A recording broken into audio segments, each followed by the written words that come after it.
just have so much potential. It's so fun being here with everyone. Just doing it for a long time.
Thank you so much, everyone, here in the Forum in LA.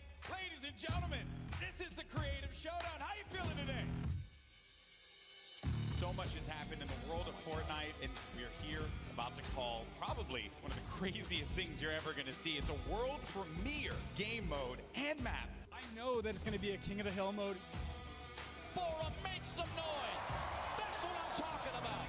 Here we go. The first match. Jordan Fisher, He's stuck in the corner. They're going to win the game. This is it. And they pick it up. They have to protect him here, and this is now we're going to start to earn a lot of points. They're climbing that leaderboard, Lupo. They're in the shadows, unseen, and they will have the Ravens' revenge. GG. 2 minutes left on the clock. The Chicken Champions, surely this is going to be a win for them. No! It's 1 point remaining, and the Little Whip Warriors might be able to come back into this with enough time. But there he goes. He jumps right back in, and that is going to do it. GG. Game 3 goes to the Chicken Champions. Every single person to keep in mind, there's a ton of stuff going on here, not just Fortnite. It's just a good time all around, man.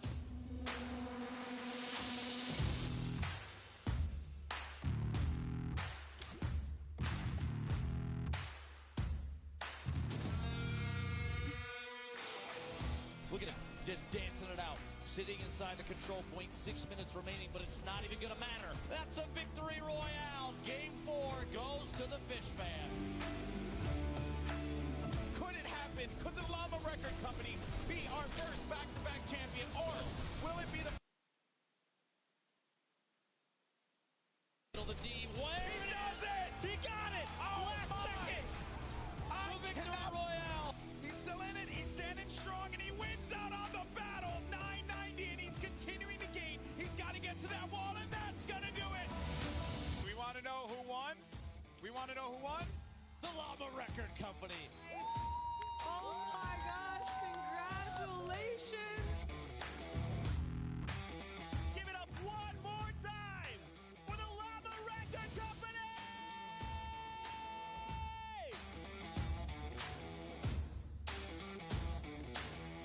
Thank you guys for hanging out with us. We'll see you guys on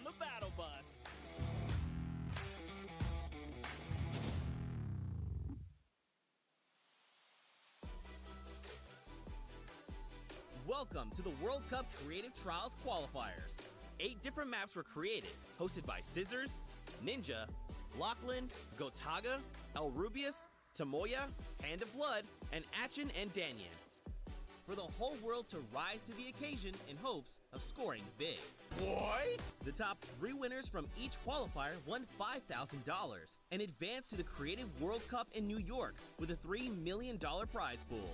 There were tons of entries with so many awesome submissions. And how did he even just do that on mobile? Let's go! Close calls and funny moments. Do you forget who you're watching? Let's dive in and see how they did. Yes! Scissors time trial was a death run. Mind-blowing times were recorded with flawless runs and impressive strategies. Yo, I've not seen that strat ever. That's insane. At the end of the day, they had their top 3 from Scissors time trial. That has got to be the most impressive speed run I've ever seen on any of my maps. Hi, I'm Tyler H, Zan YT, and Suzu. Just watching someone destroy my map like this makes me feel so happy. Congratulations, everybody. GG's in the chat. And then there was Ninja's trick shot map created by KK Slider and Blue Drive. Mad style points were earned. Backflips, double snowman into a bunny hop, Double snowman into the bunny hop? hip fire shots with epic timing. And he hits the no-scope. Dude, oh my god, he hit that. What? The top 3 ninjas were discovered to be FaZe Kaz, Grabs the hunting rifle. Bam, Beagle, bam, hunting rifle. Dang, bro. Taka with a weird T, That is nasty. and Taldeck 723. Oh my god, he hit 3 targets. Let's go! Oh my god. Dude, he hit like 5 targets. Alright, Taldeck, I see you, bro. Lachlan's Lockie's Landing was created by Wirt Andrew and Dolphin Dom. Full of challenging ramps and a shortcut that was uncovered pretty quickly. So this shortcut right here was put in, and we didn't think anyone was gonna find it, but you guys found it within 3 days. The competition was so intense, the top players had to be reviewed with an outside clock. The top 3 airfaring scallywags ended up being X-Sandy, Clytax, and MSYB. I really want to thank everybody out there who participated. This was really fun watching all the runs come through. It was just really awesome to see. After that, we skip across the Atlantic to France, where Gotaga created a bomb defusal map with Nox and Krim. Et tout ça, bien entendu, le plus rapidement possible. Players had to traverse what was dubbed Elixir City in search of bombs to defuse as fast as possible. Players walked on pipes, the edges of fences, used shadow bombs, whatever they had to do to be able to hit every corner of the map in search of bombs. In the end, the top 3 bomb diffusers were RTA, Magma, and Chaps. Next, we went to Spain, where El Rubius' elimination run by Hushin and Iscariot Egg was full of fun surprises, Este monitor que os llevará a un mundo mágico. such as a Flores lava mechanic and a 1-to-1 recreation of his real-life streaming room. After all that slipping and sliding around the map, it was incredibly close. But in the end, the best times were Mr. Kororo, Ryan Franta, and Bensor. GG a todos y muchas gracias a todos por participar, de verdad. From there, we headed to Japan, where Tamoya created an out-of-this-world death run. ようこそ。このマップはね 1000m 続くアスレチックでいろんな種類のコースが入ってるんですけど And hundreds of players attempted to prove they could hang with the best. It was a death run map, featuring traps, ballers, and clever shortcuts. The top 3 fastest finishers all flew his personal best time out of the water. さすがすぎる。やば。 With his difficult map, Tomoya has collected a skilled team. Some of the contenders even found a shortcut in the map Tomoya himself didn't even realize was there.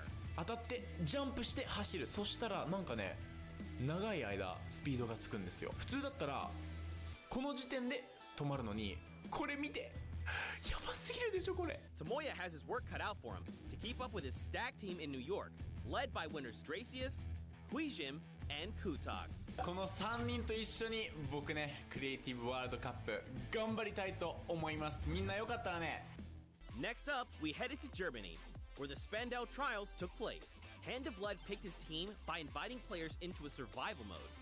World Cup hopefuls had to survive for 4 minutes in an apocalyptic map, all while collecting bacon by holding down points, shooting targets, and eliminating enemies. Though many participated and survived the 4-minute map, only 3 could join Hand of Blood in New York. The highest point earners were Svenos, Alex JJ, and Carnifex GG. Our final qualifiers challenge in Latin America was maybe the hardest one yet. Mas relativamente tranquilo. Danyan and Achin teamed up for the most exclusive creative trial, with only 2 open slots on their team. El mapa con el que ustedes van a estar participando cuenta con 100 niveles o 100 desafíos diferentes. Hay unas cosas muy sencillitas y otras que tienen un poquito más de complejidad. In a brutal death run map created by JDuth96, players had to complete the courses as fast as they could and reach all 100 checkpoints to prove they had what it takes to play on the Fortnite World Cup stage. Tons of players attempted this death run in an effort to nab one of those 2 top spots.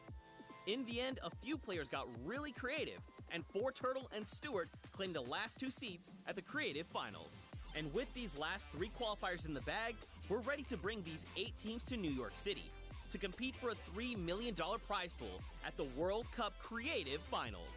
Be sure to tune in on July 26th when we kick off the biggest competitive Fortnite weekend of all time.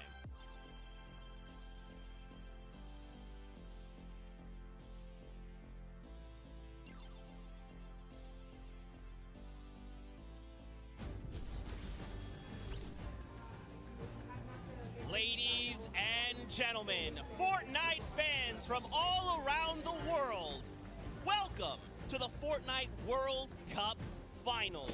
We are here at the USTA, aka the Arthur Ashe Stadium. I'm Zeke, this is Bala, and we have an incredible Fortnite weekend heading your way.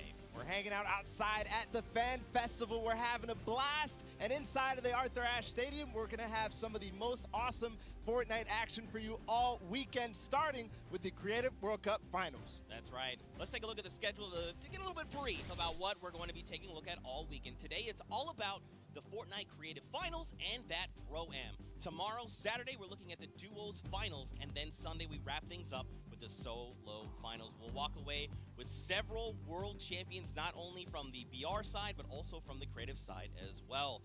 Now, I mean, you know, Bala, I can't lie to you. I am over the moon right now. I'm so hyped. The event's here. You can see the fans. You can hear them. And then we're going to go in and watch all the creative action, solos, duos. It's going to be an unbelievable weekend. I can see you bouncing out of your shoes. And we're going to start with the creative mode, where people are going to compete for the grand prize of $1 million today, and then later on the Pro-Am. But creative's up first, Zeke. That's right. We have 8 teams of 4. So if you've been watching on Qualifier long, you know there's been 10 weeks of Battle Royale, but there's also been 8 weeks of creative qualifiers. 18 captains have put together a team of fantastic creative individuals that are going to be coming through and competing and participating in the finals. Now, I think it's time to introduce the teams. Yeah. What do you think? Let's do it. Let's do it, Bala. We have teams getting ready. They are walking in. You can see the first few right now. It is the Funky Fighters. They are led by Tomoya. Team members are Kotu, Hyuzi, and Drakius. Now, Tomoya had built this unbelievable speedrun map. It was absolutely insane, and all 3 of these qualifiers actually found a shortcut in the map that Tomoya himself didn't even know existed, and that's how they snagged the 3 spots. So, of course, Kuta, one of the French players, he enjoys all the different sandbox aspects of the creative mode and sharing tons of maps with the community, so he's a creator himself. And then Haizui, he's from Turkey. All of our teams almost are multinational. This player from Turkey, and then Tracy is finally the Swedish player who completed the map in 3 minutes and 28 seconds. That was the fastest time out of the Funky Fighters. Absolutely insane. Funny enough, we actually got to catch up with Kotu and hear what he had to say about the competition.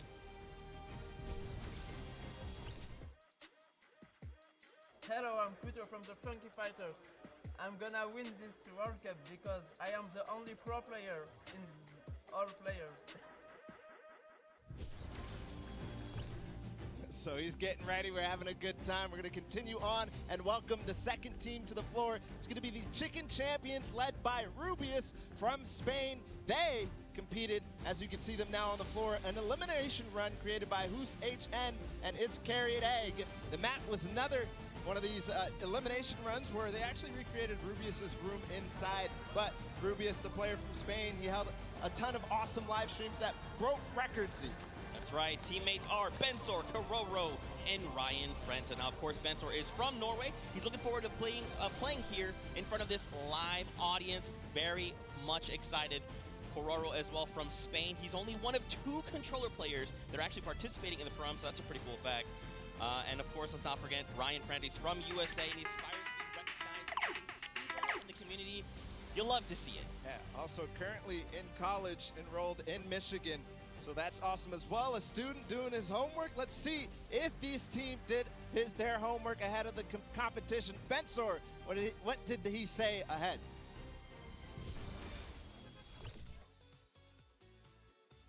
Hi, I'm Bensor, and I'm Team Chicken Champions, and we're not clucking around. I mean, I meant a few words. You know, if you're ready to compete, you're ready to compete. Now, of course, we have 4 teams to take a look at. Let's head on over to the Fish Fam. They are led by legendary community and death runner Scissors. You've got Tyler, you've got Zan, and you've got Suzu up on that team. And I mean, honestly, this team is pretty dang good. Yeah, absolutely. Led by Scissors, one of the creators of the kind of game mode within the creative mode, the death runs. We'll see what they're going to be competing later on, but Scissors has put together a strong team, and he's a leader too. So I can't wait to see what kind of chemistry the Fish Fam has put together with the rest of their teammates. Yeah, and actually what's really cool about this is all team members are from different places. Scissors from the USA, Tyler from Canada, Zan from Denmark, and Suzu from Belgium. And funny enough, we actually had a moment to catch up with Tyler, get his thoughts on the competition.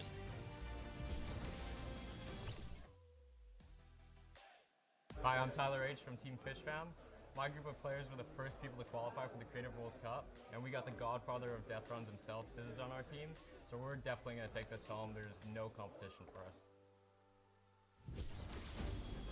Some strong words, some confidence coming out there. So we're going to continue on and welcome. They're on the floor right now. They're serving it up. It's time for the trick shotters of the Little Whip Warriors, led by team captain Ninja. And they competed on a trick shot map, one of the most unique out of all of them. And they're whipping it up, Zeke. That's right, man. You've got team members Taco, FaZe Kaz, and Taldex 723. These guys are insane. Now, Ninja, I mean, everyone knows who Ninja is. Taco, he's from the USA. He used to play on console but switched to PC back in Season 4. You've got Kaz. He's also from the USA, and he started playing Fortnite just 2 days after Battle Royale was released. And then Taldex, he's just looking forward to playing games with his teammates. You know, he's looking forward to being here on the stage. Look at how excited they all look. Yeah, absolutely. Kaz had some words ahead, as everybody else did, so let's listen.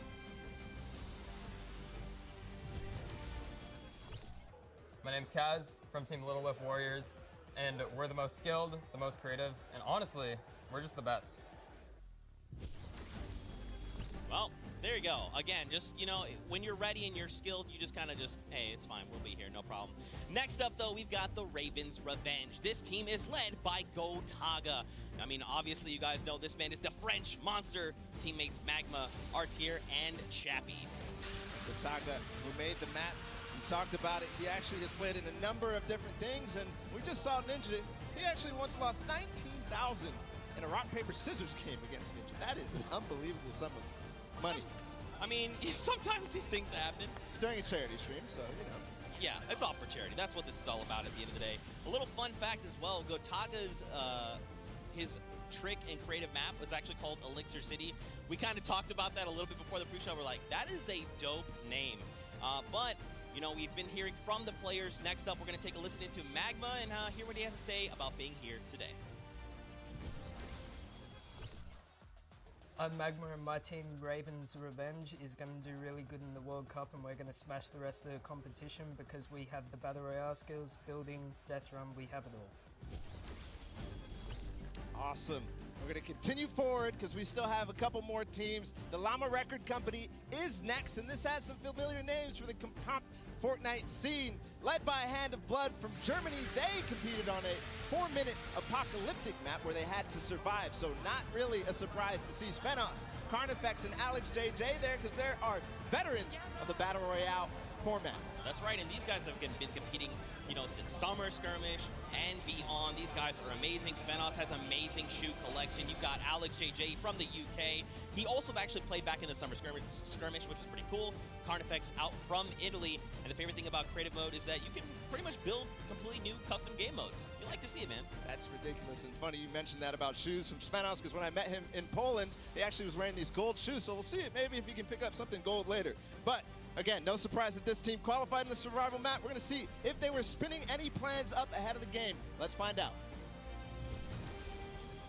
Hi, this is Svenos. I play for DJ Lamas. We're going to win this one because we have 3 pros on our team and a German that is very intense and aggressive for Spandau. And of course, if you watched during the summer block party, you know Sundown had the tongue twister of a name, and they gave it to me this time. The Sunshine Soldiers. Didn't mess it up. Let's go, baby. That's how we do things here. You've got dual team leaders, by the way. That's Danyan and Action from Brazil and Mexico, respectively. Their teammates are Turtle and Stuart. Quad 0. 0, 0, 0, 0. Stuarto! Maybe. This team competed on a speed run. They had to clear 100 checkpoints as fast as possible, and the top 2 joined them. That was Turtle and Stuart, like you said. So very experienced in these type of speed runs, elimination runs, the obstacle courses that you have to get through, the Sunshine Soldiers. Yeah, for sure. And Turtle specifically, man, he's just so amped to be here on the stage, meeting, you know, his peers, and of course some of the players that are all competing across the world. And we actually had a chance to catch up with them. Hi, I'm Fortnite, and the Sunshine Soldiers are going to win because we have 2 captains, so it's twice as good. Twice as good. Twice as good. We got one more team to join us on the floor. It's my personal favorite team moniker. It's the Loxland's Cuddle Crew, and he's joined by 3 players, MSYB, Clyde Tax, and Sandy from Slovenia. Lockie's Landing was one of the second maps introduced, the Creative Trials, and it was a beautiful map. Yeah, man. Lockie had Lockie's Landing up for grabs and up for the test of all the players. You can see they've got the matching team jerseys. This ragtag crew is going to be bringing the heat, and players need to look out. Now, of course, everyone at this point probably knows who Lachlan is. I'm sorry, from Lockie's Landing. You've got MSYB, Clytex, and Sandy. And again, just a complete diverse crew. Lachlan from Australia, MSYB from USA, Clytex from Germany, and Sandy out from Slovenia. Now, of course, as you know, we've been listening to the players. Clytex had a few words to say. I'm Clytex from Team Cuddle Crew, and we have the best team synergy. Even though our name is cute, we are gonna destroy them and win this competition. Man, these teams are insane! And of course, creative is always a pleasure to watch. I think we're going to surprise a lot of these players and you guys at home and here in the stadium with what you're going to be seeing.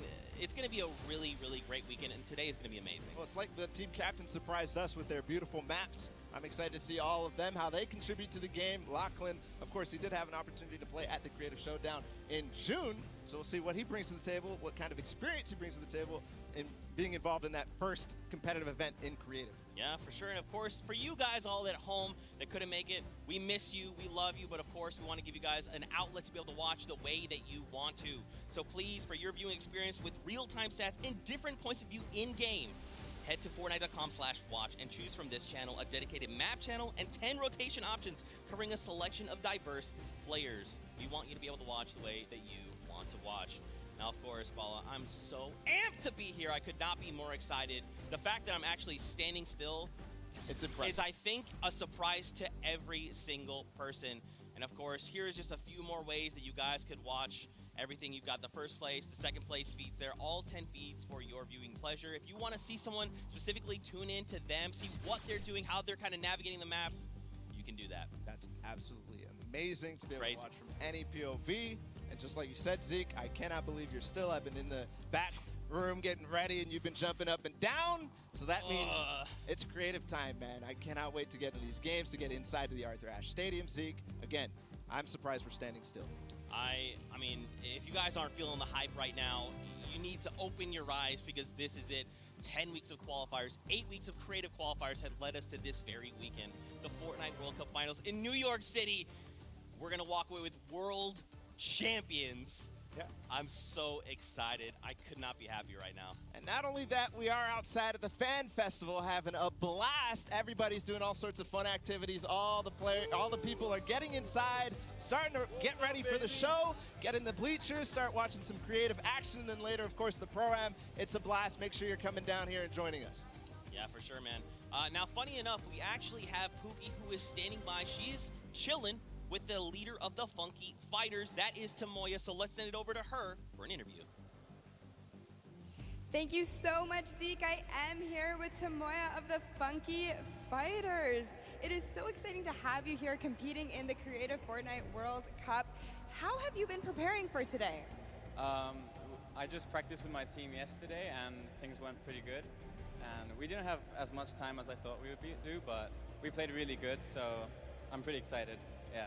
That's awesome. Team synergy is definitely important. Now, do you know any of the other competitors that are going to be here today that you'll be facing? Do you have your eye on anybody? The Death Run map, I think, is going to be the most competitive. So, yeah, I'm excited to do the Death Run map, yeah. So, I mean, Scissors is very well known for his death runs. Do you think you'll have any competition with him? Yeah, I think it's going to be really hard beating him, but my map was also a death run, so I think my teammates have a good chance. Well, I wish you the best of luck. Thank you so much for taking the time to speak with me. Zeke and Bala, back to you guys. Oh, man, the hype is building. Now, guys, the show is getting ready to start, but there it is. You've got the 32 players, 19 countries represented across 8 different teams. The Fortnite World Cup Creative Finals are about to begin. You ready? I am ready, Zeke. I'm ready to run inside, so without further ado, let's send it inside to kick things off.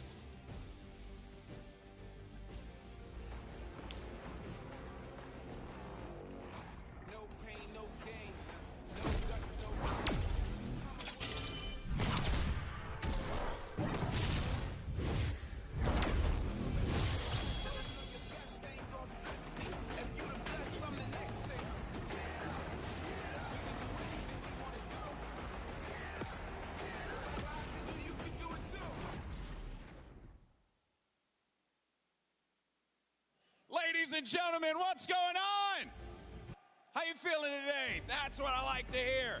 That's what I like to hear. Welcome everyone to the Arthur Ashe Stadium. I'm Golden Boy, your host, and I couldn't be more happy that you guys are here in my hometown of New York City. It's actually quite nice for me because that means I don't really have to travel that far.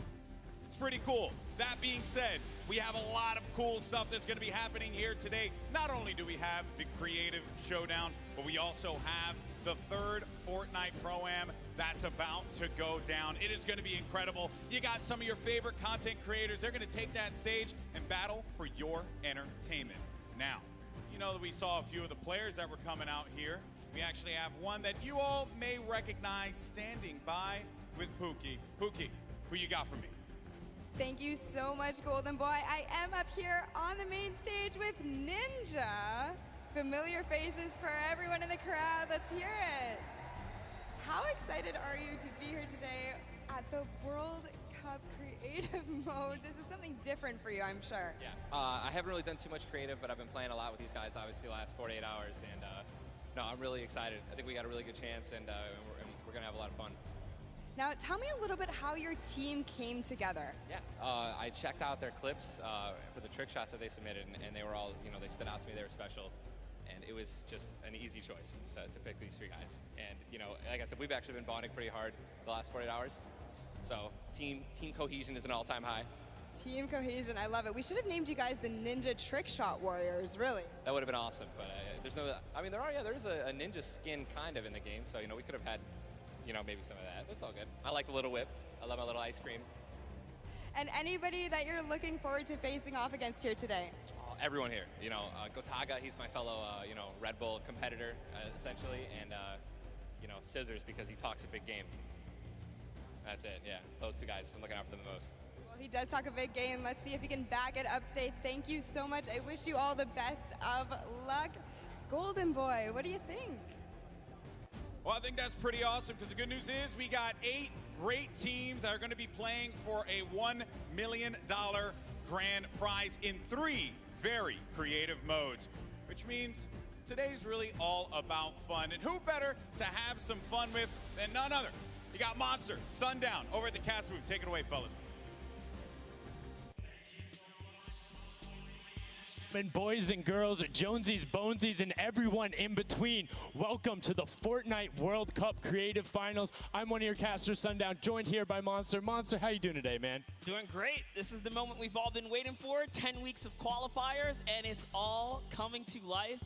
And this is what we're here for. Yes, after the 8 trials now, what you'll be seeing on the stage will be 4 sets of 3 matches in 2 never-before-seen maps, and a little refresher coming from the Creative Showdown there with Sky Station Showdown. It's going to be incredible. That's right. So you guys have seen the Sky Station before. Lucky for them, you know, they get to kind of come in here, prepare, kind of prepped up. But there is so much more that is going to happen that hasn't been unveiled today. Oh, and I mean, it's seeing the adaptation across these sets is going to be incredible, and they're going to get a chance to revisit them at the end with a little remix, but we'll get into that here in a second. Let's check out the overall scoring and how these guys are going to be competing and how they will win. So, as we said, that first set is Sky Station Showdown. Junkyard Juke will be the second one. Set 3 will be a never-before-seen World 1, and then set 4 will be the Golden Games. Now, the Golden Games will comprise of a singular match from each one of the other 3 with, as I said, a nice little remix on it. And the Golden Games is worth a golden llama, while all of the other sets are worth a singular silver llama. How do those llamas add up, Monster? Yeah, you want to accumulate the most llamas throughout each set. We're treating each set its own individual thing with a couple games in between. So they're going to get a couple runs at it, and you just want to do the best in every set. Get those llamas so you can take it all home. Yes, now the winner of the set will go through, and in case there is a tie, it will come down to that golden llama. The golden llama will trump all. Now let's get into the prizing, which will also determine a little bit of the scoring. We'll take a look and we'll throw that up there for you. And the way it ends up working is from top to bottom. Each one of these contestants will be winning money. So everyone is a winner in there, but first place ends up deciding that, and this is per the individual matches, and it's cumulative. It won't carry over through the sets, but they're still taking it home at the end of the day. So you definitely want to get in the top 4 to bump up that score. Yeah, that's right, and that is every game. Per match, we have a big winner. Of course, it's going to be divvied out between everyone competing, but come on, with the amount of games that's going on today, this is incredible. Yes, that is across 12 of matches total. So tons of chances to win prizes from all of these guys. Let's take a look at the roster and all of the teams who will be competing and give you guys a quick little overview. You can see Chicken Champions led by El Rubius, Sunshine Soldiers, got that one right too, Zeke, with Danyan and Achin representing as the captains, Funky Fighters with Tomoya, Karoku represented by Lachlan. But we got to give some love to the Ravens Revenge. You can see them up there, Little Whip Warriors. We already kind of touched base with Ninja. Llama Record, which you talked about a lot coming up into here, and of course the Fish Fam, who's going to be led by Scissors. And these are some of the creative kings. They've been able to go through, run, qualify. A lot of them have had the world run, or not world run experience, excuse me, but in those death runs where they were doing the qualifications, but there are also some combat aspects. So we've seen Sky Station Showdown before. You know, there's going to be a little bit, I don't want to say advantage, but they might be a little more at home when you're actually firing bullets, building out, and trying to get those rotations in. Yeah, I mean, you cannot underestimate any of these teams. These guys grind, and they all play Fortnite. But let's go ahead and take a look at the format here so we can kind of see a run on how they take these victories. So now the VIP will be those creative captains, and they have to be the one in the capture point uncontested to score points. They will get 3 points per second in the initial hills, and then the first team to 1,000 points, or the highest scoring team by the end. And also, the creative captains will be wielding the Infinity Blade. That Infinity Blade will be important because they had to get to the capture points A, B, and C, which will give 3 points a second, and then 7 minutes into the round, point D opens up, where you will get about a lot more, right? 12 points a second. 4 times that is a lot. That is what you want to do. You want to gun for the point D on the map. That's your comeback, or that's your lead taker. Yeah, you can see a lot change when that opens up at 7 minutes, but now we're going to go in an overview. For those of you who are unfamiliar and didn't get to watch it at the Summer Block Party, we got you. Zeke, catch us up.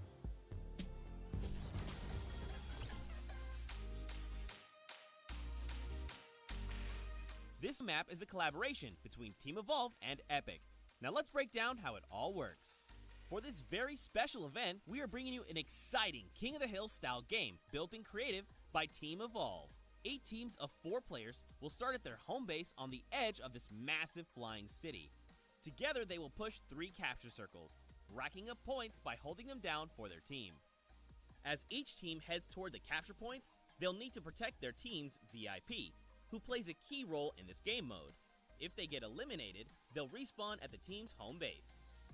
The VIP is the only player who can earn points for your team while in the capture circle, earning 3 points per second.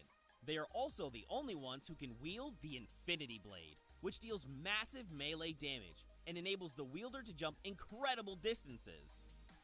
It's the rest of the team's job to make sure the VIP gets to the capture circle and stays there as long as possible without being eliminated. With 3 capture circles across the map, teams have to strategize to figure out which point they'll be able to hold. Pay attention to your surroundings, because if lots of teams are fighting for the same point, there could be an open circle elsewhere. Hold up. Did I say 3 capture circles? Actually, there's a 4th one. Partway through the match, the 4th capture circle in the center of the map will open up and will award 4 times more points per second than the others. But with high reward comes high risk. After each match, teams will be ranked based on how long they held the capture circles and earn overall points based on their rank in that game. Those points will be added to an overall leaderboard, and at the end of 6 matches, the team with the most points wins. Let the showdown begin. Love seeing that and getting a quick rundown on how the teams can go about playing. Now, Monster, I have to ask you, knowing the rules now, seeing the map, seeing the teams, who is your team to watch out for? You know, early on, I thought the Little Whip Warriors and the Fish Fam were going to do good, but hearing from the Ravens Revenge, Gotaga now, I'm just shifting towards Ravens Revenge here. They've swayed me. Their entrance has really swayed me. They definitely had a lot of confidence down there in Gotaga. It can be very competitive at a drop of a hat. My team to watch, the Llama Record Co., Hand of Blood, Svenos, Alex JJ Carnifex. You heard him talk about it. 3 competitive veterans and a very aggressive German. That's a combination that I want to see on Sky Station Showdown. Now, we've done a whole bunch of talking, but I know why you guys are here. You know why we're here. It's time to play some Fortnite. The Fortnite World Cup Creative Finals starts right now. And this is it. We are loading in. Everyone's hopping out, and they are actually familiar with this map. So we're gonna see the strategies off the bat here. Let's see who can take away and break away with that early lead you saw there. Nice wide shot of all of our captains here. And here it is. Little Whip Warriors in the lead off the bat. Already you can see trades coming out now. A fun fact, the Infinity Blade wielder gets a bonus 100 health and shield, so he's sitting at the 200 mark. On top of that, Siphon is on. If you get an elimination, you get that 50 effective HP back over. That makes the Infinity Blade very hard to take down. They also get those big crescent move jumps to slam down. And as you can see going on the right-hand side of your screen, it is creative chaos all over the place. But now taking in with the Little Whip Warriors as they're able to clean it out, and Ninja's trying to rotate up top. Yeah, I'm sorry to break it to you, but the Llama Record was completely pushed off of their point. And now we have Ninja who's going in with the Infinity Blade. What a player to wield this one right here. Oh, he's getting pushed back. Notice how he doesn't even want to get eliminated. He wants to do as much damage as possible. But is that effective? I think you just kind of reset and you go, or you get up there and you start swinging. The 75 damage hit will be able to take it down, and the Llama Record Company establishes himself right back up. Now, what's going to be interesting to me is how the players utilize their building. You start with 50 wood, and then if you get an elimination, you get 25 wood directly into your inventory. So if you're able to kind of eliminate out and put pressure down, you can get some ridiculous builds, as we're already seeing on top of the blue hill. Yeah, this is actually a neck-and-neck race right here in the early game so far. Fish Fam, Chicken Champions, and Ravens Revenge are all trading spots at the moment. And Sunshine Soldiers comes right on in to wipe that up and get them out of there. And nice job for Stewart. And look at the Cuddle Crew across the way, just now getting their first points because they've been contested the entire time, whereas Llama Record Company has only had one team coming up towards them. Another thing to note, let's talk about the loadouts here, Monster. What are they rocking? They're rocking everything that you can get in the game, from blue tactical AR up to that hunting rifle. So you have the long range, you have the close range, you have the AR. You kind of just pick and choose choose your battle, what you want to use. And the one thing you're missing that the Infinity Blade wielder does not have will be 9 impulse grenades. So everyone has a bunch of mobility to be able to get up there. But you see right there, Scissors able to cut down a bunch and get a decent amount of timing. Let's take a look at the score. Little Whip Warriors climbing up, but it is only a 5-second uncontested lead, and they're building on it. Right now, not a lot of points have been scored, which means when that hill opens up at 7 minutes, it's going to be that much more important. Yeah, this is going way better than I expected. There is no one dominant team so far, but the Little Whip Warriors are doing so great right now. There goes Ninja, and he does get traded out. Raven's Revenge kind of takes it back over. Will Go Taga squad managed to hold it down for long enough to get their, points in. Don't forget, he has to clear out the point. If there's someone on it, you're not going to get anything.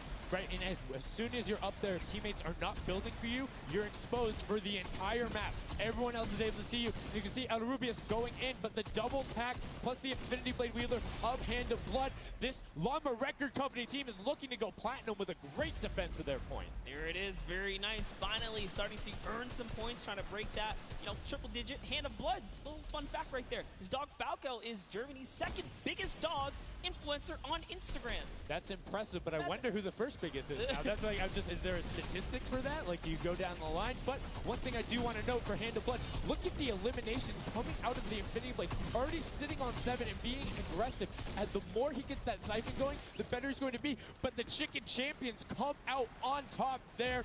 No tender defenders are going left, able to hold the top, and now crawling their way back up there. They're only about like 10 seconds or so behind the Funky Fighters? Dude, wait a second. Where did the Funky Fighters come from? Suddenly they're at the top here, and the Little Whip Warriors have not managed to earn any points. Sunshine Soldiers looking to kind of ruin that festival up top, but it's Tomoya. We touched with him with Pookie early on. He said, you know what, he chose his players, specifically because they're great at death runs, but it looks like they battle it out too. They're doing a very good job of making sure they go at the same time. You can see Tomoya here being patient, doing everything he can to try and find an outlet, but he doesn't want to commit before his teammates are there. He's waiting for Kutu. There they are. Kutu coming up with him as well, and the fight is on, but we switch back over to Scissors just chopping it down, but the fish fam is a sushi there as the retake happens. That is actually crazy. Watch him kind of wait there, prepare the ambush. His team comes up and they collapse on the point, and bye-bye fish fam.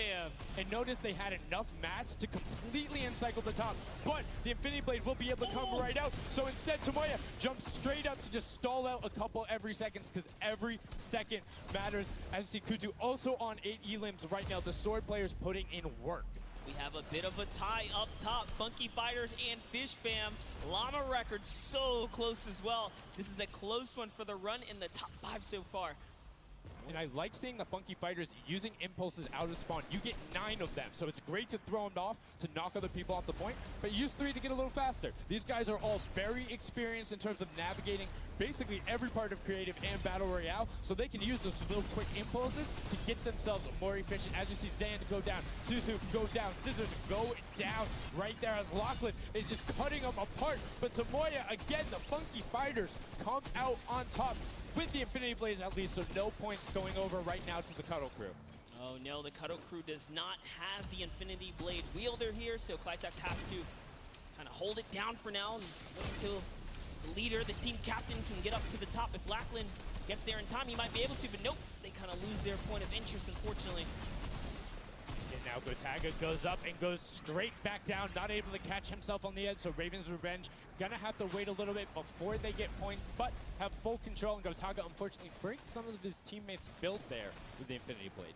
Yeah, you see Chappie. Chappie's from, the USA. His favorite aspect of creative mode is actually 1v1 build fights, so this is why they're doing pretty good right now. And they kind of close it up. Looks like the Cuddle Crew has come back, but the Fish Fam is here to ruin that entire party. Can they shut it down? And Scissors survives just for a bit more. And again, you see every single time the Funky Fighters go up, it is never a solo person.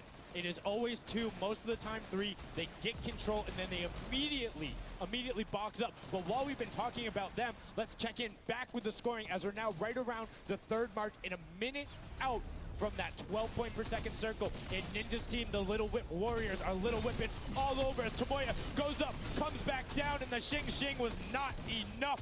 Cuddle Crew takes him down. Actually love that strat. You don't see anyone else really utilizing the dive straight up into the air to kind of disengage off the pressure. Ninja's doing a great job chopping up here. He's already at 8 of limbs. That, never mind, make that 9. That was Gotaga who went down right there. And they finally get another run at, you know, advancing the lead here. And they are slaying out, too. Yes. You see every single one of them almost to the double-digit marks. But Taco, hello. That was your head. Yeah, you got to be careful because, hey, if all you're doing is sitting there rifling, that's fine. Somebody's going to take a hunting rifle and make you pay. Lachlan goes up. MSYP is just behind him, and Lachlan is able to take that one over. Kaz is trying to do everything he can, and he does get Lachlan. So good delay coming out from there, but opening up about a 20-second lead. But here we go. 3, 2, 1. Middle point is open. That's 12 points per second, and right off of the bat, we see Kanoku heading towards it. Impulse is going out, and a swing and a miss there with the Superman jump from Ninja. Not quite going to get it as Rubius and Hammer in the circle right away. Rubius under fire, but Ninja under fire. Who will take it? Rubius has the better sword on the day, and then immediately taken out. This is chaos. Whoever's the last one here is probably going to be the most successful. But remember, you need your sword wielder. Your captain has to be there. If Lachlan isn't there, it's not even worth fighting for. So Claytex doesn't care. He's trying to pick up that Elim counter. And he's on it. He's playing some good defense there. Down goes Hand of Blood. No points for the Llama record anymore. They actually use that. Just a couple seconds put them all the way back up to second place. And 2 of the Karaku right now have combined for 31 eliminations, but they're not converting it into points. They're currently sitting at the bottom, 189. Little Whip Warriors do still have a lead, but it's already been cut down. And just as I said, with the middle hill, Funky Fighters almost take it away. There it goes right on over. And you see any amount of time in that middle hill is so efficient. Actually loving that little strat right there. They hold a point, then aim out to where these players spawn in and kind of move in from, just kind of pressure them back. Yeah, so that's when you need somebody with a hunting rifle to start taking shots and saying, hey, pick on somebody else. If you look this way, you're going to have to respawn, because if you can get tags, great, but if you don't convert them and into anything, it's not worth it, as I just kind of stuttered, because Carnifex is sitting on 23 eliminations, Hand of Blood on 14 right there. That's why the Llama Record Company is ahead right now. Yes, and they were using that 4x bonus on Capture Point D, which is right in the middle. It only appears after the 7-minute mark. So now that we only have 5 left in the game, it's up to whoever can hit that 1,000 first or the timer runs out. But at this pace, I think the Fish Fam, the Funky Fighters, or the Llama Records are probably going to take it here. Yeah, the Sunshine Soldiers are also racking up points quickly. What's interesting to see is the Fish Fam are pretty much now uncontested, as everyone has tunneled in on that center hill. But once you get later into the game, when you need to kind of go up a little bit more, consistent points end up winning out, because everyone will turn their attention to the 12 points per second. You'll have impulses going down there, random hunting rifle shots, builds 24/7, because they see that tick happening. And look, as I say, all the sword players are down there, 2 of them going off, the attack shotguns being thrown up, walls everywhere, but it doesn't matter. Points aren't being scored right now. Yeah, they're trying so hard to get all the bonus points that the Fish Fam is just like stealing away the lead right now. But also, remember, if their teammates pick up Elims, you get matched straight to your points, into your inventory. So they're able to fortify up there, and that's why they're just slowly growing.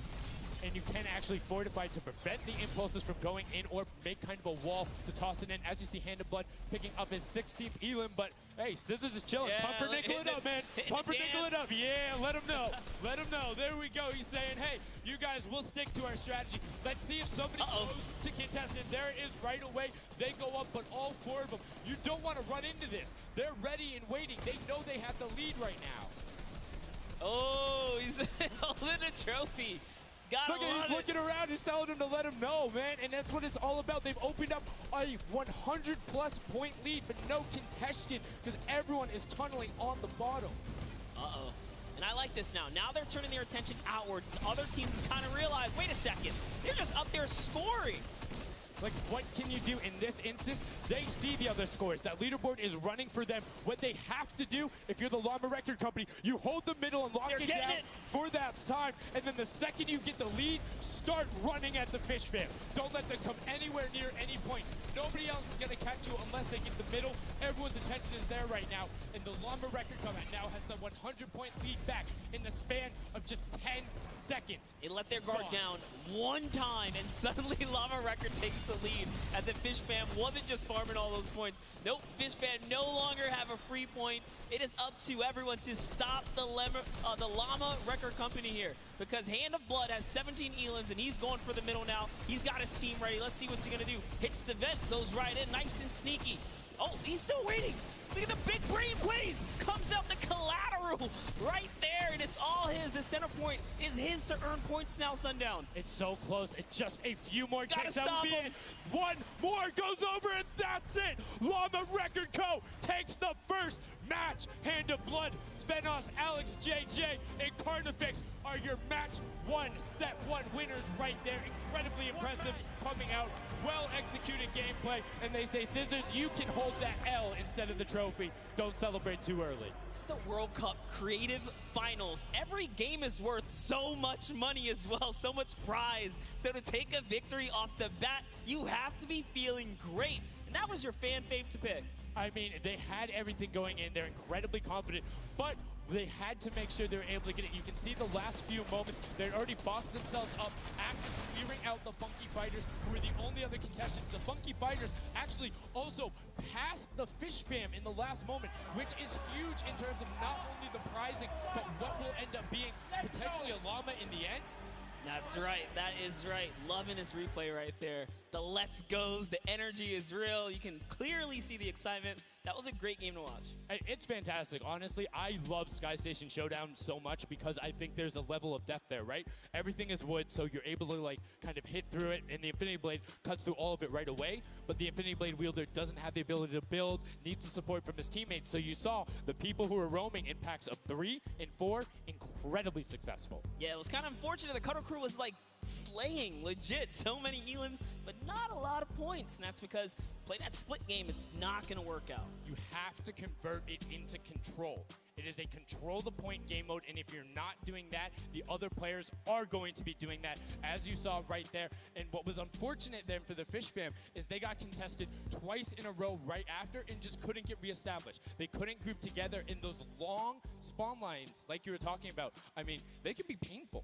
Yeah, you know, I was rooting for Raven's Revenge, man. I might have to jump on the Llama Record Company bandwagon. Bandwagon it? Really? One match? Just one, dude. One match? That was quick. All right, well, he jumps on the bandwagon. We're going to jump on over to Pookie, who has an interview for us.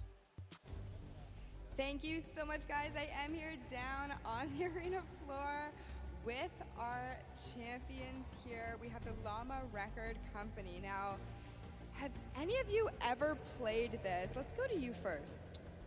Yeah, we had a few training sessions yesterday and we were totally dominating the game mode. So, I mean, we are by far the best team here. And right now, we feel very confident, yeah. Well, you certainly played, like, you came a little bit from behind there. So your strategy was kind of like to get those points that are slower occurring at the very beginning and then kind of go into the middle and kind of start dominating near the end. Who made that call? I mean, that was pretty much me, yeah. Like, we know that at 7 minutes, like, the middle just opens up and you get like 12 points a second instead of 3. So, yeah, we decided to work on that. We weren't that good at first, but we got a strat going. So, yeah, it went pretty good. Speaking of strategy, are you going to carry that into the later games? You're going to change it up? We're just going to do the same thing. Hopefully no one follows us. I mean, now all of your competitors have heard you say that, so we might have to discuss strategy a little bit when the microphone gets turned off. Now, finally, for you over here, how does it feel being here, playing in front of this massive audience? It feels amazing, like it's just a dream coming true. Thank you. And for you over here, you've traveled all of this way to just be here, be at the World Cup. Is it surreal? How do you feel about it? It's an experience. It's really nice. Yeah, and we love Spando. Yeah. All right, well, we'll talk about that. You guys got to educate me on that. Not sure what that is. Thank you guys so much. Congratulations on taking the first game. Casters, back up to you. Thank you so much, Llama Record Co., Hand of Blood, Svenos, Alex, JJ, and Carnifex taking the very first match of the Creative Finals, the first match on the stage. I mean, it was an impressive format. They clearly had a strategy they wanted to execute on. It took them a little bit to get there, but over the course of the game, they were consistently accruing points. Yeah, I should have known last night they were going to do good. Saw them on the hotel lobby. They were hanging out, literally as a crew. One of the only creative teams that I saw sticking together like a squad. Should have put my money on it. Like I said, bandwagon. It took less than one match in an interview, and he was like, oh, yeah, I'm fully on board. I'm no so problem. convinced. Hey, it's all good. This set has been so exciting. I mean, who are you looking out for? Who can contest them? And what do you think the next step is to shut them down? They say, hey, we have a game plan. We're going to do the same thing. And I agree. If it's not broke, don't fix it. Like, stick to that if you're going to keep winning. But what do the other teams do to now make them uncomfortable? How do you go challenge them? I mean, honestly, we saw a lot of that team play out of the Fish Fam, right? You wait for your Infinity Blade wielder to come up and then get the team to back them up. You have to work together. And remember, when you catch an elimination, you get mats for it so it can help you build. Yes, mats and the health back, but the first match is done. The second match is kicking off right now, and we will have a pretty good idea of where we're going. I'm excited to see if they can repeat, and now the second match is underway, and right away you can see some players sprinting out, some opting to take some hunting rifle shots as Lachlan grabs that Infinity Blade and goes straight up. And you can see you can actually make it to the top if you hit the vent, jump, and then jump again. 2 jumps right away. Fish Fam and chicken contenders. God, awful. Chicken champions. Apologies. Tenders, chicken what? You trying to eat some Tender defender, chicken tenders. I know, my fault. All right, here we are. So this time around, the Sunshine Soldiers actually managed to get some points off the bat. Very good for them. But Little Whip Warriors, same thing we saw before. How to take, a little bit of the first big step here. I mean, Ninja, it knows those jumps. He's able to get around incredibly efficient, up to the top right away. But the early tack fights coming out, Tomoya able to ruin that one there, but then Tyler trades it right back out. And what really is important here is about establishing control as a team. You want to stay together and just get your momentum rolling as Ninja goes up, followed quickly by the Little Whip Warriors. Ninja goes first, gets 1 elim, gets 2 elim as they swarm from both sides. So Ninja was up 2 from the back, 1 from the front. That was a very well-coordinated retake.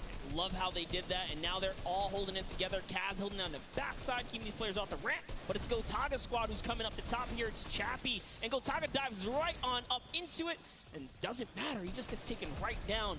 This is what you need to do here. 6 eliminations already coming out from them. Taldock with 1, Kaz on 4, and then 2 for Ninja with the Infinity Blade as Taldock is immediately spraying down shots, making it just a little bit more difficult. But boom, there come the hunting rifle shots, and Taldock is taking shots as well. Out of builds and needs to back up and use his team there, and Gotaga goes straight up.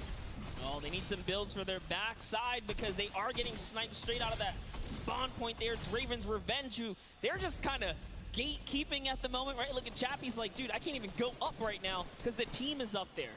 It was a good challenge, and he did some damage, but Ninja was all over it. Now already up to 4 elims, opening up a 60-point lead, but have to keep an eye on the other parts of the map as the Chicken Champions are doing their best to hold the top but get pushed out. Kaz finally gets taken down, but 5 elims on his first life there as Ninja challenges Magma. Will he be able to clean that one up? Yes, and he does. But Chappie's on the other side. Slam goes down right away, but now we're over on board with your match 1 winners, the Llama Rekiko, and they're already slaying out as well. 12 elims for them, but 0 on Hand of Blood, which is actually efficient. Assuming he doesn't need the health, will have the sword reject going through, but he can't use the builds, right? So yeah, other people need them. He can't build. He also can't get hit right now, so he needs to be careful because he is 1 shot away from getting taken out here. But someone dives right on up. He has to put that pressure down, and it's the Chicken Champion to make a quick end of him. And it's their turn to start accruing points, but no. Chicken Champion leader goes down there.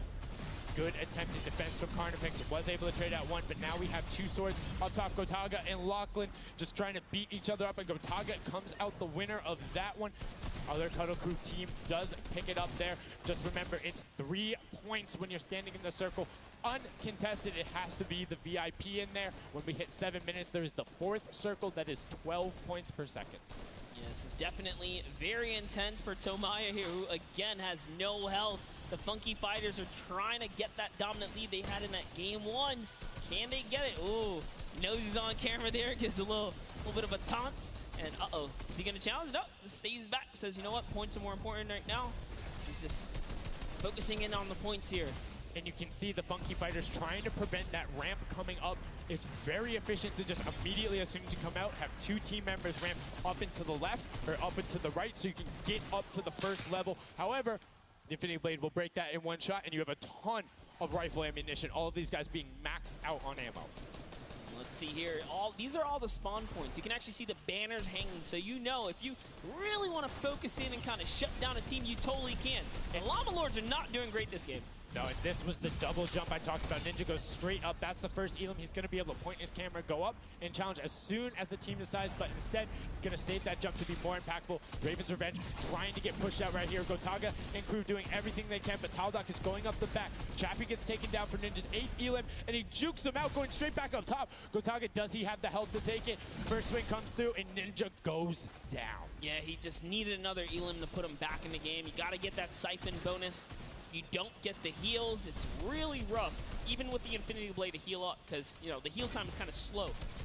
It's very slow. You can see the tick going up there. It's not something that you're going to be able to rely on, particularly when other players are getting the siphon off. If they're the ones trading out the shots, they can quickly change HP, and those are long animations. But look at the challenge. The 3 different teams going up, and now it's just the Fish Fam and the Cutter Crew. Lachlan doing everything he can. Zan goes down, but tries to create a little bit of space, eats the headshot from Suzuhu, and disengages. Cutter Crew finally getting a couple points here. It's been pretty rough for them so far on this map here. Can see this struggle just a bit. The story has definitely been Ninja's supreme dominance so far. He's doing pretty good right here. And even with no health, says, you know what, I'm not going to give away 3 points. Might as well go for it. He was so close. Yeah, you can see him calling out the whites there on the sword, knowing they only need a couple more shots to get it as we switch back on over to the Cuddle Crew, who've established themselves there, but are still struggling to kind of get the points. The first time we're really seeing them all together, but Clydetex immediately gets ripped from the spawn. Yeah, Lachlan's team needs to represent. And there they are. They're finally starting to score it up. He's got a couple of eliminations. You can see X-Sandy here. 16 Elam, so definitely has some Slayers there. Yo, they need to figure out their game plan, because they're getting Elams and putting things together. They have solid numbers. They're just not getting the right hill time. Maybe it's go somewhere else. You don't always have to go to the point that's directly in front of you. Go contest someone, or maybe just go mess with somebody at their spawn. Delay them so they don't rotate towards you. Like a number of times, as you said before, you can see where people are spawning. If you want to go deny a team, you can send somebody to deny them. Just know that player is coming back over and over and over with likely more resources than you. Every single time. And look at this. The Little Whip Warriors approaching that 400-point mark. And in just 1 minute, that new point capture D will be unlocked in the center of the map. And while they have a solid lead right now, just under 150 points, that disappears in the blink of an eye. That's about 15 seconds uncontested in that middle hill. That's just how valuable it is. But we saw the shift in gameplay that happened. Everybody tunneled it right away, and then the Fish Fam were able to get back up, but after that, kind of cycled it back in, and the center point became the focus and where the win was taken. And right now, Llama Record Co., you said they were struggling at the start. They're doing fine right now in second place, Monster. They're definitely creeping their way right back up. They're about to hit that 300-point mark there. Here we have Svenos just on the point by himself right now, waiting for Hand of Blood to come on up, hopefully. And again, no surprise, Ninja and his crew has found himself another point. And the way they've angled this build is brilliant, because if you come up the steps, you're pushing into somebody's right hand, and on the other side, you're blocked off, as Ninja then just drops down Stewart 0000, and he gets picked up with the alley-oop from Gotaga, as Gotaga comes up with Magma. 1, 2, 3, Ravens out of nowhere, but the Little Whip Warriors don't care. They're cutting down in 3, 2, 1. You can already see MSYB is down there. Alex JJ down there. Carnifex down there. They're trying to set up control right away. Llama Record go, but the impulses are raining from everywhere. Hand of Blood really tried to get in there early too, as did every other captain, but it was, to no surprise, not effective. And you can see that the Chicken Champions are committing to the 3 points right now. Little Whip Warriors as well, while contention is happening down in the bottom. No Infinity Blade wielder is in there, but the steady climb of points coming out of the Chicken Champions is going to be beneficial. But also, just like that, Llama Record Co. is a little bit off the pace. They need to get the center uncontested. However, this game, they have a lot more attention on them. Yeah, but look, Fish Fam's doing the same thing they did last time, just slowly, or actually, sorry, the Chicken Champions have adopted the strategy. Fish Fam are doing it too. You can see they're getting 3 points there. So there's 2 teams who are just hanging out up top, no problem. all the other teams are not contesting. Raven's Revenge has control of the of one of the other side. So every hill is occupied and full controlled by a team, not being contested. Everyone else is looking at the middle. Yeah, and it's actually working. The Chicken Champions are right behind the Little Whip Warriors right now. They're almost in the lead here. They just have to kind of hold it down. Honestly, the Little Whip Warriors have to identify what platform they're on and go take it. Well, this is what happened to them last time. They kind of had a good lead and then stalled out. You need a game plan with the middle platform goes, and you either need to stick to it or, depending on the score, be adaptive. Because right now, Chicken Champions, they're being fine. As long as somebody isn't controlling the middle, they're going to be able to have that lead, and you can send one person to just throw impulses down there over and over. Just be annoying from the top.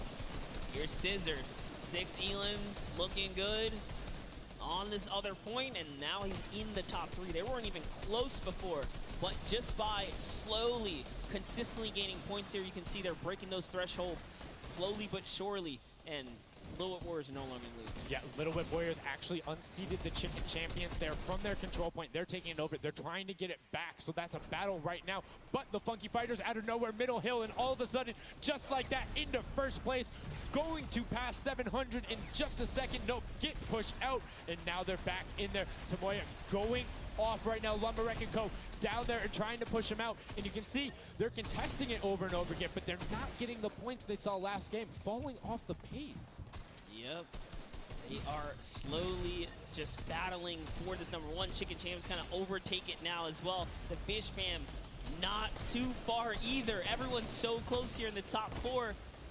Don't forget, if you take a victory, you win 55,000 bonus in prize. And right now, Suzu is going off.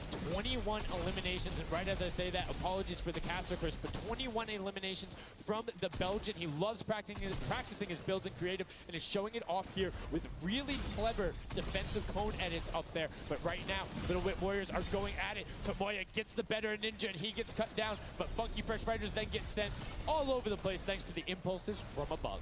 I love this strat. He kind of sends out for a second there just to kind of catch a breather, see if his teammates come back. But unfortunately, the timing was just a bit off. And the Llama Record Company now control the middle point. For how long, we will find out here, as this is their comeback story, because they need these points desperately here. Hand of Blood still alive, just long enough to get a couple of more points. But Scissors is playing the long game here, just eating away at the threshold here at the top. So Suzu isn't grouped with them. I'm assuming they've sent him to just go either watch middle and be their middle control. No, he just came up the backside. There you go. And just like go flying at people as the Kodoku come up in a very well coordinated pinch. 3 from the side, and Scissors gets taken down, but the Funky Fresh, oh no! No, they got stopped. 1 point. Well, 1 point. Yo, so if you are the Fish Fam or Little Whip, right now you have to send somebody to stop them. If that Infinity Blade wielder gets out of spawn and goes anywhere for 1 second, they will win. Somebody has to deny him. It is all on Tomoya. Anywhere he goes, it doesn't have to be the one near him. If he touches the middle, a singular uncontested second will be the victory for them. These are the final moments here, Sundown. Look at him. He's got a slight grin on his face. He wants to do it. Is this the point that he's going to make it? Here it goes. He takes his stake. He does miss. He's going back for it now. His team's up there. All he has to do is swipe just a couple of times. Can he win this trade? And he does not. And as you watch, check the points on the right-hand side. Nobody is climbing up by the 12s, and as they did it, Llama Record Co. gets the control there, but Little Whip contesting them right back. Funky Fresh Tomoya will be back and looking to find it, but the contention is going for the middle. Here's Tomoya. He knows just a second in there. Uncontested will be enough. Can he get it? Oh, no, he doesn't. He got knocked down. The impulse grenade at the second he landed knocks everyone out. No one's in there. Can he find it? And he does. That's it. His feet touch the ground. The impulse doesn't go off. Tomoya takes it for the Funky Fighters with some brilliant teamwork. What an intense endgame, too. Get taken out at 999 points. Really, anything can happen in those final moments. I'm telling you, I love the Sky Station Showdown. Can't wait for more people to start playing it. And the Funky Fresh Fighter right there celebrating with his team. You can see them just so excited, so happy. Let's take a look at this final replay. Now, again, we talked about it. The impulses being a great denial tool. Right there as the player goes down, sent back out, goes in, but misses the jump monster. He almost had the flashiest ending ever. Just kind of diving in, wrapping it all up. But it was just good enough. like you said, he only had to stay there for a bit. And even with the impulse bumping him out, that's it. And I mean, you saw the impulse explosions the second after going off. The team's doing everything they can, but it was not enough to shut down the Funky Fighters. Tomoya, Kutu, Huzi, Dracius, incredibly well done to take the second match of the first set at the Creative Finals. Yeah, you know what? I am a Funky Fighter rooter and supporter now. I'm rooting for them. I can't really? do it. Okay, just gonna bandwagon right after. Yay, the next team who won, I'm their fan. But no, great performance coming out from them. And it's one thing we talked about, right? The adaptation that happens from match to match. Llama Rekiko was like, oh, we're gonna stick to our game plan. That didn't work out. Yeah, it really didn't in those end game situations. They really just kind of crept up and snuck and took the entire competition. They did, and they were able to make sure that they got time in the middle when Little Whip and that team weren't able to get there. Llama Rekiko and Little Whip were going at it constantly. Funky Fresh were just able to step there. Yep, and that's just kind of how it happens, you know? Now they find themselves one step closer to taking the Silver Llama for this set. Because remember, at the end of the day, these are just the games, but they have to take the entire set now. Now the pressure's on. The pressure is on, but the Funky Fighters have a little bit of pressure off of their shoulders because they know they got that top spot. And we have Pookie standing by on the top deck with the Pooks. What do you got for us? Thank you so much, Sundown. I am down here with our second game winners here. Congratulations, guys, first off and foremost. Now, I got to talk about the moment where you guys were just sitting. You needed 1 point left to win. What was that like? I was really nervous. Like, I was just imagining, like, losing with 1 point would be terrible, so we just tried to get 1 more point and we did it. So it was definitely devastating. I was screaming in my seat. I heard all the fans in the audience screaming for you guys as well. So going into the next games, what do you guys think your strategy is going to be? Are you gonna keep doing what you're doing? Are you gonna mix it up a little bit? I think doing what we're doing is fine because first game we got second place, second game we won. So yeah, we're gonna try and do the same thing and hopefully win again. And hopefully have more than a 1 point buffer, right? Yep, yeah, definitely. For sure. Now, just coming over here to you, what has it been like to be here at the Fortnite World Creative Cup, just playing in front of this audience, you know, hearing everybody cheer for you guys to win? What is that like? It's fun. That's the only thing I can think of. It's fun to compete against everyone else, meet your teammates, and just have fun. Yeah, and have you guys had a chance to play together before? Is this your first time playing together as a team? I don't hear it, sorry. Is it your first time playing together as a team? Yeah, it's the first time. Well, you guys definitely make it look super easy. Thank you all so much for being here and talking to me. I'm gonna let you get your synergy back together. Sundown and Monster, back to you up at the desk. Thank you so much, Pookie, and the Funky Fresh Fighters. I mean, their game plan has been solid. Second place, first place. Now, I understand why you might want to bandwagon a little bit, but I'm still going to hang out with my Llama Rekiko. But I want to talk about the changes we saw from match 1 to match 2 in terms of gameplay, and was it what you expected? Definitely not what I expected. I thought Gotaga's team was going to come out here and crush it right behind the Fish Fam, but as you can see, huge upsets. Anything can kind of go either which way, and I mean, talk about like kind of beginner's luck or something like that. You just put a team together. They didn't practice. They're just coming out here and wiping players up, so a lot of talented players here at the Creative Finals. I mean, Tomoya talked about it. He was like, hey, when I pick my team, very confident there with their Death Run ability. Want to see what they do in the elimination race during World Run, but doing incredibly well so far at Sky Station. That's going to be a confidence booster, because if you can get the Silver Llama there and you're confident in your ability on the World Run, you're set. Yeah, you're just one step closer. So with the first place and the second place, they're clearly having a good set so far here at the Sky Station Showdown. Yeah, it's been very well done from them, but it's still anybody's game. Don't forget, the winner of the Silver Llama is the one who has accumulated the most prize money across, which equates roughly to placements, but you don't get punished if you're placing in that bottom half. 4th through 8th, all receiving the same amount of prize money in each one of the matches. Yes, everyone is a winner. So you really have to fight till the end, regardless if you're in the lead or not. This is why these guys are going for it, because this is life-changing prize money on the line. And I mean, we've seen the difference 10 seconds in that center circle. 120 right there. It makes a huge difference, but enough of us breaking it down. We're going to throw it outside to Bala, because he's going to show us what's up with the tactics. Bala, what do you got for us? I'm out here at the Fan Festival, and I don't have a bandwagon here, but maybe after this set I'll have to hop on somewhere with Monster.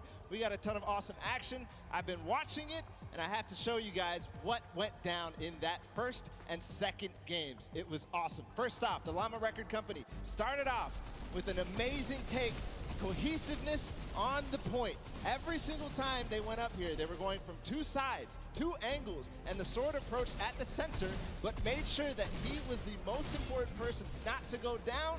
You see there, Hand of Blood and his teammates all backing up. He's gonna have an engagement on the side. These sword fights are really easy for him to just mow it down, but immediately as he realizes his teammates are up on the point, about to get up, about to push the ramps, he comes up from the side, slices and dices, but meanwhile, they ended up falling down the leaderboard. If you look at right now where they're at, they're only in second place. Fish Fam was ahead of them. But all while Scissors was dancing and talking all the smack, telling his teammates to try to get the crowd involved, it was Llama Record Company making the plan, making the play to get in towards the center. Absolutely amazing take in the center on this first game. Led to Hand of Blood staying in that point and absolutely dominating with the super point there. Guys, 2 matches down on Sky Station Showdown, 1 more to go. We'll see where Monster lands at the end of this, because I will maybe join you on that bandwagon. Guys, take it back.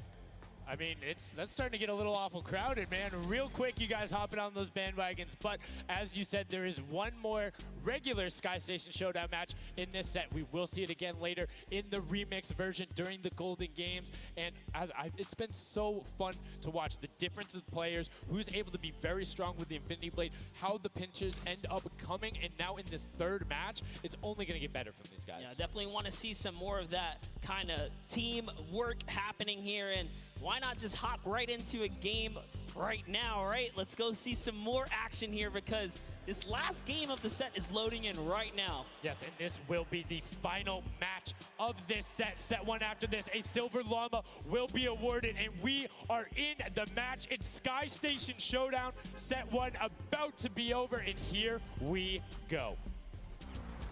All right, gotta love those players just kind of beelining out. And don't forget, you know exactly who your neighbors are. You know who is to your left and to your right, because you can see the banners and the designs on their spawns. It's a nice look at our captains right there. And right away, you can see a number of teams finding ramp paths where they're able to use their first 5 materials. Next 5, Sword does a double jump. Boom. Right to the top. Chicken Champions excellently executed. Yeah, this is what matters right here, is stopping the funky fighters, because clearly they have been doing some good work together as a team so far. Tomoya is off to the races here, though, sent to run away. Can the Sunshine Soldiers come back? Can the Cuddle Crew make a big appearance for themselves? Because they can really shake it up here. It can go any which way depending on who has the most victories, really, in the best placement. Yeah, so currently you will see the fact that they're able to be pushed off right there. Llama Record go putting shots down towards the spawn. You don't want to peek though, because the hunting rifles will be coming out, and the shot just misses Carnifex right there. And he trades back down. Ninja firing it off, but gets pushed out by Raven's Revenge right there. Yeah, Carnifex having a tough time kind of listening in there. Carnifex was sniped from the side. Now we have Taldak here jumping right in from the Little Whip Warriors. He's going toe-to-toe. Otaga's down and out. So, if I'm the Llama Record Company, and I know I've won a match, and then I did okay in the last one. They were in 4th, so they were there. They were close. Funky Fighters have a win in a 2nd place. Do you send somebody to just hard deny the Funky Fighters the entire time? You don't get the Silver Llama if you don't, right? If the Funky Fighters finish above you, they're going to be finished off. Do you think they can spare somebody to do that, though? Because it's better off to deny them than it is to push up the top. Yeah, but the problem is then, the Little Whip Warriors have been so consistent, you literally allowed them to snipe the competition because you over-focus. So I think the play here is play your game, and if anything, stay away from them. Let the rest of the server do that, gritty work for you and dominate the other side. Take that victory. There you go. I like to hear it, Monster. That's fantastic analysis. That's why we keep you around. The breakdown and making sure you challenge the initial opinion there, as the Ravens Revenge are able to get on the top and in a fantastic spot of control right now, building up a 40-point lead. Yeah, even Gotaga's team is still in this. They've been doing relatively well so far. Here it is. He just kind of goes toe-to-toe, and Ninja strikes him right down. Oh, but his teammate comes on in. Raven's Revenge, who is that? Magma comes right up to the top. And give you guys a little fun fact about Magma. He's from Australia. He started playing in Fortnite Season 2. His favorite aspect of creative mode is actually speedrunning. Always finds new ways to kind of play the game. I mean, good on him, man. I get incredibly frustrated by that, but then watching these guys do the speed runs and how quickly they go through and how efficiently, it just reminds me why we're up here talking about it and watching them do this creative madness as Scissors cuts through the competition, goes straight up to delay and right back down. Cuddle Crew not quite able to get him. It goes up again, so right now just denying the Cuddle Crew the points, but we talked about how we want to see more from them right now, pushing into the top 3. Yes, the Cuddle Crew, come on, make a big appearance. Every game is worth so much. You, at the very least, want to be up in that top 4 contestant so that you can take a little bit more home with you. Here it is, Ninja. Disengages, actually just takes down Magma. And hey, I like the strat here. He says, you know what, I got low health, let's just get back on this respawn wagon. Doesn't even give anyone the satisfaction of stealing the siphon. I was about to say, no siphon, no materials, quick reset, knows he can get out there, was basically in his spawn anyway. That is the type of competitive edge Ninja always looks to give himself. I love that. That was like 200 IQ low-key right there. It was very well played. But back to Gotaga and Hand of Blood here in the same shot. Hand of Blood just, he can't do much. He knows there's a team up there. Waits for his entire squad to go up the ramp and then hops right to the top. But now back to Gotaga, who's on this point by himself. He wants to kind of bait him into the close. Can he get the hit? And he does. Talnok goes right down, straight to the top.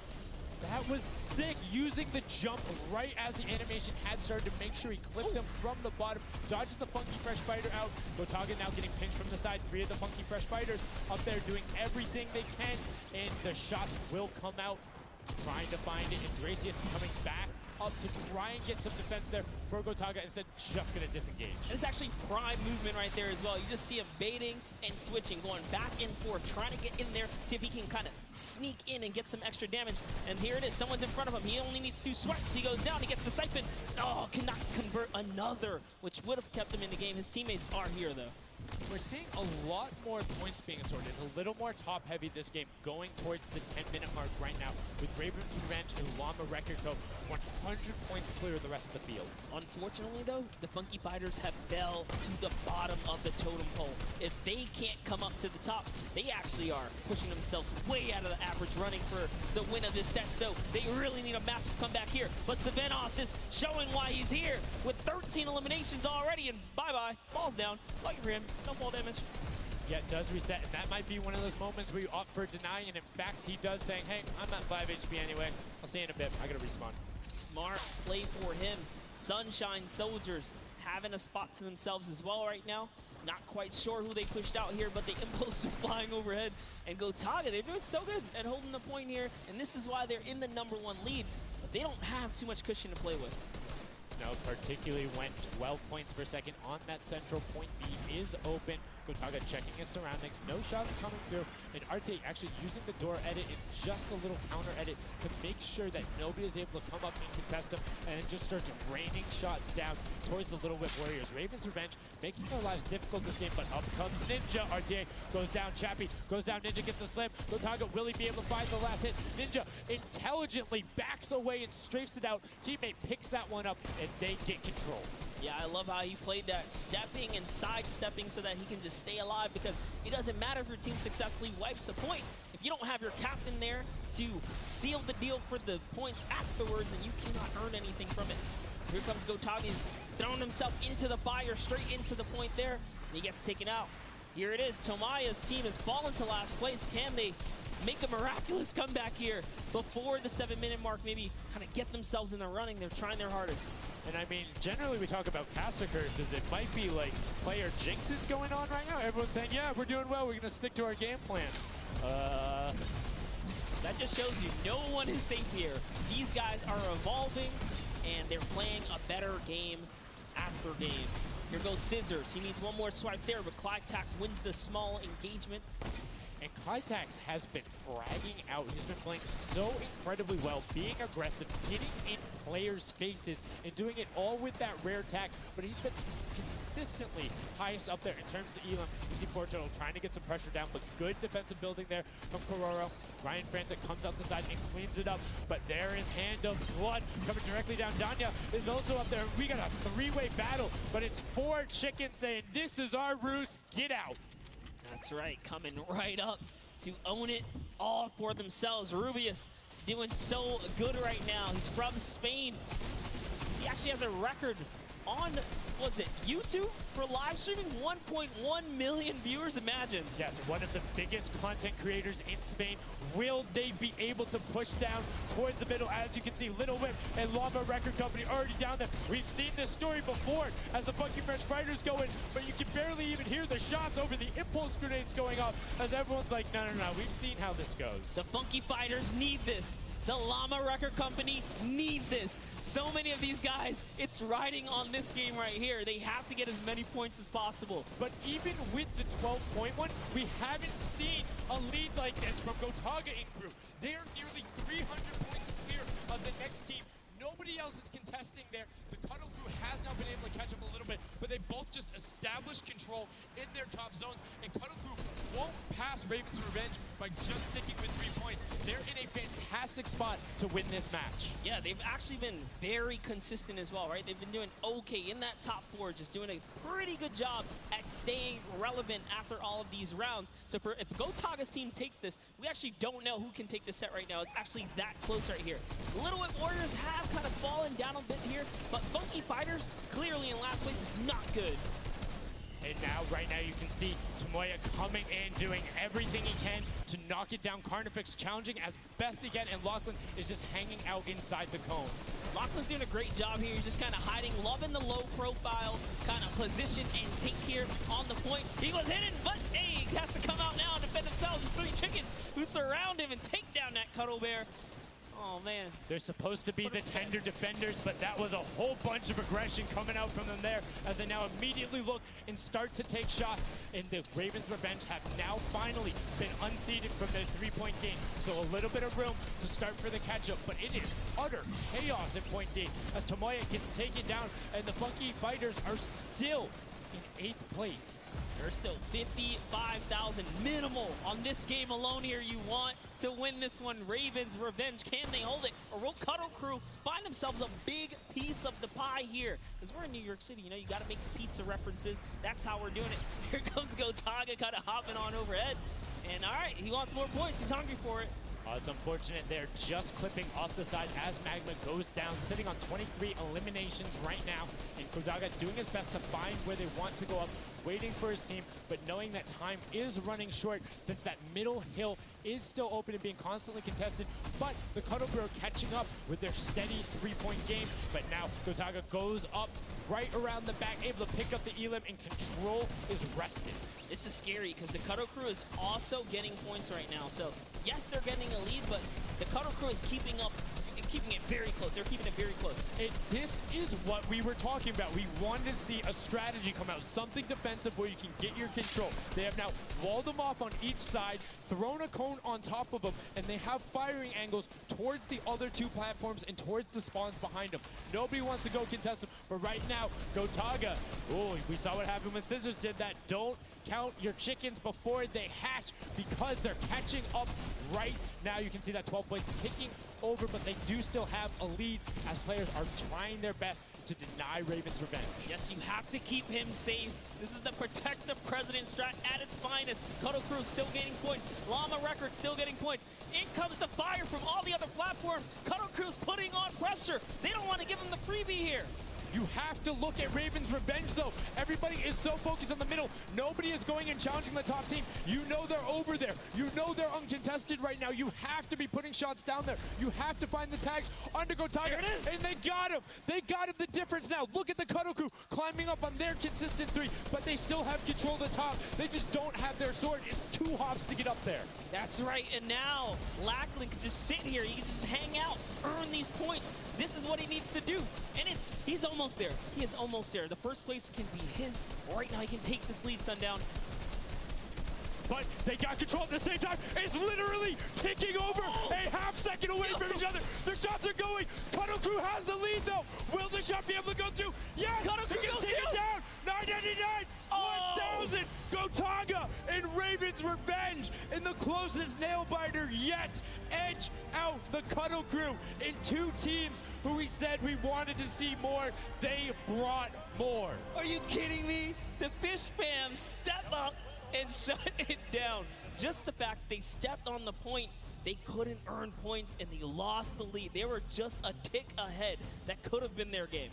I mean, it's just, let's check out the replay. You can see the counter in the top right, but the Fish fam going up and challenging on the other side. You can see them hopping up there.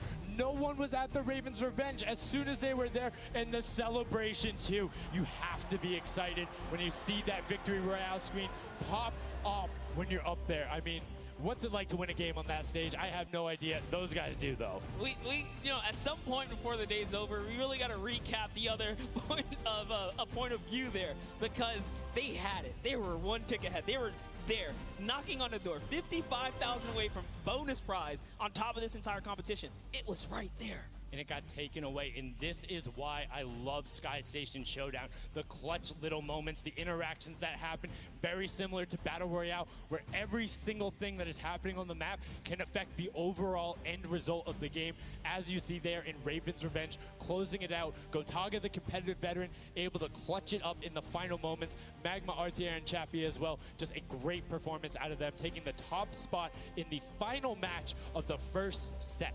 Now I get to say, I was right the whole time. I started off with, Raven's Revenge, kind of making me feel like, hey, these are my guys. Let's go with your gut, guys, all right? Raven's Revenge, that's who I said when I started this whole thing. I told you. He's not wrong. They were able to take it there, but we're going to throw it up top to an interview with Raven's Revenge with Zeke. Zeke, you there, buddy? I am here, son. Now, thank you so much. Fun fact, Monster did in fact say Raven's Revenge would win. I've got your back, Monster. I am here. You guys got your revenge. I gotta ask, first question to you, Gotaga. How does it feel to be here in the stadium, the fans, the roar, and to be facing off against your peers? Was it what you expected? Honestly, it's crazy, and I have a really strong team. We are learning a lot from our mistakes, and I'm so glad to be here, to be honest. I don't know how to describe it. It's pretty crazy. It's pretty crazy being here. I'm right there with you. All right, so now who's the overall shot caller? Is it Gotaga? Is it you? Who is it? Kind of all four of us. We were playing too afraid at first, so we just had to just go in there and just kill them as fast as we could and then spawn trap. That was our goal. Okay, what's the strategy like? Are you guys, talking through at the beginning? Are you guys waiting for someone else to make a move? Or are you guys like, no, we're going in first? Yeah, we're trying to, really pressure Ninja's team. We're trying to put pressure on that green point. And yeah, we were able to control it over them. They ended up wussing off over to the center. And yeah, we were able to play our game and play what we wanted. Awesome. All right, final question. What do you want to say to all the fans that are here watching, cheering you guys on, and from home? I don't know, it's just incredible. I'm happy that so many people are here. I don't know, just enjoying the show. It's amazing, honestly. Well, congratulations, guys. Now, I believe for now, we're going to send it over to Golden Boy, who is standing by.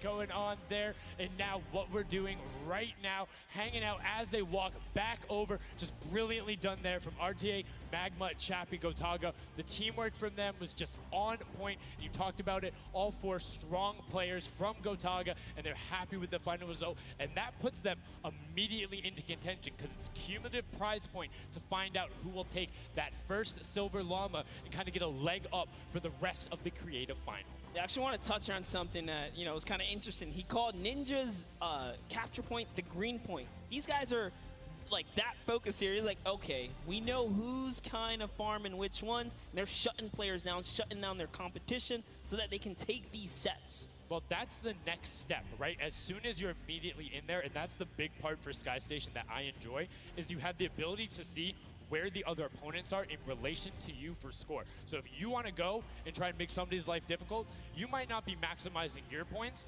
but you can effectively help your team the most by just denying the other guys and being like, hey, you don't get to play this. And occasionally, if you put enough pressure on them, maybe they default to rotating the other way. Maybe they go somewhere longer. Maybe they have to wait and only pushes forward. All of those are advantages you can get by just putting pressure on another team. And there's so many different layers, and I think when we see the remix for this, it's going to get even more exciting. Yeah, don't forget, guys, here and at home, there's a remix version. We have some nice twisted surprise that we will see unfold as the day goes on. That was just our first iteration of this round, and honestly, it was a great set. But that just leaves us with the question, too. The Funky Fighters, they had an amazing opening, right? Second place is great. You get big prize bonus for that. You win game 2, and then you kind of flop game 3. Depending on where they went, their average might have really been anchored down. Yeah, that ends up being really, really, really harmful. But luckily there, if you're in the 4th to 8th range, there's no additional, I don't want to say penalty, because they're all getting $10,000 for the match in of itself. So there's just no additional gain after that fact. You're still able to stay par. So 4th would have been just as bad, but 8th, you're kind of looking like, oh, that'll really bring down the average. It's not the worst case scenario going on there. So they should still be at least in the running, but you can't be comfortable. No. Like, not at all. It's so incredible, and now we are going to go over the stage. We have the results, and your set 1 winner is the Funky Fighters. The last match was not enough. The singular win in the double goes over to them. They will have that first silver llama, and there he is throwing it up, and I mean, you got to be happy for him. They did it. I thought maybe it wasn't enough, but it was. Love this celebration right here. You kind of are like, it's a little, I don't want to say like bittersweet there, but it's like, oh, you kind of like get pushed out in the last game, and then boom, you get it. But now the silver llama, but they're happy. They realize, and the big thing, that gives them a leg up for the rest of the competition. If they can win the next match, another team has to win both of them. But such a great job from the Funky Fighters, sticking to their guns, staying with the strategy, getting 2 top 2 plays finishes, one of them being a win. I actually love this right here. They're all getting together, showing team harmony. They're clearly happy. They take the first set. That's amazing. They're off to the right start, really. They can get another 1 or 2 of those, and this entire creative finals is theirs. Well, and again, we talked with Tamara beforehand, and he was like, yeah, we're really confident when we can get in the races. We want to be on that world run. We know we can do there. We have some really good runners, and then they turn around and do that? I was just Showdown? Yeah, I was just going to touch it. I was like, you know what? Yeah, this wasn't even their strong suit, right? He did a death run at some point as when he recruited his people for this creative challenge. So for him to take what might be one of our, toe-to-toe PvP sessions, that's actually crazy. And here's the team standing, Sundown. Yeah, look at the final team standing. So Llama Record Code do just get edged out by $1,500 there. The Funky Fighters, you can see on the right-hand side, have been awarded that silver llama. Rounding it out, you have Raven's Revenge in the top 3, Cuddle Crew and Little Whip Warriors both at 55, sitting in 4th and 5th. Fish Fam, Sunshine Soldiers, I almost got that one, 6th and 7th, and then 8th there are the Chicken Champions. But this is set 1 of 4. There's still tons of creative games to be going on. I mean, it's been so good, and like we talked about earlier, we have a never-before-seen map and game mode for you guys. Now, I know we released Prop Hunt. It's something that's kind of similar to that. How many of you guys have played Red Light, Green Light at some point in time, right? You've been there, you've done it. I know, whether it might have been a little while ago. Junkyard Juke is a red light, green light prop hunt version where you will have 2 teams sitting up as guards, 6 teams running. It will rotate through every single one of the rounds, and here you can see how to win. You have to dodge those guards, sprint into the center, and incinerate yourself in order to get those points. There are 4 rounds per match, Monster, and how do they score? Yeah, but also, before we get there, you only get to be guard once. And while you're guard, you do not accumulate points. But yes, the points come in through the props themselves. So when you are on the prop side, you want to choose small, medium, or large objects and try and get it to the incinerator under the guard tower. So it's actually really difficult. And like you said, it's a hybrid. It's a red light, green light / prop hunt style. And this is a pretty tough game mode. We've played a fair amount of it. I got my hands on it. This is actually a lot harder than it kind of sounds. So it's something that is just completely different. I don't know how many of you guys have played Prop Hunt. Definitely check it out. It's on the Creative Islands. It's a lot of fun, but this brings an additional aspect to it. The guards are able to have the denial. You're able to plan routes out, and you can have strategies, right? So, hey, maybe I want to run all big props the whole time. Don't give it away. Don't give it away. Like I said, there's tons of different things. Let's check out the format and see what these guys, how they're going to go through, what the map looks like, and really get an idea of how the game is played.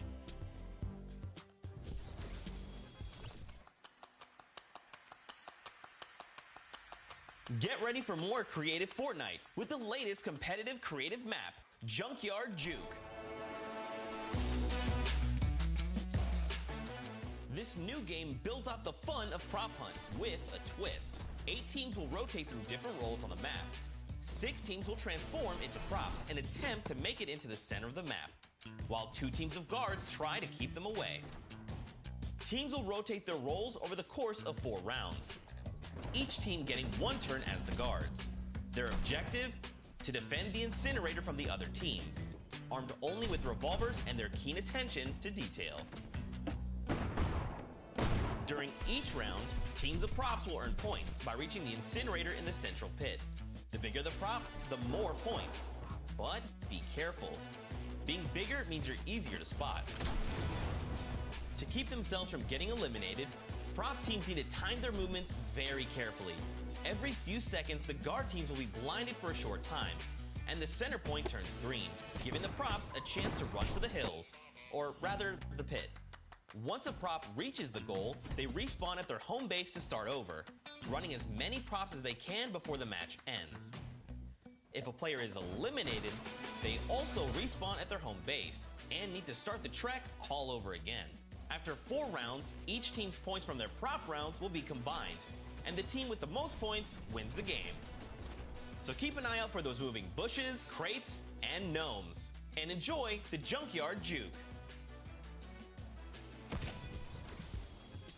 Thank you so much, Zeke, for that update. That's Junkyard Juke, something that has never before been seen. It looks kind of a little simple, but it's wacky, it's fun. There's a lot of small little minutia that go into it, things you can min-max on, and also there's just a level of ridiculousness that I enjoy so much. Just seeing somebody turn themselves into a literal dumpster and then try and weave their way past, it's a lot of fun. Let the memes come to life here as your favorite. Whoa, you talking about my gameplay again? God, that's so rude. Turn them into dumpsters, literally.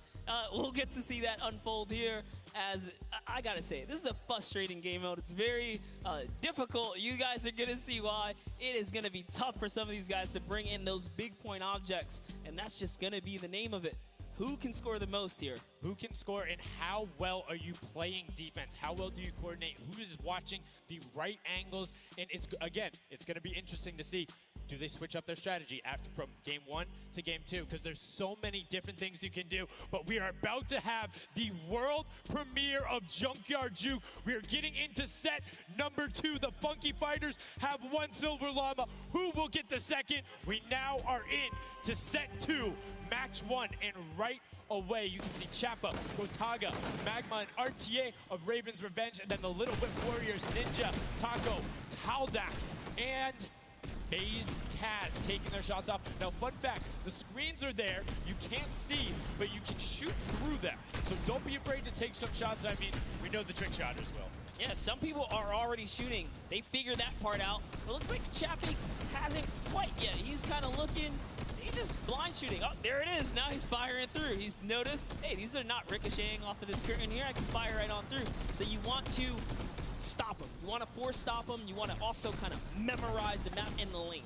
And right away, you can see as soon as the blinds go down, people go. But the first points are starting to come through as Lachlan is able to get in.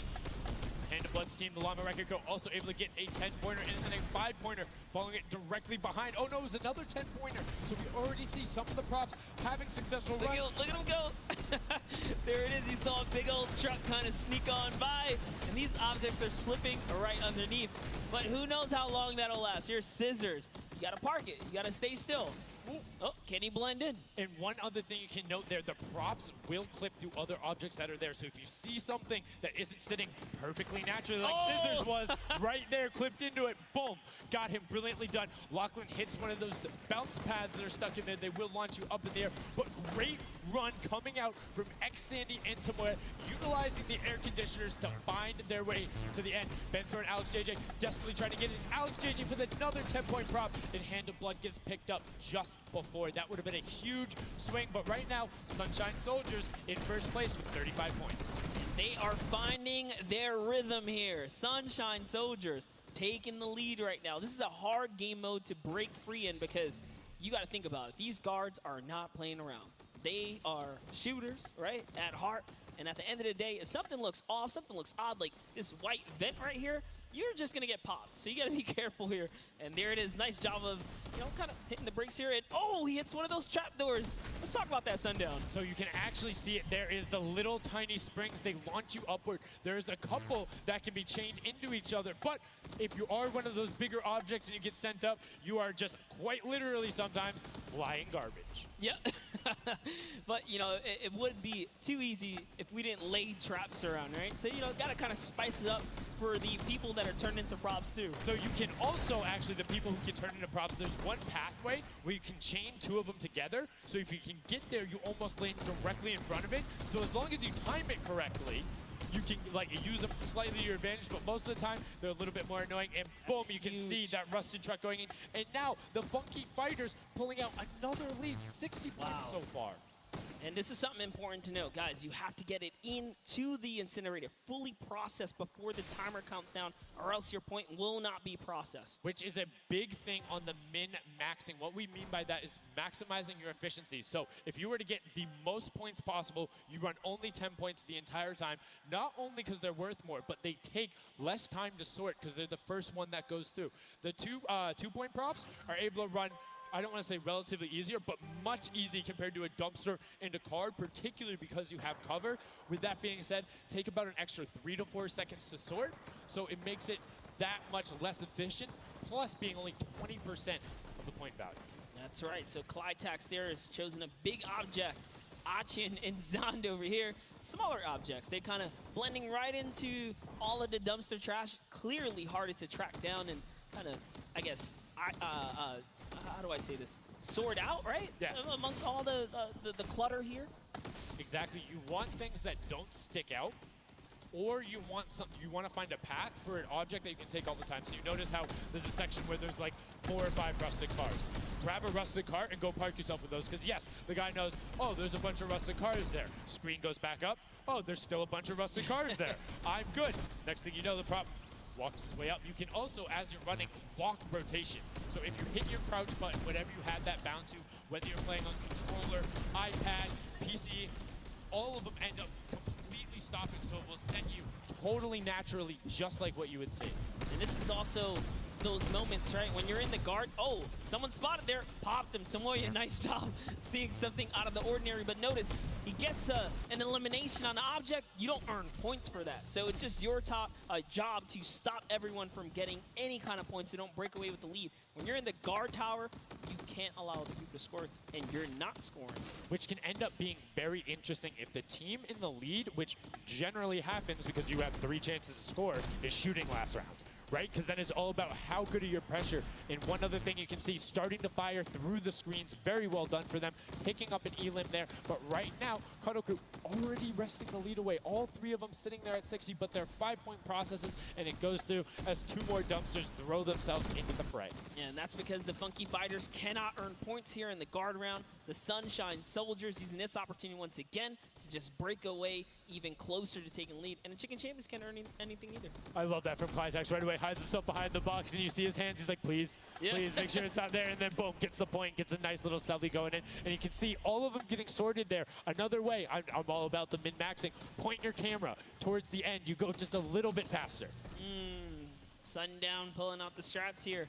The question is, can our competitors figure it out fast enough with their limited amount of games here? But 20 seconds on the clock. Can he get this in time? Remember, you gotta grab the dumpster, drop the dumpster, and get it processed. That was perfect. That was so good by Stuart000 because he dodged the little springboard there. You saw him look at it and be like, oh, no, I'm good. And that was the last run. None of these props are going to be able to get sorted. Lachlan gets picked out at the end. You can see 3, 2, 1, but not going to be enough. You need to get all the way through and sorted on the point as the rest of the denial comes through, and we're going to rotate the guards up again. Yes, so we will have some new guards take their place. This is honestly Chicken Champions' opportunity to start scoring some points and hopefully close up the gap here. The Sunshine Soldiers are now at the bottom layer of the guard tower, and the Fish Fam are at the top. So it is time to kind of mix it up. My eyes are on the Funky Fighters right now. They are doing great. They're very close, and on top of that, they're the team with the Silver Llama. Yep. As we've talked about, they are so incredibly close, doing everything they can to push towards the top. And you can see they got a lot of elims too in the round where they were playing defense. So not a ton of scoring going past them, only 35 points off the pace. But what I'm shocked about right now is there is nobody running 2-point props at all. 0. Tamori is a genius. He was already spotted out for the statue. He kind of hit over to the side and said, you know what, I kind of got to wait here. I can't park this statue out in the open. He's going to be hunting for me. And that's exactly what he does. Kind of sits it over on the side there. And that's how he earns himself another point. So they're actually playing very, very smart here. And that's why they've been doing so good at these competitions. I think the guards need to be slightly more aggressive. There's is unlimited ammunition. You can't run out. Oh. If you think something is suspicious, or if you just want to take a shot at it, shoot your shot. Yeah. What's the worst case that happens? You miss. There's no accuracy stats going on there. If something looks suspicious, don't let it through. You're the guards, and you want to deny as much as possible. And again, every match is for $55,000 for the winning team. You want that, and that will lead into the Llamas as well. You don't want to end up in that 4th to 8th spot. You want to push past your competitors as we see a whole mess of air conditioners going in there, the water heaters in. It was fantastic for Raven's Revenge, and Llama Record Co. are also climbing their way up the leaderboard, 110 points so far.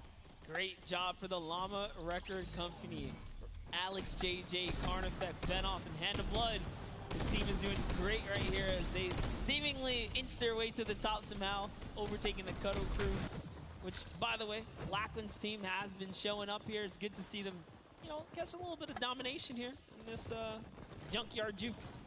Well, like we said, the creative finals is all about celebrating the different types of creative skills. There's different ways to express that. We have the World Run where it's there. We saw Sky Station Showdown, which shows off building in team tactics. And right now, Prop Hunt is all about min-maxing efficiency, working together, and hitting your shots. Yeah, absolutely, because when you're in that guard tower, you don't have opportunity to miss. You let them score, they're going to break free and break away with the lead. Here's a look at Svenos here, who's that bullseye, just kind of blending right in. The archery target, there's a lot of them out there, but you need to be careful because they're slightly harder. And come on. Uh-oh. Really? He's floating up Really? there. You can see kind of like the look on his face. He's like, there's no way this works. And one other thing to talk about is orientation of your prop. So you notice he actually swapped his camera and pointed in the other direction. Oh. Unfortunately, was clipping into the trash bag there. But if you're running forward, your prop faces backwards. So you need to run and then turn, settle yourself. That's the best way. Or you orient yourself around the stuff that's near you. Because if you're facing in a totally random direction, that'll earn a bullet in most circumstances. I love how aggressive they were at the final moments. The clock was You gotta go. Yeah, the clock was ticking. They're like, you know what, we gotta get in here. But that was round 3 of 4 for this first game right here. And, it's kind of going either which way. So if you've already had your shot at the guard tower, you're safe. You're good. You can keep getting points. But if this is your last opportunity, you're in a guard tower, that's all the points you got. That's it. They have to hold strong. So this is where it really comes into mind who is running, who is in the tower, and what does the scoreboard look like. So right now we can see right away Llama Record Co. is up there, and I believe it's with, I didn't see who that other team was. When we pan back over, we'll call that out. But Llama Record Co.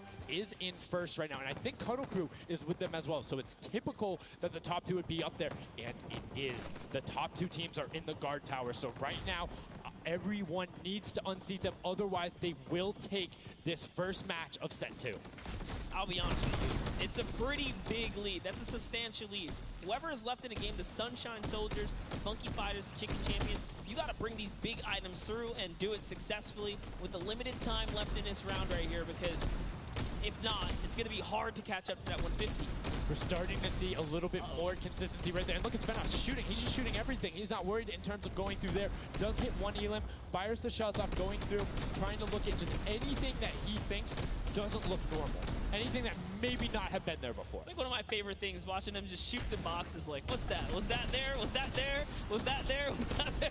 He's just taking his shots. That's exactly what you got to do here if you want to hold this lead here. And that's why they're dominating. You can see the no hesitation really coming out of them, and that's why they have the lead right now. And it's great. It's great that they're hitting his shots. It's great that Svenos is holding it down. But the Funky Fighters, we talked about it, eyes on them, already up to 120. One more 10-point prop will put them past. And unfortunately for Ninja there, does get hit on the springboard, but gets in anyway, so just a little bit of time loss. A great shot from Lachlan. My lord, I barely even saw that.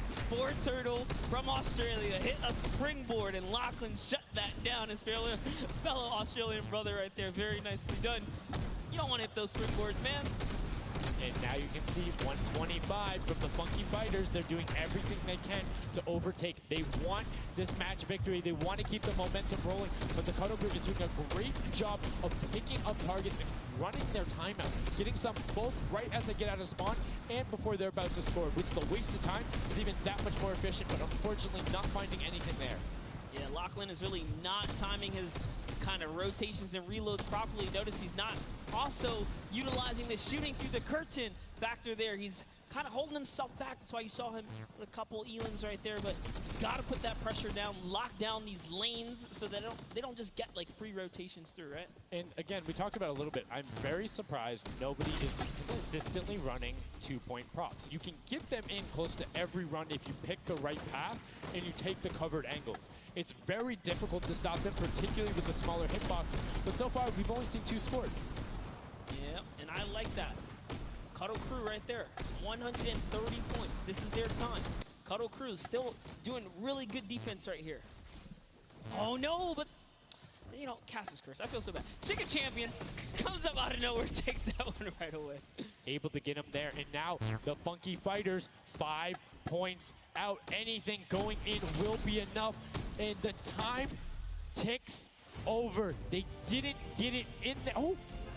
Did they get it in there? They might have got the 5-point right at the end, but no, wasn't enough. Llama Record Co. on the defense says, lock it up. We good. Brilliantly done from them. And that's what I'm talking about. When you're sitting there on defense, you know exactly how long you need to keep them out. Exactly what you need to do in order to take the victory. And no surprise there, the guys who are all about that apocalypse game mode during the creative trials, able to take home the very first match ever on Junkyard Juke. That was well played. Valiant effort for everyone that participated in that run right there. And it was a close one. 150 points to the contender having 145. Just 1 point. One small radiator. And this is what I'm talking about, where if you had one person who is running just 2-point props there and got their successful runs at the end, they would have it. That's 3 successful runs. That takes about a minute, and you could have collected to it. So go ahead. Nobody opted into it. Maybe some of these guys need a little help here. Let's redo this. What would you suggest here, Sundown? I don't want to say suggest, but I had an opportunity to play a decent amount of it. I'm a big fan of kind of adjusting based off of the scoreline. So if you're seeing you're able to consistently keep running 2-point props, get the guaranteed points. If somebody's playing really good defense and you're not getting 10-point props in, you need to pivot away from that strategy, because getting any points at all is better than none, and particularly if you waste a run on a dumpster where the entire time you're going and then you're stopping, and then you're going and then you're stopping. Eventually, even if you get all the way to the end, sometimes it's not enough, right? And then you've wasted that 35, 45 seconds, 3 rotations to get just there, whereas you could have grabbed the burger, grabbed the bucket, and ran the entire time, weaved around, trying to like catch a good area, as we saw with the statue, able to hide around a corner. So would love to see in the next match a little bit more, I don't want to say like determination going into it, but be a little bit more deliberate. That's right, but let's go on and hear from some of the deliberate actions over with Zeke, down with our winners. What's up, guys? I'm hanging out with the Llama Record Company. They took away the prop hunt 5-point lead. You guys locked it up at the very end. Hand of Blood, I'm going to start with you. And one person I want to call out specifically is this man right here, Svenos. Very tall, tallest man on the planet. It feels like this guy is a very good pick for your team. And I want to know why him, and then also why you picked these other 2. Yeah, I mean, I picked all those guys because this game mode is all about skill. There are no random things in it. You need good aim, you need decision making for sure. And Svenos, I mean, he's like a Spano. He really likes Spano. That's kind of the best city in the world. And that's why I picked him first, for example.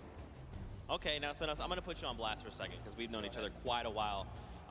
You know, I'd like to believe that your creativity is what allowed you to win. Let's think back to the time where you wore an entire green outfit and you danced and had a galaxy over yourself. Do you feel like that galaxy and that kind of creativity helped you get this dub? I don't know what you're talking about, mate. I think people at home that watched, you guys probably know exactly what I'm talking about. Let's go over this way now. What did you think about that game? Was it what you expected? Was it different? Did it catch off guard? Were you ready to just jump into it? It's enjoyable. Once you get the hang of it, it gets a lot easier. You just got to work out who's good at aiming, which team's on the tower, and after that, you're good. All right, final question. Do you think you have what it takes? Are you gonna? Is the Llama Record Company going to be the team? You think someone else is standing in your way, or is it all you guys? I think it's going to be all us, yes. There you go, man. A few words, that's all they need. Gentlemen, thank you so much. Best of luck going forward. Back to you guys on the desk. Thank you so much, Zeke. Another brilliant performance there coming out of the Llama Record Company. We talked about their versatility. We talked about how quickly they pick up competitive matches. But this is what happened in the first set, right? They were there. They were confident. They're like, yeah, once you get it, it's easy. And then all the other teams immediately caught up. So it'll be very interesting to see if that same story from set 1 is what's happening in set 2. Yep, that's right. Alex up there said it best. You know, he had the confidence. He felt good in those final moments. Hey, you know, once you figure out who's aiming, maybe just avoid them. Yeah, I mean, if somebody is hitting all their shots, you need to take a different route. You can't go and continuously challenge them because, again, we talked about that. If you waste all the time to run through and the guy hits a lucky, or I don't want to say lucky blind fire, but a consistent blind fire through there, don't keep running that way. But like we said, this is the first time seeing the Junkyard Juke mode, and we talked about the prop hunt mode earlier, but you can play it live right now in-game. There's an LTM that's available only for this weekend. Let's check it out.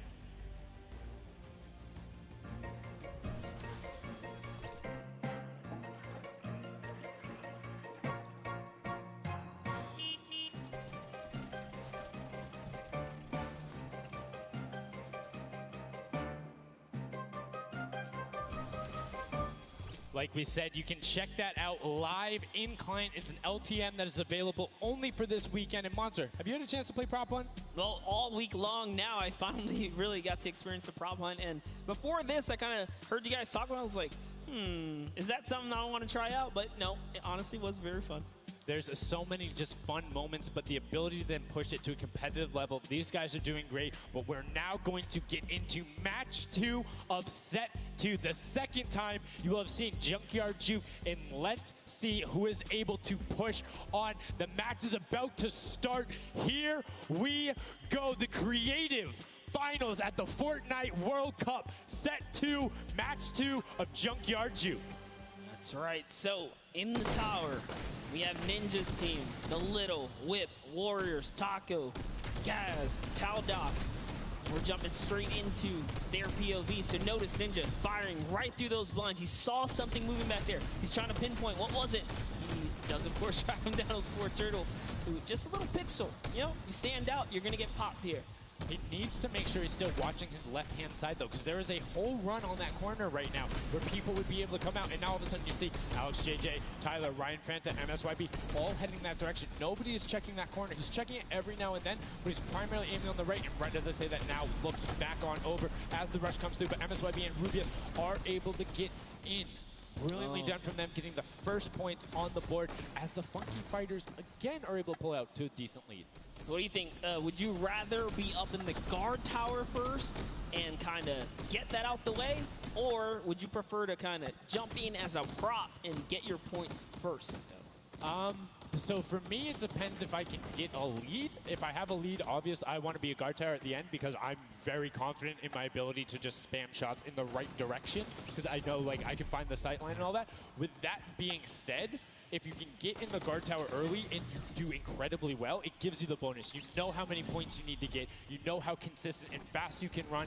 And right now we're seeing a lot more 5-point props than last round. People consistently trying to get those in, recognizing, hey, they're a little bit quicker. People are finding their angles now. But as I say that Achim with the Sunshine Soldiers gets in that truck, 10 points going over to them, and 15 actually, as a 5-pointer got sorted right at the same time. That was perfect, yeah. And the Sunshine Soldiers had a great last run. Achin and his crew really pulled it together. They were at the top for a while there, but in those final moments, we saw the Chicken Champions take away and kind of break away. And now look, no surprise, Chicken Champs, they're feeling it. They found their rhythm towards the end of the last one. If they carry that over, this is going to be a close one. Yeah, and you can see Carnifex hits the jump pad twice over there, doing everything he can to not get hit, and he does get the teddy bear in. 10 points going through, and Clytex gets picked right at the edge. Right through the current. Taco is like, you know what? I'm going to check the close area. Look at how Chappie's doing it as well. He's actually eliminated 9 props so far, so he is really firing away here, trying to see if anyone's trying to make a mad dash while the curtains are up, and Sandy gets caught right there. Good shot right away, 20 seconds left, so players need to start running if they're going. Good shots coming out from Trappy to get it there and get the reload off. Saw the truck over on the side, is able to pick that one up, and now is looking for the smaller props towards the side. Knew there was movement, just wants to fire it up. Only 10 seconds left. They should be able to get the defense, but there goes a bucket. Look at it. Oh, the cactus. those are hard to hit. There goes, able to pick it up just at the last second. Good attempt from Kutu, and you can see the points already coming across. Players so far sticking to their game plan, 5 and 10 point props all the way.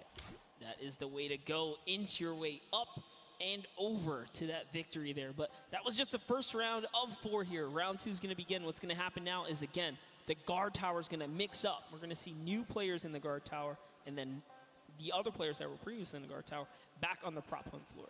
Yes, you get 1 round in the guard tower, 3 rounds of running as the props, and you can see right away now you have the Funky Fighters up top, and the shots go out as soon as the blinds go down, not letting anything happen as the props march their way out of spawn.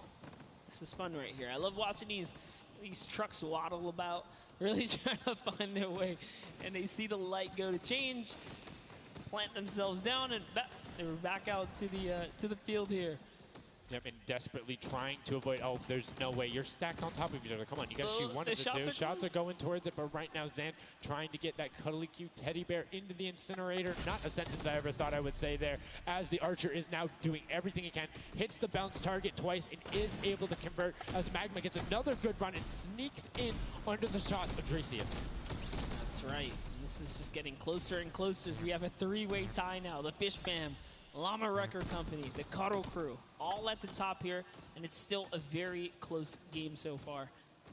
Dan Yan right here from the Sunshine Soldiers, peeking around, using that camera angle, trying to see when it's time, wants to waste no time here. It goes down and off to the races she goes. But will it change? Yep. Actually, stops early too. Says, you know what, I'm gonna play it safe, I'm gonna stop before the curtain comes up. And she has to be having a blast right now. She says one of her favorite things about creative mode is kind of the wacky and Waynian situations you get into, particularly like prop hunt. So this must be a game mode that she's doing incredibly well and enjoying herself in. As you can see there, her team is able to get a couple of props in there. Gotaga and Clytex try to make the final little sprint. Hand of Blood gets another 10 points over, as does Taco with a 5-point statue there. Scissors is hanging around on the side there. Will go through. No, I did not mean to call you trash. You just are a dumpster now, quite literally. Quite literally, but oh, the rage. I read the lips, he said I was so mad. He got taken out right there. And I like this. Let's see how he decides. He's going for those 10 points though. Notice he went straight to the right for the big objects. That's the risk. That's what it was about. That's what happens. You need to be careful not only of the fact you're bigger, easier to see while you're moving, but you need to find a blank space in order to set down. Can't be clipping into anything else with 45 seconds remaining in round 2. And you can see Svedas a minute before the guard looked at him. He's like, I don't, nah, I'm out. Right there. And right now, relatively top heavy. 70-70, and as I said, Fish Fam does get their 80th point, but Lachlan hanging out on top of the Rebel, 28 seconds left, does find an angle that you know, no he actually really didn't watching. park either. He just jumped on top of it You know, I haven't been to this section here where all the vehicles are. This is the section I'm talking about where you can grab a burger in a bucket, go out, and not expose yourself except for during one period. And as long as you either full run the time through or you opt to sit still during that time, then you're good. You will score literally every single run. It's just you have to be a 2-point prop and you have to go to that exit. Oh, Dan Yen right there unfortunately couldn't push through in those final moments there. And that was round 2 of 4, as we are looking to get into round 3 next.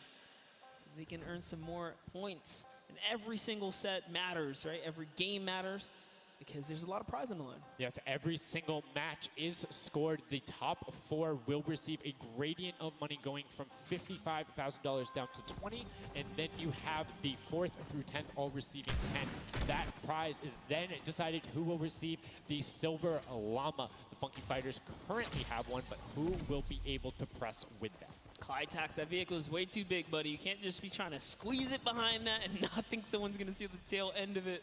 Here we have Bensor and Drakias close by one another. Bensor gets popped through the blinds there.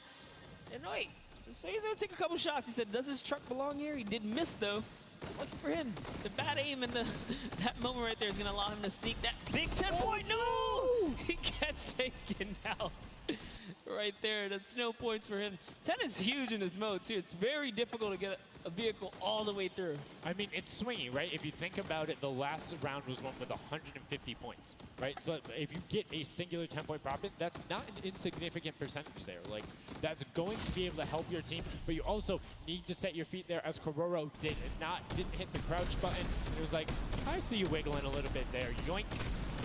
There's Ninja, Ryan, Fronta, Chappie, many others still in the running here.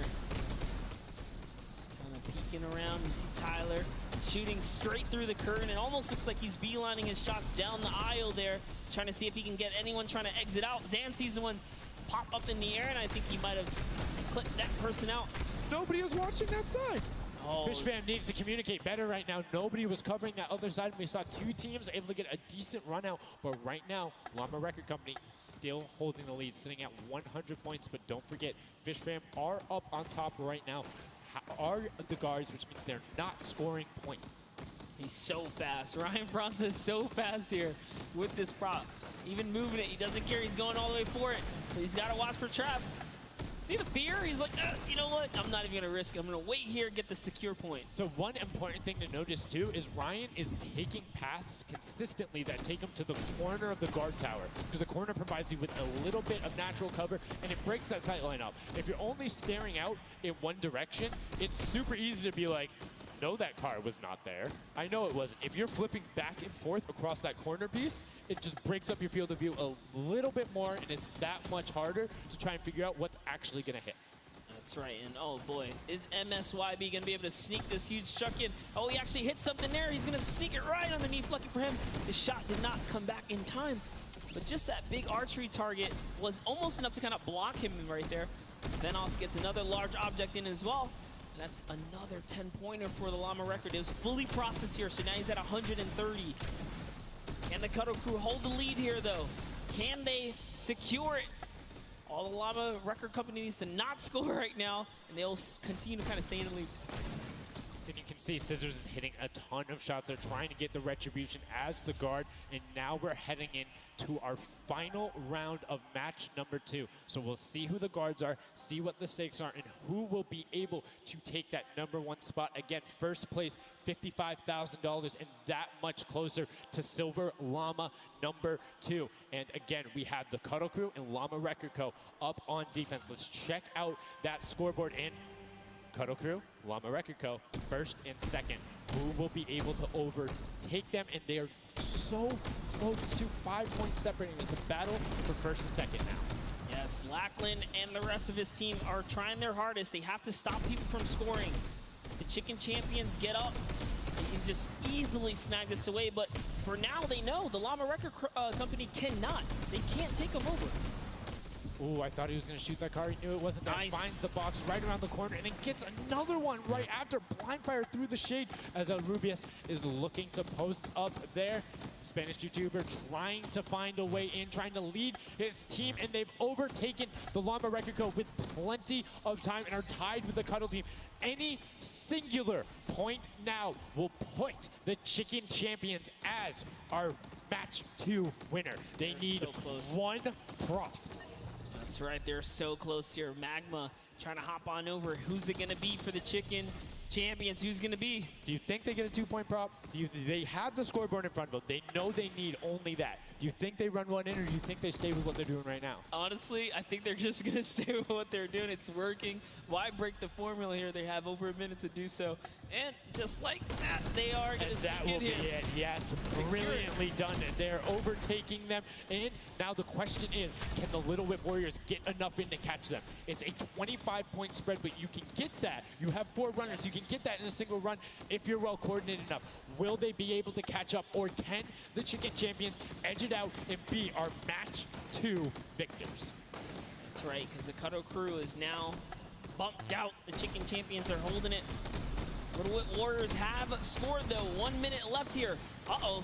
Raven's Revenge coming up as well, as is the Fish Fam. This is actually getting closer than we would have thought. They're close to pushing out the Cuddle crew and the Llamas. Yep, and Little Whip Ninja also getting the 5 points there. Will be able to overtake. Don't forget, you don't want to end up 4th to 8th. It's all about at least breaking into top 4 to get a little bit of the differentiation there in the prizing. But the Chicken Champions are pulling ahead. They're keeping that 25-point difference so far between the Little Whip Warriors. Little Whip needs to find a coordinated run with 10-point props in these last 30 seconds, or they're not going to get it. Meanwhile, Bensor running that statue in, trying to lock up everything he can for the lead, and he's being extremely patient with it. Taking a corner run, finding everything he needs to do. Little Whip does get a 5 and a 10, and they're still now only 20 points behind, but Bensor is going to be able to lock that one up from there. 5 points, 25, 15 seconds left. The Chicken Champions are sitting pretty. Yes, that's right. If the Little Whip Warriors don't score big right now with all big props, it's going to be all over in 3 seconds. And it's not going to be enough here because the Chicken Champions, they actually pushed the lead even further. Did you see what happened at the last second? They did score. No. Raven's Revenge grabbed a 2-point prop, hard ran all the way through, got it in, right? And then that pushed them from 4th into 3rd. When we talk about every little interaction mattering, that was it. But the Chicken Champions, one might be able to say that was excellent. They were able to tend to defend that title for the match 2 victory and putting them in a good spot to contend for the set 2 Llama. You can see the excitement there on their faces as they just realize, hey man, we got this. We're in the running here. The Junkyard Juke could be ours. And you can see they're still talking gameplay right now. Like, they want to know, what can we do more? That play you did right there was awesome, but they want the next one because there's 3 matches for each one of the sets, and a win there would put them in a fantastic spot to get the 2nd Silver Llama. You need that in order to be in contention, and if they're able to split it up away and deny it from the Funky Fighters, the field's wide open. Yes, it's not over yet. That's just another team who takes a victory here, making it that much closer of a running so far. And we saw the Ravens Revenge kind of sneak up too. You need as many points as possible. The bigger the placement, the better the prize as well for the round, so you can't just give up either. You got to push it all the way to the final moment. And hey, hats off to whoever's call that was on Ravens Revenge. That was a brilliant decision, showing exactly why you're able to qualify for the Fortnite World Cup Creative Finals, why you're playing on that stage. Those are the big plays, but again, brilliantly done from the Chicken Champions. Consistent runs, stuck to their statues, stuck to their routes, and took the corners. And now we're actually going to have a chance to talk to our Chicken Champions, the Match 2 champions. Zeke has them up there on the top floor. Zeke, what do you got for us? What's going on, guys? I'm hanging out with the Chicken Champions, guys. That game was insane. Feathers were flying, and you guys clutched it up. Did you figure out the strategy? Because you guys were well and ahead of everybody else. Yeah, we practiced yesterday, and everything is thanks to this guy. This guy always goes for the 10 points, always, and he always gets it. So thanks to you, man. All right, then I'm coming to you, Mr. Carey. What was the strategy? How did you get the 10 points in there? Was it the same every time? Did you switch things up? Yeah, go for the 10 points each time and do the same strategy, and it seems to work.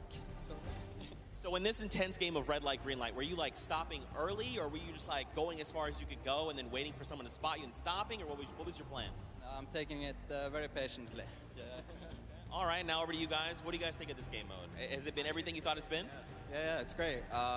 We had a game plan. We definitely did what we came to do, and that's what we expected. So.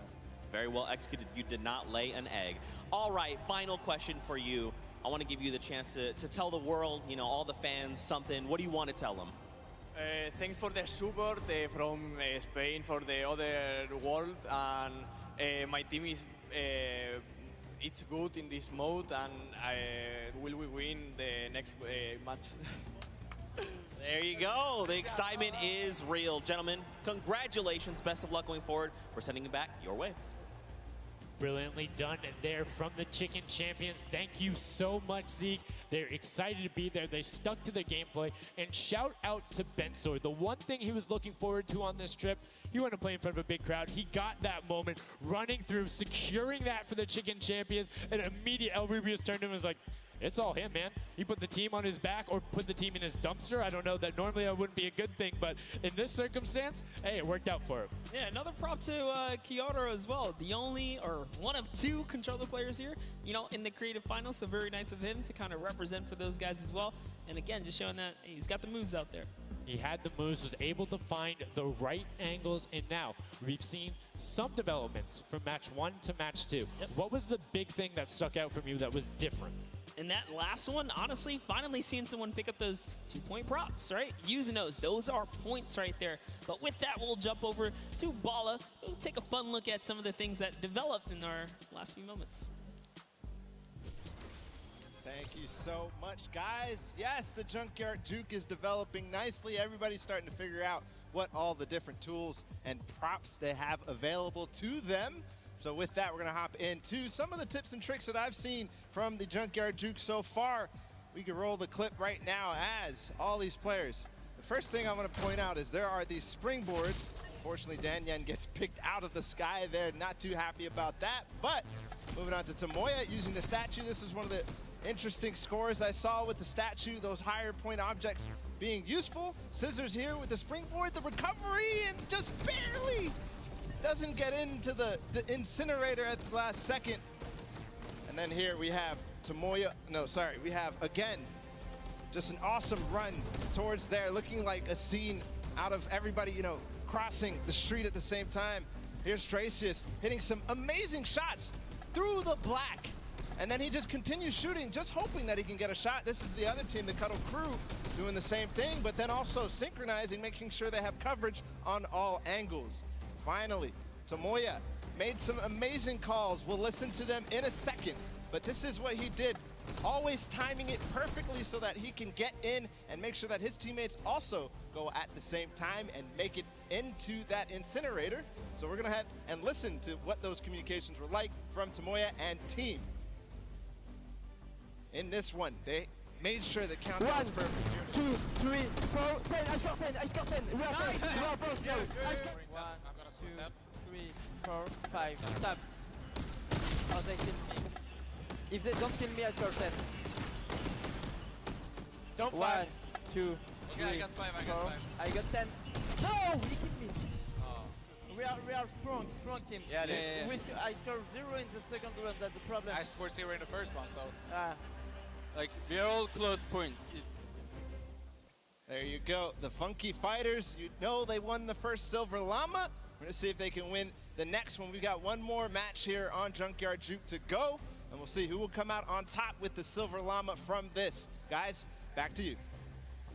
Thank you so much, Bala, for that great breakdown. Listening to the comms, that's one thing I hadn't considered. I always just kind of like, yeah, it's going to come up now. But these guys all on comms talking, have one guy counted out. That guy's just like a metronome. Make sure he has it on the dot every single time. Brilliantly done from them. But will they be able to take back that top spot? We've seen them do it. If they can grab that Silver Llama, they'll be in such a good spot. But right now, they aren't seeing the same success they saw before. Yeah, you want to get the Silver Llama, but to get there, you got to make a new strategy. I think that right there, there was a lot of information in that bit right there. You kind of noticed the team synergy, and he said something very important in his interview there. Talked about being patient. You really have to be patient. You can't let the frustration get to you. You saw Scissors very expressive on the cam. Just, it's hard to get the point through. And that's what I talked about before this whole thing started. I said, trust me, this is a lot harder than you guys think. You might just, you know, oh yeah, I'll turn it to something and run it through. Nah, man, you're gonna get shut down. But I mean, it's just like, if you think about it, it's the mental aspect that really comes with it. If you're able to frustrate somebody else, then they're that much more off their game. And these guys are all great at that, coming through from some of the Death Run qualifiers. It makes it that much harder. But thank you guys so much for joining us here. And again, don't forget, there is a fantastic, awesome event-specific merch starting here right now, today on the 26th. You can also get it on retailrow.com. Make sure you celebrate the event. Remember it, grab some from your friends, your brothers, your family, people who couldn't be here, and celebrate the first ever Fortnite World Cup. Yeah, you saw some of your favorite pros and competitors here rocking that new swag. Definitely loving it. All types of collaborations going on here. I love it when Fortnite releases new gear, you know? This kind of allows me to always spice it up. I'm always a fan of anything Fortnite swag. That's pretty much like 98% of my wardrobe at this point. I mean, love the logos, love the bright colors, but enough from us. Match 3, set number 2, the final one on the original version of Junkyard Juke before we see the remix later on. Are you guys ready? That's right. And let's begin. The first round is underway. Match number 3, set number 2. Who will be able to incinerate the props the most? Who will push out to the lead? And can anybody upset the funky fighters who took that first lobby? You need to make sure they don't get this one here. And basically, everyone's first place. Yep, and you can see there, Taldeck did land a shot straight through the curtain. Very nicely done. Another kind of lane, right? You want to look at your lane, see which lane is available to you that's easy to maneuver the objects you want to bring through. Clitex, for example, here is using a bear. There are no bears in this section, but he says, you know what? It's all good. I can sneak this around. So the big thing with the bear, though, that you don't really consider is the coloring of the background. You're in the junkyard. You're a little bit in one of those desert biome situations. There's a lot of kind of muddle grounds and oranges around there. It makes it that much harder to stick out. However, if you if you're grabbing the snowman, you're just really flexing on everyone. It's like, yeah, I'm a snowman. I'm a snowman in the desert, and I'm going to score on you. That's pretty hilarious because, you know, we haven't seen anyone pull out the weird objects in the back end for good reason. There are a couple other fun ones back there. If we get a pan around later, you'll probably notice a big old snowman or something like that. But with all this money on the line, there's no way anyone has time to play around like that. You can't play around because every single one of those runs matters. And right now, we see Sunshine Soldiers swapping over. They've already put in 2 2-point props, so need to be slightly more efficient on those runs, but good job getting on the board consistently. And as we say that, 5-pointer goes in, boom, they're ahead of the Funky Fresh, who have had a singular 10-point run. So trying to get every possible point. It's all about min-maxing efficiency. Honestly, the Little Warriors are doing a great job at defending here. They all have a ton of eliminations. Taldeck at 6, Taco at 5, Kaz and Ninja both tied at 7. That is pretty good. They're shutting down all of their lanes. These guys are not here to play. Remember, as you're a guard, you don't accumulate any points, so it's good. They're knocking this out the way, and they're doing a great job defending. Keeping them out, making sure you find the right lane angles, and also sometimes just putting shots out in the right spot. You just need to be able to consistently deny as much as possible. And Taldog, that was sick! I was like, are you behind that? Yep, what's that? Didn't see that there before, didn't see that either. Taldeck doing a good job so far, spotting things through the curtain. Let's see if he can find another here with a random shot. Oh, something landed. That's why you don't want to hit those spring traps there.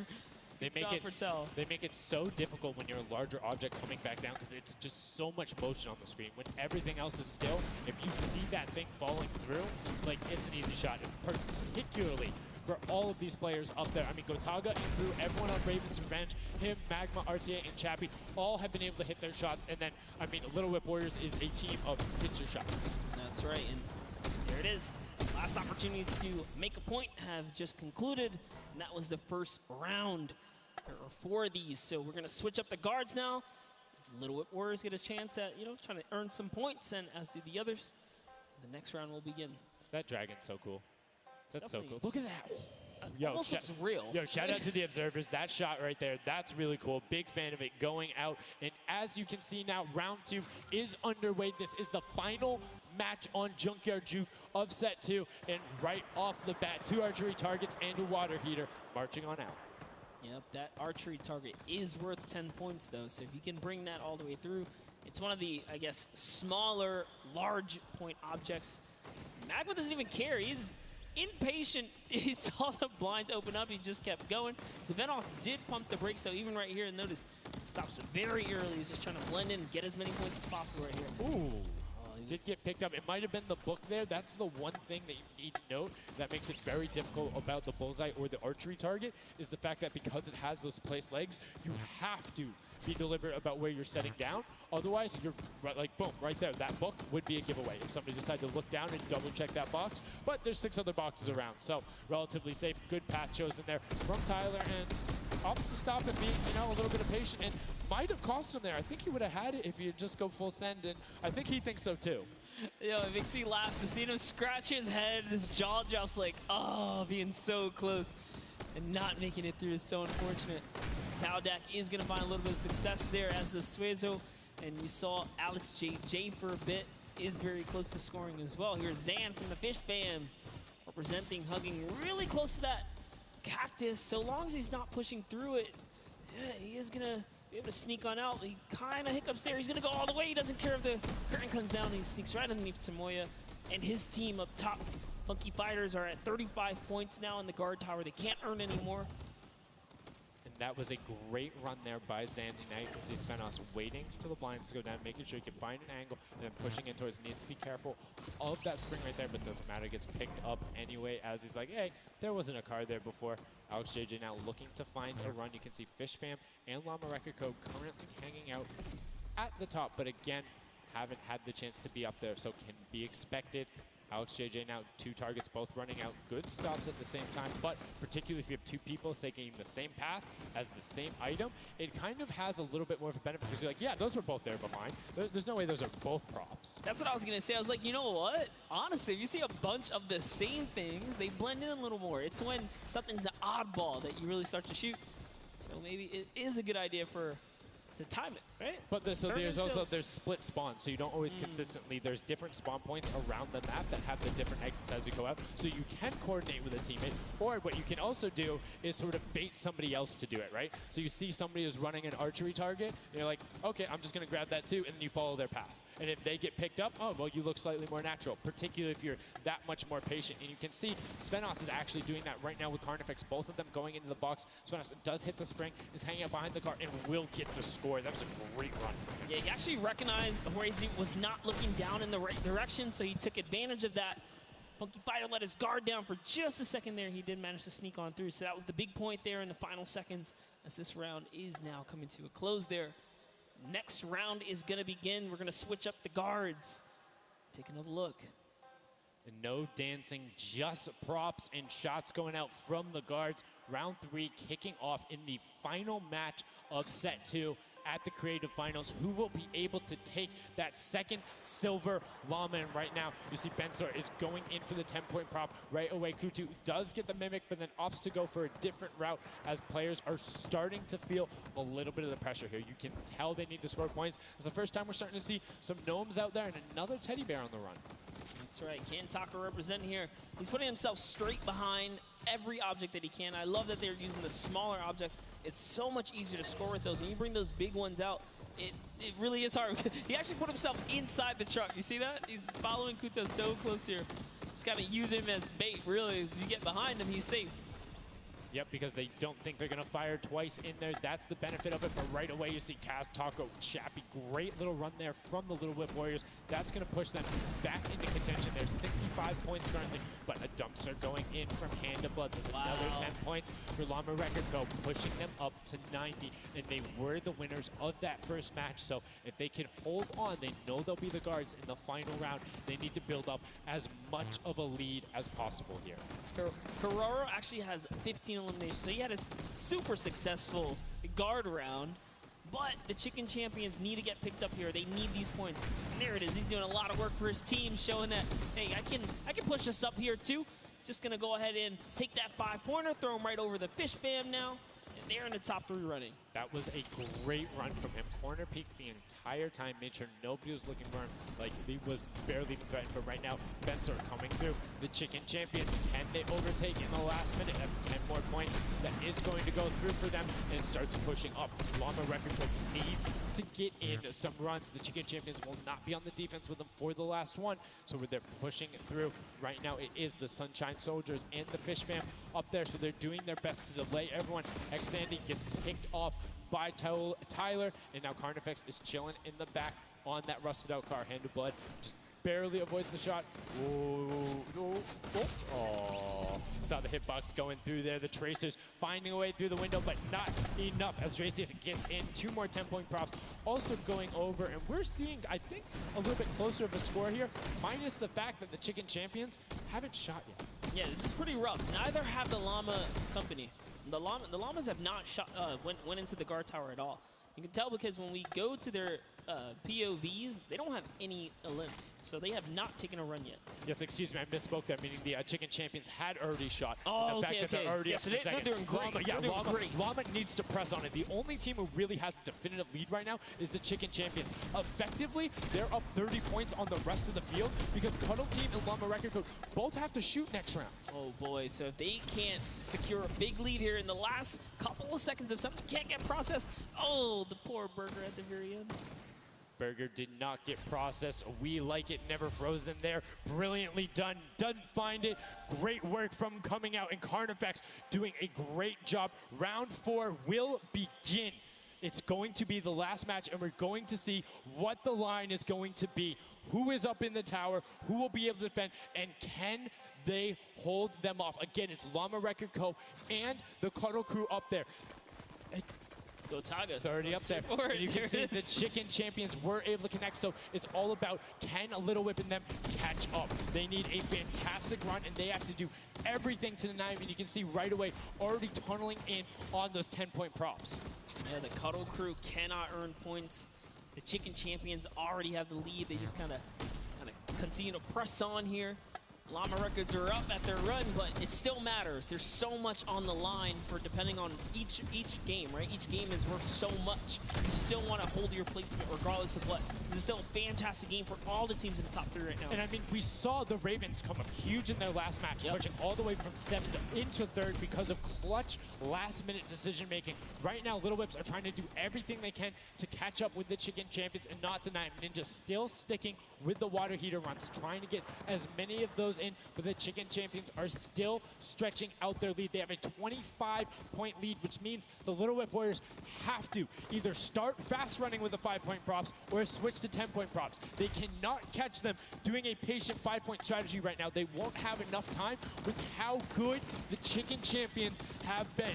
They have been the prop masters so far. Yes, they have. They were doing so good, and oh no, Ninja hits a huge spike there. He's trying to dodge, and he's so close to making it through. It's very, very close.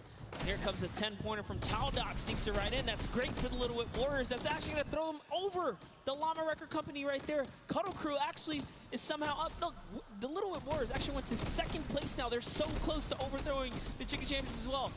It's going to come down to the last final moments. Can the Little Whip Warriors get the runs they need to? You can see Kaz is taking the corner route, trying to find whatever he can, and it's doing it very well so far. Avoiding the jump pads there. Pretty sure Ninja called those ones out on the run since he hit them on the last time. You can see they're only 20 points down. They're all on 5-point props right now. They will be able to do it, but all of a sudden, Fish Fam is right there as well. They're only 25 points up. Here comes a rotation of prop. 5 points will be coming across for the Little Whips. Fish Fam also getting it, but Cuddle Crew does finally get pushed up there. Brilliantly done. 15 points now separates them, but Ryan gets one in for the Tender Defenders, pushing it back up to 25 with only 30 seconds remaining. Rubius knows if he can get this water heater in, if he can be safe. Oh, apologies, hidden so well. He was the statue going on there. And as you can see, hits the jump pad, stays on the corner, will get it in. That's going to push them 30 points clear But as I say that, Fish Fam catches right back up. 19 seconds left, Monster, in the final match of set 2 on Junkyard Juke. Can the last minute scores come through? 25 points. They need a run of 10s. Kaz got in. The box is coming just behind. Fish Fam gets picked up. The Chicken Champions have done enough to round out the final match. Brilliantly done in match 2, repeat in match 3. They are the Chicken Champions. Excellently done, and they defended their crown. That's right, and you have to give props to everyone else that managed to kind of hold a top 3 lead, especially right there in those final moments. Little Whip Warriors, the Fish Fans really coming up at the end there, you know, bumping up their prize earnings, because every round, everyone's a winner, but you can earn just a little bit more. You can win a little bit more. Yeah, it was just brilliantly done there. And these are actually the creators who helped with this. Brilliantly done from them. Some fantastic gentlemen. Thank you guys all so much for your help in making this mode come to life. Some fine gentlemen up there, the creative builders, were at that game jam out there, spent hours and hours, and it really blows my mind to see what they're able to do in this creative mode. Because, like, I'll go in, I'll play some stuff, yeah, I think I'm pretty good, and they're like, oh yeah, after 20 minutes, I have this full game mode, here's how the scoring works, here's the barriers, and I'm like, and that's the magic of creative, right? These unlimited possibilities, really, when it comes down to coming up with these game modes. We've seen tons of fun ones obviously develop, not only for, you know, the creative kind of fun side of the community, but the comp side as well, right? There's plenty of great game modes out there. Yeah, shout out to all the guys out there playing Storm Wars. We know you guys enjoy it, but that was a fantastic way to close out set number 2. And honestly, I enjoyed Junkyard Juke. It was fun to see kind of the definitive playstyles come out. Patience ended up being key, but players started finding the diagonal runs, knowing that, like, hey, I'm gonna stick with the statue because this is my comfort, or like, I know on this run I can be blocked by this tree and this dumpster, and I only show myself once.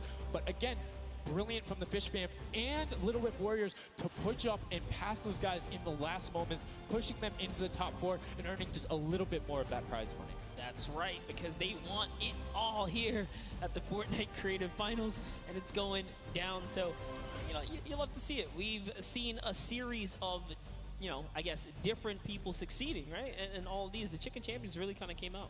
Well, that's what, again, I love about all of this and about creative. There's so many different skills that Fortnite isn't all about one individual thing. You see these guys, and what they're doing is incredibly well. Able to execute the game plan, talk with their teammates, come up with something new, and the Chicken Champions elevated. They were clearly better than the rest at Junkyard Juke, but the question is, will that continue when we get into the Golden Games? Right now, we're going to get a chance to speak with the Chicken Champions, who's up top with Pooks. Pooks, what do you got for us? Thank you so much, Sundown. I am down here with the Chicken Champions, who surprisingly didn't fly the coop. They put on an absolute clinic today in the creative trials. I'm here with Rubius. Now, you guys won the last game as well, so 2 in a row. You guys had a pretty great strategy. Do you want to kind of talk me through that a little bit? Oh, what can I say? It's the power of Norway, the power of Spain, and the power of Detroit. Like, we're crushing it, and we're a chicken, so we're good at hiding. Like, we're not good at shooting and stuff, but at hiding, we're the best. The best strategy, I think, is, well, let him take the big stuff, and we are like the supports. Like, we take the small stuff, the 5 points and stuff like that, and the trick is, don't tell them, anybody, but the trick is to go in the corners. Like, no one is watching the corners. It's insane. So no one is watching the corners. I hope all of your competitors did not hear you just say that. Now, he said that you were in charge of taking the big items. Does that put a little bit more pressure on you? No, it's good. It works good, so. So you guys have a ton of confidence now. You have won 2 games in a row. I'm so excited to see how you all perform in the rest of the day. Going into these next games, do you have anything you're going to change, or are you going to keep things the same? We're just going to keep things the same, stay consistent, keep level ahead, play slow. That's really it. So. And finally, just for you there on the end, I just want to talk a little bit about, you touched on the diversity of this group. Yeah. Now, I know you guys have really not played together much before. What has that been like, coming together, playing here with your teammates from all over the world? It's amazing. I share these moments with my team, and the next mode, it's amazing. And bueno, this parkour, I think my team is very good in parkour, and I win. We win. You guys are so confident. I love it. Hopefully that carries on into your next games. Congratulations again, guys. Thank you so much. Sundown, back Can to I send you. some love to Twitch chat? Oh, Let's go. Twitch chat. Twitch chat. There we go. It's everywhere, man. Thanks for the plug out there, El Rubius. Fantastically well done. Love to everyone all over, no matter where you're watching, whether it's Fortnite.com/watch, on Twitch, on YouTube, in client, you're loading up all that stuff. Thank you guys so much for all of this and being here.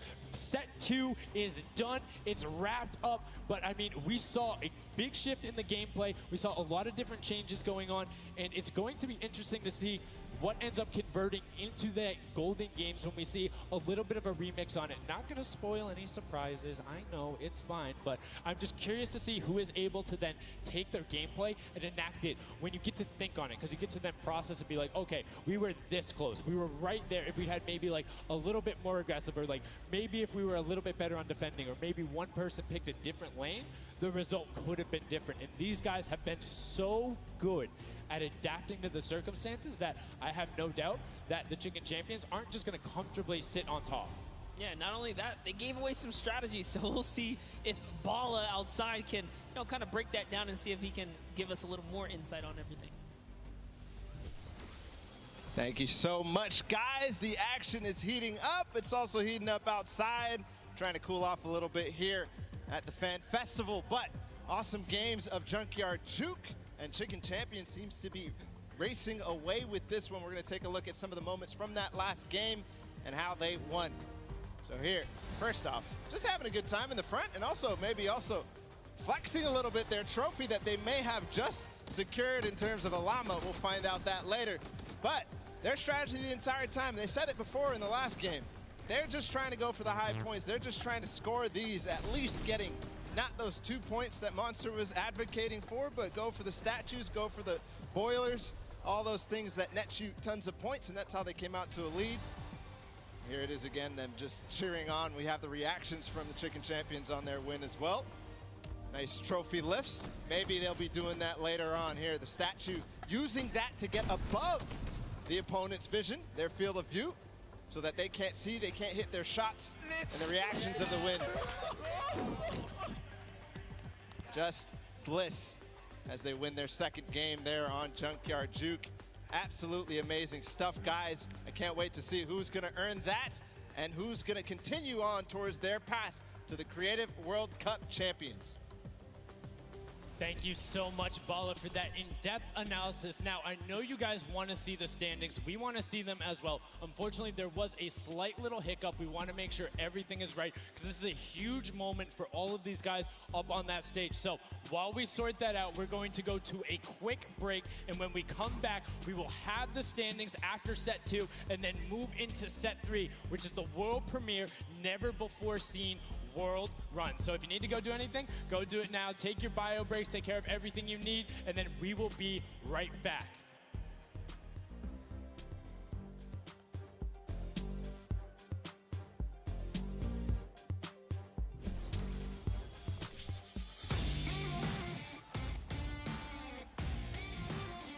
Hey, my name's Magma, and today I'm in New York because I qualified for week 4 of the creative trials for Godiga's map. I'm really looking forward to showing my skill set off and meeting all the players and showing everyone what I can do here.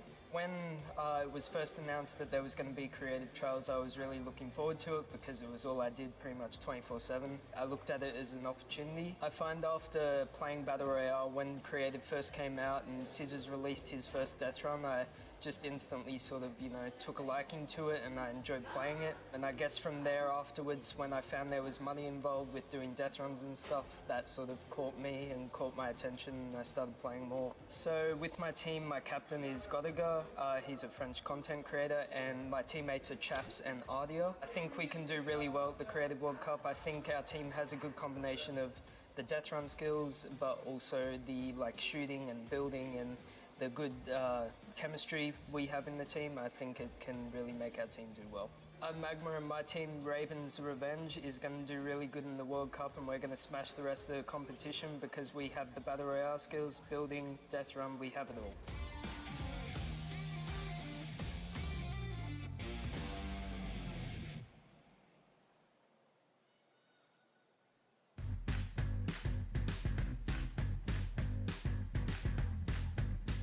I am here in the production pit. I am in engineering row right now. I am joined by my friend Peyton, and he does the robotics.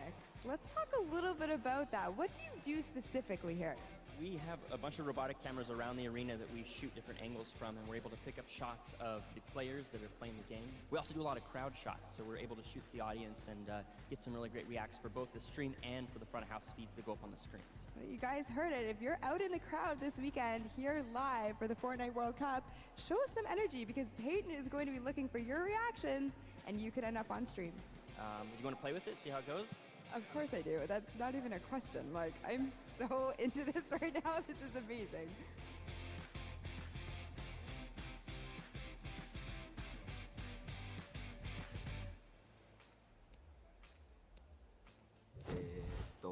I'm Scarlett. I've come from Japan. I'm happy and excited to be playing with so many players that I've seen on the internet. My favorite place to drop is Fatal Fields. If I win the Fortnite World Cup, first I want to buy a house, and then I'm going to eat a lot of food.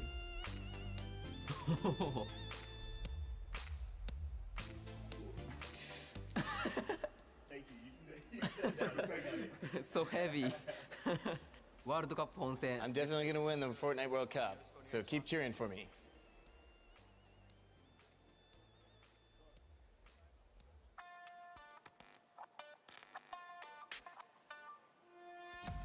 Hi, I'm Fortnite and I'm here to compete in the Creative World Cup. I competed in most of the trials and was really excited when they announced the bonus weeks after the original 5 were over. And I competed in the Jadith 100 level map and I had to speedrun 100 levels as quickly as I could. I really enjoyed like all the different styles of maps and death runs that there are, and I really enjoy speedrunning them and trying to get as good as time as I can. The moment I found out that I qualified, it was just insane and I wasn't sure if I was going to before that, and it was just crazy that I am here. And Fortnite and the Sunshine Soldiers are going to win because we have 2 captains, so we're twice as good.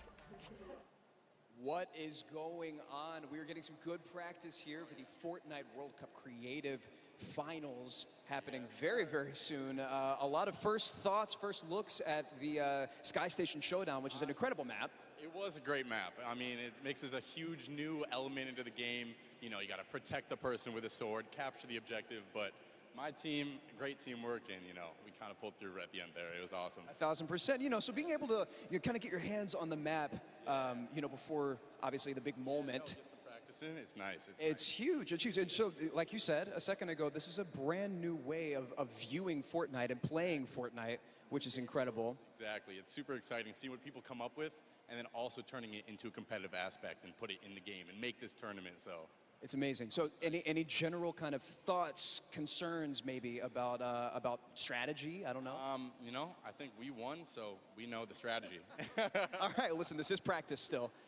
We've got the big moment coming up very soon, but do you want to shout out your team real quick? Yeah, no, we've got some speedrunners in our midst, actually. We've got Tyler, we've got Zand, and Suzu. They are all speedrunners of death runs. And as you know, later in the Creative Cup, there's going to be a death run involved level, so we're going to take that one home too. Inspired by the creative man, Scissors himself has made many a streamer, many a content creator very angry with a death run, myself included. Great job with the practice round. We'll see you very soon. I'm excited. Thank you. Ladies and gentlemen, welcome back to the Fortnite World Cup Finals. We are here in day number 1 where the creative finals are going down. The stadium is jam-packed with fans from around the world who have traveled here not only to watch us crown World Cup Creative Finals champions, but also solo and duo champions as well.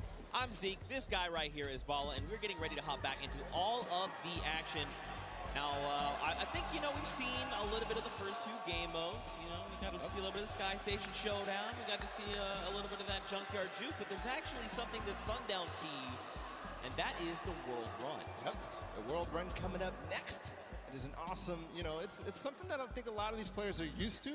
Yeah. And I think they'll be very, very comfortable here. We'll have to see whether the challenge of the obstacle course will be, you know, anything that these guys can balk at, or if they're going to be able to just cruise through it. We'll see.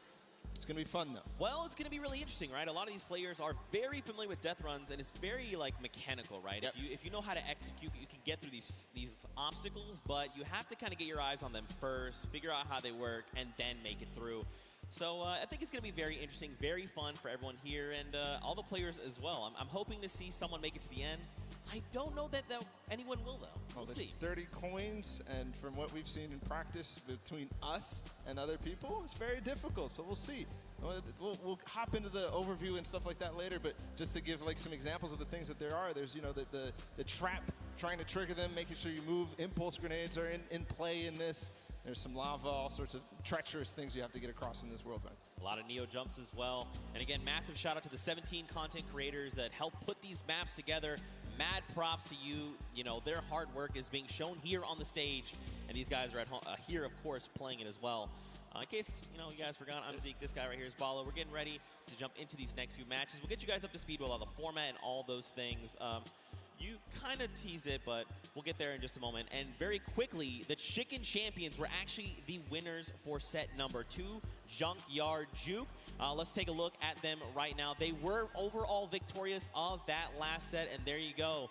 The Tender Defender is there in person to congratulate them, Bala. Rubius and his team, they worked hard for it, and they are the victors. Yeah, and warming up for the next run, but they know now they earned the Silver Llama for that set, so it's 1-1.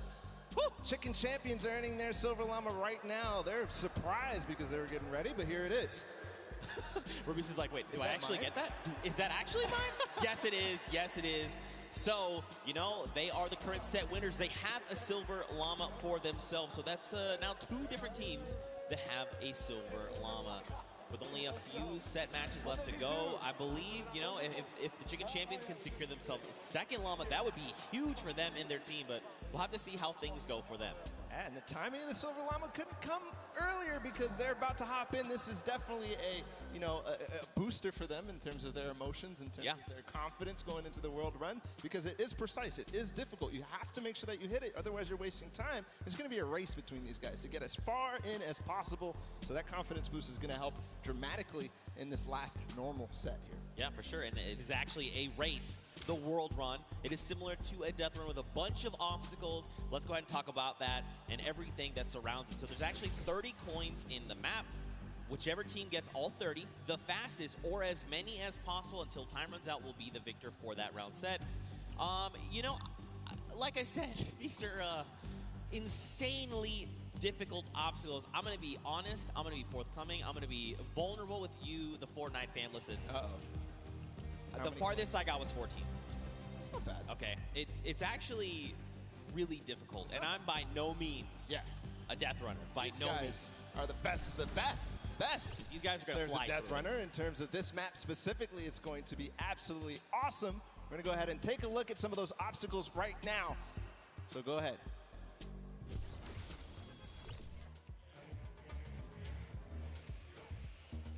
We're going around the world in this new creative team, Death Run. In this challenging new creative game, 8 teams of 4, led by some of your favorite content creators from around the world, will compete to collect all the coins in their lane faster than everyone else. The first team to collect all coins in their lane wins. If they don't finish, the number of coins they collect will determine their placement. If a player is eliminated, they'll respawn at their most recent checkpoint. Any team member can grab a coin for their team, so players will have to work strategically to gather all of the coins before the 10-minute timer runs out. It might sound simple, but it ain't easy. Players have no mats and limited items they can pick up along the way. Each team will have to use teamwork, communication, smarts, and speed to make it to the top of the leaderboard and take home their piece of the $3 million creative prize pool. Ready, set, run!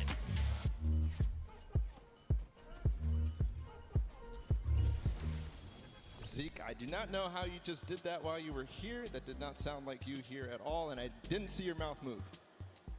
I'm magic. That's just how it goes. That's just how it goes.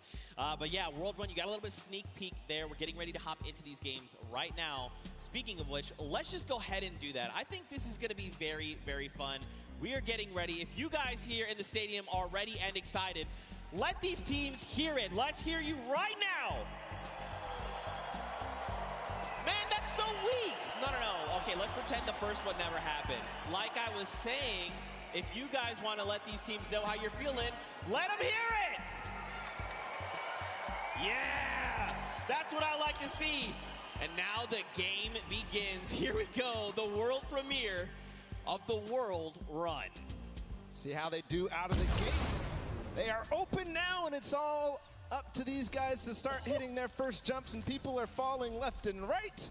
A couple of first coins are taken, and everybody seems to be off to a hot start. This is really like off to the races here.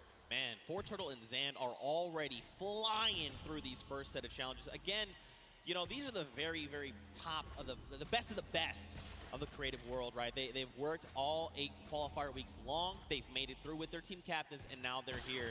So once they figure out these obstacles, be prepared to watch them fly through them.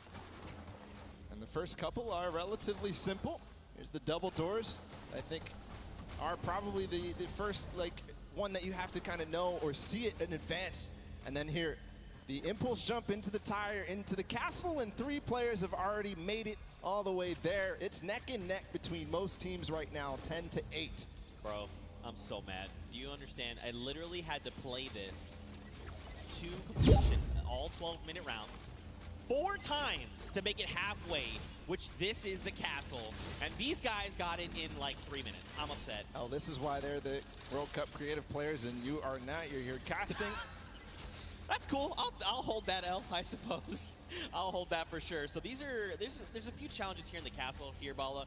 But as you saw there, Karora actually took a little peek at it. There's these little bumpers, and that'll actually send you upward into the next, basically, tier. So the most optimal strategy here is actually to leave two of your teammates behind, send 2 up to try and gather more coins faster. Because otherwise, you're just going to dedicate too much time, and you really want to maximize your time in this world run. And there's definitely a couple coins that you want to get as fast as possible through here. They're trying to get the half slides through with the chiller traps. Right now, nobody seems to have figured it out just yet, at least in the view that we're watching. But meanwhile, the Fish Fam and the Sunshine Soldiers are up to 13 now, but still neck and neck. I believe all teams are now inside of the castle, and we call this basically the first kind of tier of the difficulty for these obstacles. As they move up and go past this, they will become progressively harder. Yeah. And again, this is the first time these creative players, qualifiers, have seen the world run. They've never seen it before. They have just, you know, they are mad. Their skills are insane. And look at this. Taldeck's already up on the next tier. So he's probably telling his teammates, all right, look, up here, I just use this bumper. What do I have to do? So he's already trying to figure it out. I like it. That's not me. The moment I hit that pad, I was like, I guess I just keep moving forward, and I kept running. I love this experimentation. He's actually also communicating back to his teammate at the same time, because he went over that bumper and he's looking, do I have an opportunity to go back here, or is this it? Do I have to go forward, just like you were alluding to before? And now he decides, okay, he tells exactly what's going on to his teammates, Ninja, Kaz, and company, and they move forward. Alex JJ, though, is off to really the races. He's way ahead of everybody else, I think. But no, there's a Raven's Revenge. No, it's Svenos. It's his teammate. They're moving. Yeah, they are moving. So what's tricky about that last jump there is those little directional pads will give you forward momentum, but in jumping you lose some of it. So you actually have to make it in a straight run. There you have to trigger the trap, get the impulse to make that precise jump, land on the other side, trigger the trap in one fail swoop, while also taking a step back to keep yourself safe. Now there is a little few secret ways to kind of trigger certain traps or get around certain obstacles. We'll have to see if these players discover them. But like you said, man, Svenos is destroying the game right now. Just unbelievable. And this isn't even a team that qualified from a death run or elimination run or even a speed run. They qualified from a survival map. And he's doing things like this. He is leading the pack. There's a Fish Fam up ahead of him, though. Yep. They're not hitting this just yet. This is so precise. You have to change the altitude. Is he going to hit it? No. Second try. Here's Suzo. Here we go. First jump. Now this is the impulse. You want to send you a little bit forward. Now this is one where you want to get height. You got to throw it. Try to get on top of it. No. Just barely, Suzo. And he's at 21 points right now in third in terms of coins. And it's all up to timing, I think. Zeke, we might see this end in the first match here. In the first round, they might end up completing everything because they still got 5 minutes to go. Well, we'll see, Bala, because here's the thing. That obstacle there is called the ice jump. But this next one that Fortturtle is at, we call this the double danger. let's just look at this real fast. This He is already really got it. tricky. He already knows. He's already downloaded. He already knows what must be done. So you actually have to double hop, double bunny hop, land on the edge, take a step back, trigger the trap without being eliminated, right? Then you can walk up this small ramp. Then, depending on how you want to go about it, you can just go forward. Yes. He actually makes... Okay, I'm upset. Third try. I'm leaving. I'm done. Fortturtle. And he gets the coin in one swoop. Oh, my. But one thing, we have to look at the scores right now. 5 minutes to go. Fish Fam is at 26. They only have 4 coins remaining. But everybody else is starting to fall behind. We're starting to see the Fish Fam come way out above here of the rest of them. That's because they probably have the majority of their players through. The majority of the players are collecting those coins. There's Fortturtle. He makes it through the double danger, collects the coin. Now, what do you do from here? They get up. Man, this guy is absolutely insane. There it is. And you know, for Fortturtle, it's funny because he's just excited about being here, able to compete on the stage in front of thousands of people and all of his peers. And bro, he is just slaying it right now. Oh, you gotta be careful. Okay, all right, yep. Everything's fine. Now you gotta make the jump. You got the one hop. You gotta be careful. That is... Gotcha! That Get is in trap, difficult. baby!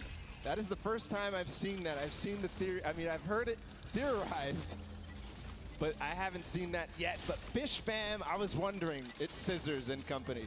26 points. They're not at the same point that the Sunshine Soldiers are at, but they're at 26 total, the entire team. They have clearly synergized with Scissors here, but looks to be that even the Ravens Revenge are stuck at 26, so this might be a difficult one to get past. Yeah, this one, so the tricky bit about this one is there's actually no checkpoint in between here and where you need to get to. That's what makes the double danger that double dangerousness. 26 points across, and there's only about 3 minutes left, so these guys really have to focus up, try to get through. Now, the key thing going forward is, again, this is a test of speed, right? So a lot of these players are seeing the traps, they're making it through, memorizing kind of what they have to be doing to make it through these obstacles. Zan's already through. And that means when they get to come through next time, it's going to be that much faster, right? They're going to be just tearing through all of these obstacles like they're nothing. Hand of Blood, Lachlan, here we go. Does Two team Lachlan make it? captains. Oh, Hey, this is important too because they still have coins to earn on their own. Right. They're they're all the way in the back. They're not earning the coins. They're not helping their team out in front, trying to figure out the obstacles. But 2 captains back there. Ooh. Okay. All right. Trigger the other one. Yes. All right. Land on it. Trigger that one. Dude. Is he gonna get it? Nice dodge. Ooh. This is insane right now, and there's the second player to make it through Fortturtle into the door. No! Nope. And look, you drop back down. So that's the challenging part. We call this thread the needle, right? You have to make it in one go. This is extremely difficult, and this is where a lot of these players are going to get caught up. But Turtle is a legend. Look at how methodical he is. He's insane. Look at these the precision jumps, man. He's not going to miss this ever again because he already knows that trap, unfortunately, was timed at the wrong time for Clytax, but he's up above. Let's see what he can do here, going to try and attempt this again. Trap above. When he lands on that, he has to jump at the right moment, then slow himself down. Fortturtle from up above, still back. Nobody has passed this point just yet. All right, first trap, second trap, hop across, take a step back. Nice. Jump across, take another step back. Okay. He was trying to be a little greedy there. I respect it. You know, you sometimes just want to land on that without having to kind of hop back out and kind of just risking that. So it's good that, you know, well, it's not good. It's bad that he messed it up, but it's okay. This is Turtle. He's an MVP. We're watching him. This is crazy. But it comes down to this. There's a minute and 30 seconds about to figure this out. He got up here before, and he didn't make it through the door. He's not going to make it again. Unfortunately, everybody is hard stuck at 27 coins with 1 minute left. I believe whoever is going to be the first to make it through here might find themselves the first winners on the world run. 1 minute left. You gotta be thinking, are they saying Raven's Revenge? Wait, they just got the 28th coin. They might be through Thread the Needle. Next up would be, I believe, bump jumps. Did get through. We saw the end results up there. Made it through the door. Okay, yeah. Ooh, nice catching yourself. All right, you gotta trigger the trap. That Okay. boost pad on the side. It's just disappointment and frustration in his face. Ooh. If he wants to secure this, he needs to try to get one more coin in the next 30 seconds because I think Fortturtle is going to be able to catch up. Here's the All jump. right, this is the first time we're gonna see this. 25 seconds. Okay. So this is where you risk it all, man. This is it, the leap of faith. Watch these precision jumps. We've got 18 seconds left on them. So these are these Neo jumps, right? You jump out and around, keeping that momentum. 10 seconds left here. 1 coin remaining for the Ravens Revenge to find. He just got to get around that corner. I don't know if he's going to be able to climb these staircases just now. No, he's given up. He says no. Everybody else is left in the dust. Ravens Revenge take the first world run with 29 coins. Not quite finishing the map, but I believe next time they might. And these legendary birds of the sky, they made it all the way up there, man. They were on the leap of faith, that last little section there. They had 29 points, and if they had made it up, especially if they made even just 2 people up there, they could have been kind of starting a rotation, right? You jump first, see how far you can make, I will follow. But the big key for them is now they know what every single relay is, right? So going into this next round, they can say, we know we have to do, don't forget, make this precision jump here, do these little things to try and get through. And that could prove to be a very good advantage for them. Yeah, and they don't have the silver llama yet. They don't have anything in terms of llama, so this is important. Any of those teams that don't have a llama right now, they need to earn it if they want to be in contention towards those golden games. Of course, every match matters, Zeke. They are earning prizes every single match. And that's got to feel good, right? To have a stellar game here to get some of that prize pool for yourself and your team. That's huge, right? Like, so much respect to these. Also, Turtle, what the heck? Yeah. What is this kid on? Yeah. Ridiculous. He was one of the first to achieve every single obstacle every single time. Finally, he got stuck on that one at the end. I don't know what you were calling it. It was a nice twist of the tongue, but just amazing there from Turtle to be the first every single time, and then getting overtaken at the end. But, you know, next time, he knows it now. He's probably going to be the fastest to get ahead of everybody, because he knows it all now, and you saw how mechanically good he was once he figured out the obstacle. So I think all signs are pointing towards another Turtle performance like that. I mean, like you said, he's downloaded it all, right? He's got it up here, and now just put it down on paper. I mean, again, though, Ravens Revenge, they've got a little bit of that advantage, right? They've seen the other plays. I think the big thing, though, is trying to get more of your teammates through to the challenges, right? Like, it's very difficult to try and get all 4, you know, in one fell swoop, Raven pun. But if you can make it, even just that second person, like the moment you start to miss a jump, you're like, all right, I'm going to be eliminated, just go forward. And maybe that person sees where you went wrong and is like, okay, I can make the jump, and then they go forward, right? And then you're just kind of constantly brawling through, getting more coins, and getting where you need to be. Yeah, and there was also an aspect of covering for others as they made it through, especially as that castle point happened. We saw Lachlan and Hand of Blood, the 2 team captains, all the way back in the back, but their teams were still up there because they were covering for them, they were getting those coins. But next time, they definitely need to be trying to make the effort to get all the way through and collect those coins as time progresses. Yeah, for sure. You know, I think what would be only fitting is to hear from one of these teams. Specifically, I want to hone in on the Cuddle Crew. We've got none other than Monster standing by with them to hear their thoughts. What happened here? Okay, yeah. All right, so here you have it, Lachlan. I know, I've heard from the grapevine, these guys and yourself actually qualified for the creative finals through a death run, and boy, oh boy, I just got to know what happened here. How did this translate? This is a death run. What happened, Lachlan? Look, the qualifying map was a bit of a puzzle death run, so, you know, they had time to work with it. It was our first attempt running through, so it was a bit rough. I don't know if you guys caught me sitting on like an impulse level for like 10 minutes, but that was fun. So we're not going to do that this time. Clytak's over here. He's our designated carry, so hopefully he can carry us harder in the next round, and yeah. I hear that. So now I got to come this way. Lachlan is dependent on you guys. What was going on? Was the death run, did it catch you by surprise, or was it just certain tricky moments that kind of choked you up and had you hung up there? Yeah, I was a bit of confused in the castle because I didn't know where to go. And then the impulse jump at the beginning, it just messed me up a bit. And at the end, I didn't know where to go. It's just a bit confusing.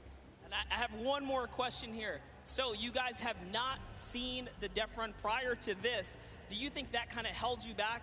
And if you have another run at it, which you will, do you guys think that second time around you'll kind of have the strategies down packed? And I'm going to come down here with this. Yeah, I think that the first time around is always the hardest because, you know, you're kind of going into this environment, you don't know where to go, but the second time around, I think we'll be a little bit stronger and hopefully we get better time. Absolutely, I bet it. So once again, this is the creative finals here. You guys, like I said, Lachlan pulled through with the puzzle deference, but just showing the difference here. So we're going to send it back up to you guys at the desk. And again, thank you.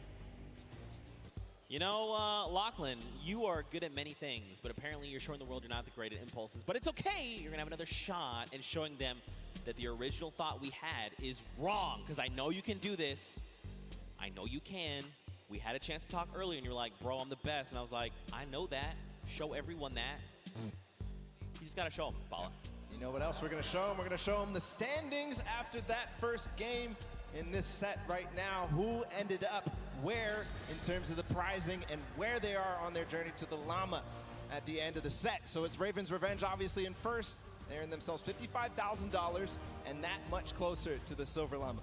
That's right, but don't forget, Funky Fighters and the Chicken Champions both have those silver llamas. That is going to be a massive determining factor in going forward. You know, if you're Raven's Revenge, you are absolutely looking to try and snag that silver llama if possible, because that's going to put you in contention, right? Then you have to set your eyes on the gold llama for the tiebreakers. But all in all, to be able to kind of come through and win that prize money for you and your team is massive. They have confidence, right? And again, I think the only other team that stands right in their way right now is Fortturtle. This guy is a maniac. He's showing us that he is. Let's see if that happens here in game number 2. The Sunshine Soldiers fell short, but Fortturtle showed us all what he was made for, and I think we're getting ready to go into the match. As all the players are loading up right now, there's the Fish Fam, Scissors and company. They're all about to start. The gates are about to open. Guys, let's hear it for them. Ah, there you guys are. You're paying attention. I respect it. Here we go. 10 minutes.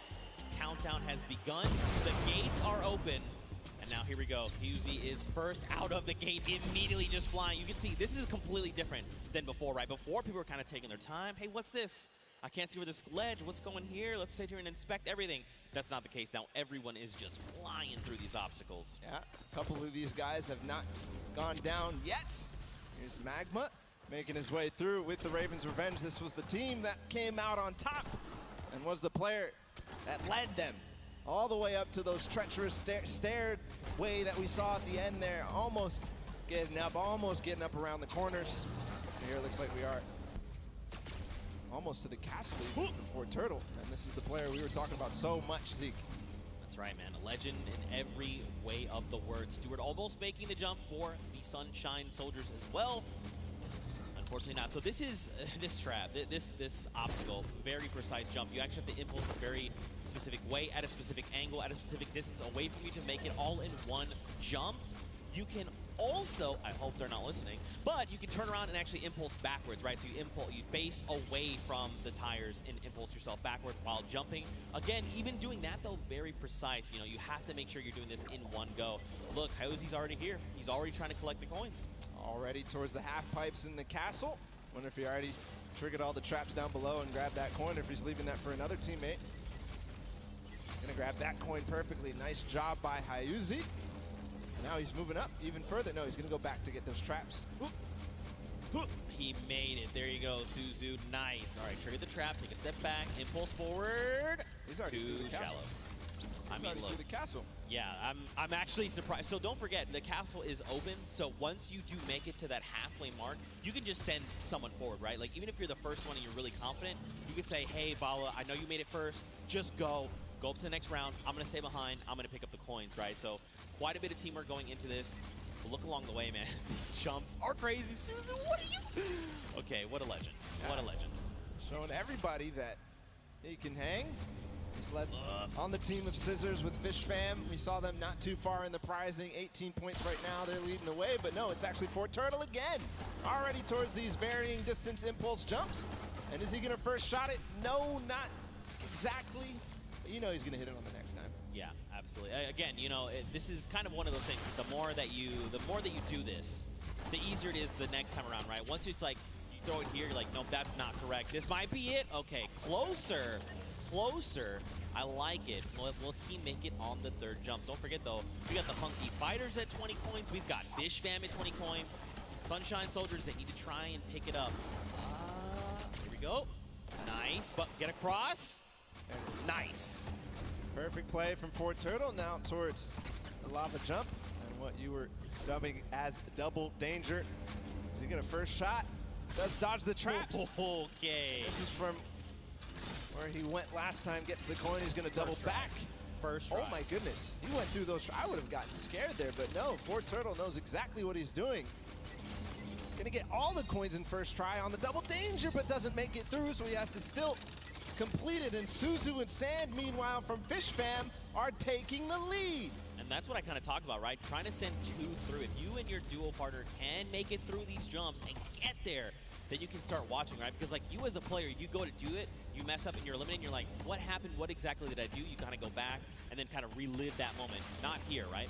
This is the moment that they were all stuck on for so long. Suzu knows it now. He's not gonna hit the first time. Zand also attempted it at the same time. Not gonna work out just yet. Here, they're gonna give themselves the opportunity. Suzu trying again. Triggers 2. The third, yes. The jump. Right, Yes! nice. Oh, and Zand! He was worried there that he might have pushed the door him off.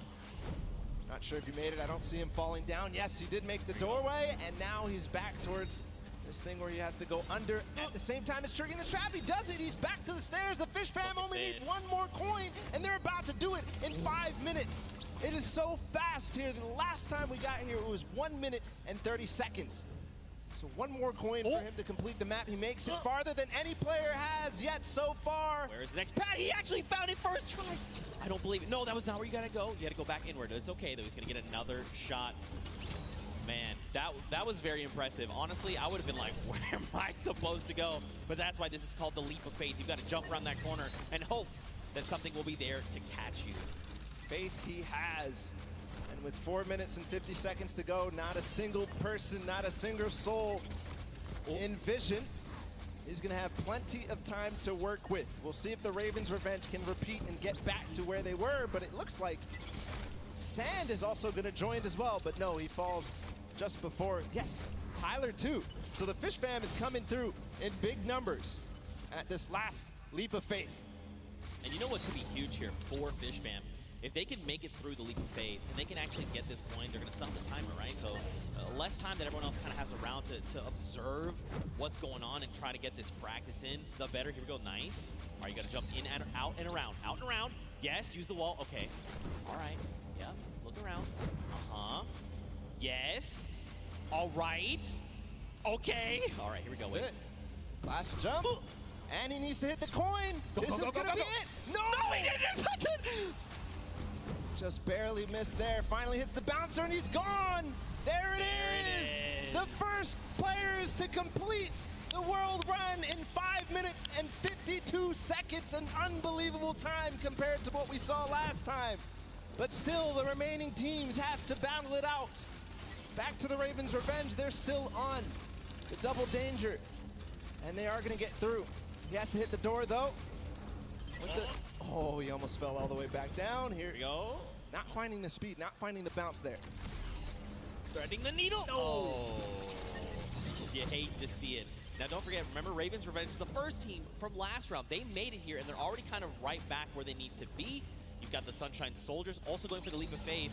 But look at how many coins they have, right? In theory, they should be at 29. This should be the last coin that they need to pick up. But someone hasn't picked up points. Now, where? I'm not sure. But that could make or break their performance right here. That absolutely could. We know Sunshine Soldiers had a great performance last game. Fort Turtle has completed the map. If you see him up there, he's just watching on down. But the Ravens Revenge seem to have completed just a little bit more. Everybody now, I think, going to be trying to attempt these last couple of jumps. And they must try to complete the match. But important to note is the Ravens Revenge in second place right now. They need 1 more coin as well. That puts them in a huge advantage for that Silver Llama when we go into the third game. What just happened there with Stewart? He just climbed to the top with the tires. That's right, the secret tires. See, these are little things you discover as you're... Oh, it's okay, Stewart, don't worry. Take a deep breath, line it back up. You got this. 2 minutes left on the clock, Bala. Taga all the way in the back. He's catching up with his team. He's going to hit that. Can he hit the last one? He lost a little bit of speed, but he does. So he's joining up. Maybe he can collect any coin that he missed. No, it's actually going to be Arthur up here. He's got to finish the leap of faith as well. So number of teams here. Man, you got to think, if you're everyone else, you've already seen the Fish Fam stop that timer at 5:52, right? Just under 6 minutes. So you're thinking, we have to go. We have to be hitting these jumps, and that's just applying more pressure, right? Especially with a crowd here roaring as well. You know, there's all this pressure on the line. Nice jumps here. All right, keep looking around. Yeah, you see it right there. Bounce off the wall, out and around. Oh! So difficult. So challenging. He's learning the reasons why right now.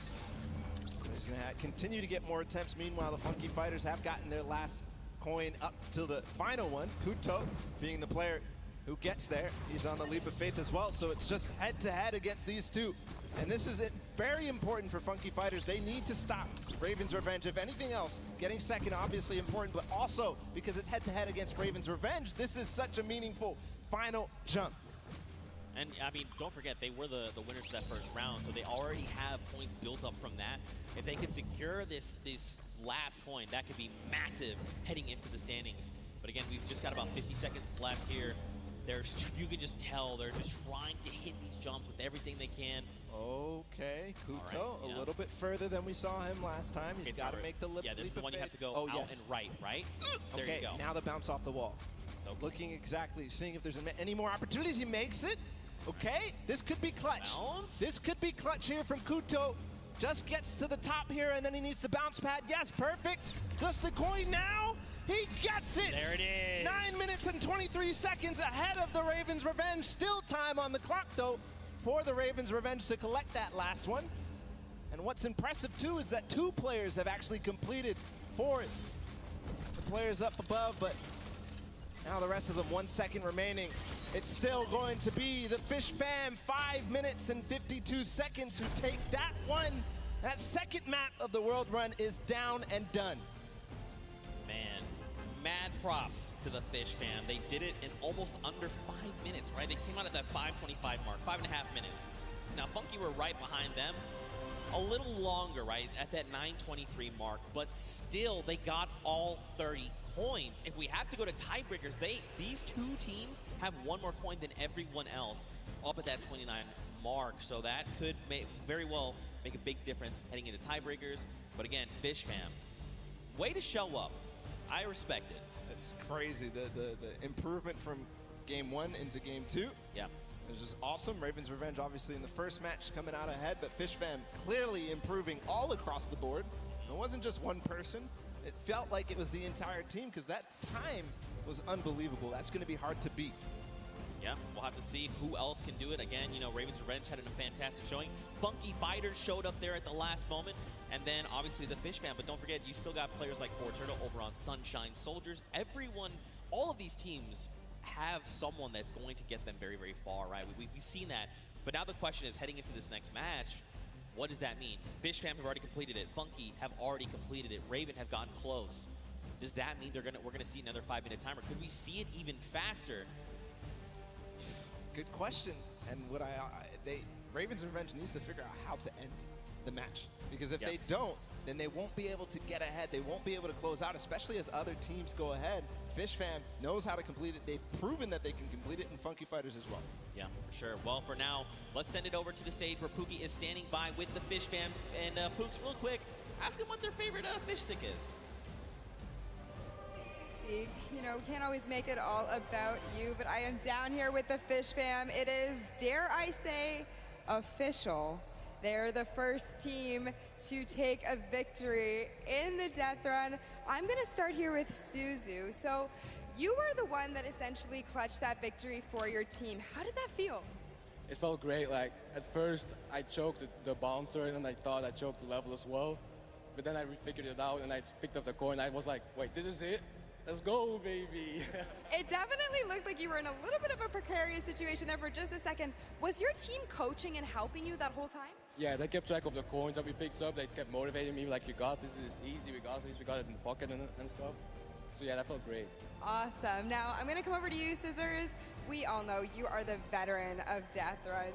You have been doing this from the very beginning. It must be an absolute honor to be here on the stage today competing, being able to help these guys out, pulling through to a victory. Are you going to continue the strategy going into the next game? We've got the strategy on lock, and obviously it's awesome, you know, helping these guys, but they're helping me win. They're the real speedrunners.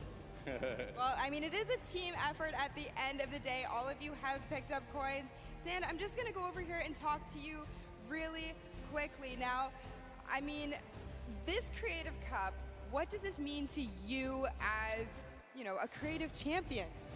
I mean, I'm not a champion yet, but maybe, yeah. Maybe one day. Well, thank you guys so much for staying here, hanging out with me. Best of luck in the next run. Zeke, back to you guys. Look at that, the Fish fam ready to go back in. They're already getting their heads back in the game. Also, great pun, Pookie. Also, I'm upset with you that you think this is all about me. What is wrong with you?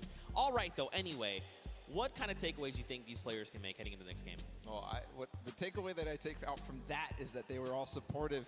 The interview, they said they were supporting each other, keeping track of the coins, and pushing their Suzu ahead, making sure that they're encouraging him.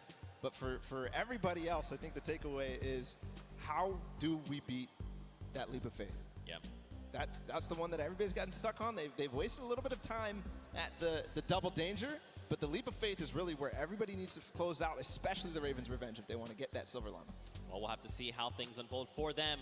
Very quickly, though, let's take a little break here. Let's send it down to Cam for his insight. Sundown, what you got? And Bala, and we're gonna take a look at some of the kind of strategy that goes into it. But first, all of these competitors who are here, who are competing in this world run, have had an opportunity to get there. It's been incredibly stressful. There's a certain amount of kind of mental edge you need to get through it. So let's kind of take a look in and how these competitors prepare for what was a world premiere and first appearance ever. Let's take a listen in and how these guys are talking and getting ready for the match.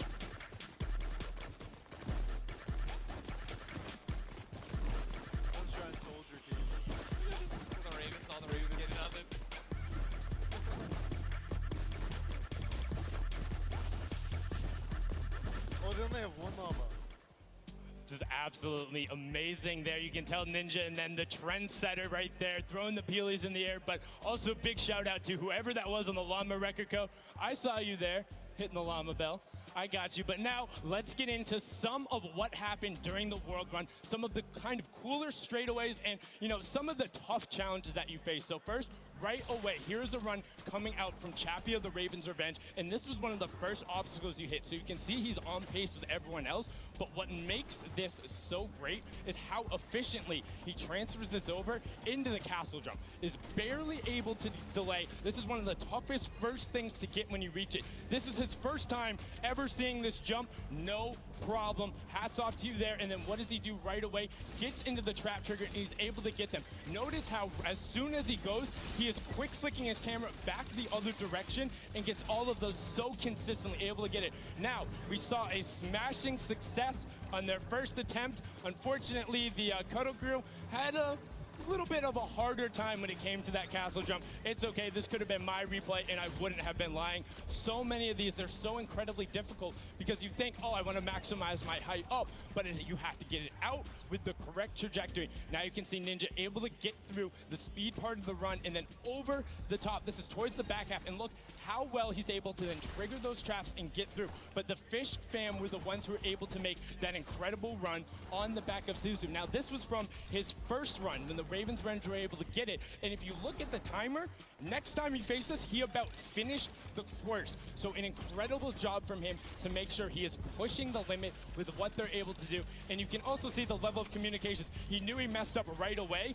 and then he immediately communicates to his team. It's like, hey, you got to run and then go up. Now you're in kind of that double trouble area trying to get the triggers. And this is where they got held up for a significant amount of time. A lot of the competitors not being able to bait the chaps correctly, and now we're over with the Ravens Revenge, who were able to power through this. Again, this was from the match number 1, and you can see how he's using quite literally every single space available to him, including the rock, including the jump off the side with the airstrafe to then get up to that leap of faith, which is such an incredibly hard challenge. And only having 2 teams full completed it after the 2 runs when all of these players are such strong death runners. You can see the Fish Fam. Look at the timer on the clock, 5.5 minutes, and he's so quick going through it, and he's precise. He lines it up, he takes a step, and he goes. My question is now, between Suzu and Zen, they were so incredibly good last game. Can they beat that time? Can they keep pressing the pace, and will they be able to do it better? Because when you get up here, you have to do everything right, find the lineup, not miss a single one of your drops, and then get the final coin. Was able to then double back and grab it there off the launch pad for that 5:52 time in the #1 spot in match number 2. This is now the 2nd time we've seen the world run, and we asked the question before, what happens in run number 3? Can the Ravens Revenge get over that last obstacle of the leap of faith, or will everyone else start pressing up higher and higher and being able to challenge him? Match 3 is about to be underway. We're going to throw it back inside to Zeke and Bala. Gentlemen, take it away. Thank you so much, Sundown, that insight. I mean, he's asking the tough questions. What happens in match number 3 of this set? You know, again, Fish Fam, you saw, I kind of touched on it a little bit earlier, you want to have as many people up on that leap of faith as possible so they can just sit there and rotate around. But before we hop into this next match, Bala, I think we probably want to take a look at the standings. We want to see how things are going for all of these players together. And of course, you want to take a look behind us. We've got Fish Fam up there in first place from that last match. Walking away with a nice chunk of change. Ravens Revenge there in second, Funky in third. Don't forget, Funky Fighters and the Chicken Champions both have Silver Llamas, and that's going to play a big factor later on. Everybody needs to make sure that Funky Fighters do not get that last Silver Llama, because then they are out of contention if they don't have a Silver Llama. Because Chicken Champions don't really mind, because they have another place to play. They are kind of out of contention for this Silver Llama right here, but still, so many different teams have an opportunity here. The Ravens Revenge, the Funky Fighters, Sunshine Soldiers with the Fort Turtle, and then the Fish Fam as well, able to collect it. So we are going to get into the next game of the World Run, the last one of the set. Here we go. The timer is counting. We've got 10 seconds before the gates open, and they start the run. Scissors, you can see the focus in their eyes a little bit there of Turtle, and here we go. Ladies and gentlemen, the World Run commences right here, right now. Players are out the gate, here we go. The first run, Taco, Taldak, they're right out. Ninja falls, unfortunately. So does Kotu. Zan there looks like he's making upper with Tyler. Magma, Kororo, they are just neck and neck. Again, you know, it just goes back to once they figure it out, they're just going full send. I want to see who gets out to the early lead here. Suzo, the champion of the last one with Fish Fam, is a little bit behind, but again, he has the opportunity to catch up when he starts getting to those more difficult obstacles.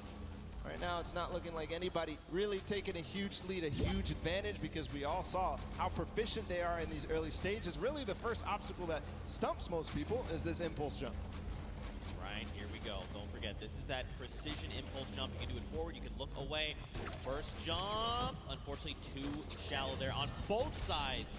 And both from the Fish Fam will be going down there. I saw there on the left, there is actually a team that has made it across. You've got Ravens Revenge, who's in the castle. And I believe it was actually the Llama Record Company that are also at the castle right now. Fish Fam, the Cuddle Crew, Ravens Revenge, Sunshine, and the Funky Fighters. And now the Llama Record Company all have 11 coins. See the castle run, how fast they can get through there as a team. Also very important, as most players are now getting through this first difficult impulse jump. Looking for anybody rising up, looking for anybody completing this track obstacle course inside the castle. If they can collect those coins fast, the players who get fastest through the castle and really collect all those coins are, in my opinion, the people who are leading the pack. Yeah, I almost think like, should you just like as a squad, grab, like send one person to each thing and just like very quickly grab all 4, and then as a squad go up, right? So that you have more chances going through every single challenge. Obviously depends on how many of you actually get to the castle. What a time there from Scissors through that one. Is he going to be able to finish out that impressive performance? He's got a couple of jumps still to go. 1, no way. I will. 2, 3. Scissors Soldiers showing off why he's one of the best at these types of maps, but way ahead of him, his teammate Suzu, leading the pack again, so this might be a better time here for FishFam. All right, man, Scissors, that was insane, dude. Again, like, these guys are so good, right? Once they figured out they can just do it, it's almost like muscle memory. You see Suzu here now. If Suzu's smart, he waits here for Scissors to get across, and then once Scissors gets across, he can start triggering the trap. He's gonna opt to say, look, you know what, let's just go. I'm trying to get the coins. We need to rack up as many and as quickly as possible, because don't forget, last game, they got that 5.5-minute time on lock. They still have another 1.5 minutes going off of last game, right? If they can do it again, it's gonna be huge. Waiting for the chiller on his feet to get off before he goes forward. Now he has full reign onto this one. If he one-shots this, he's putting himself in such an amazing time. He's kind of letting his team do the rest of the work. A one-shot here from Suzu. Is it possible? Getting through the door? No, just short. Shallow. But he did not go all the way back. He's continuing the recovery on this run. Not quite enough. Man, Suzu putting everyone in his fishbowl, saying, don't worry, fam. I've got this. Gonna jump down, first trap. Second trap, hop across, take a step back. Nice.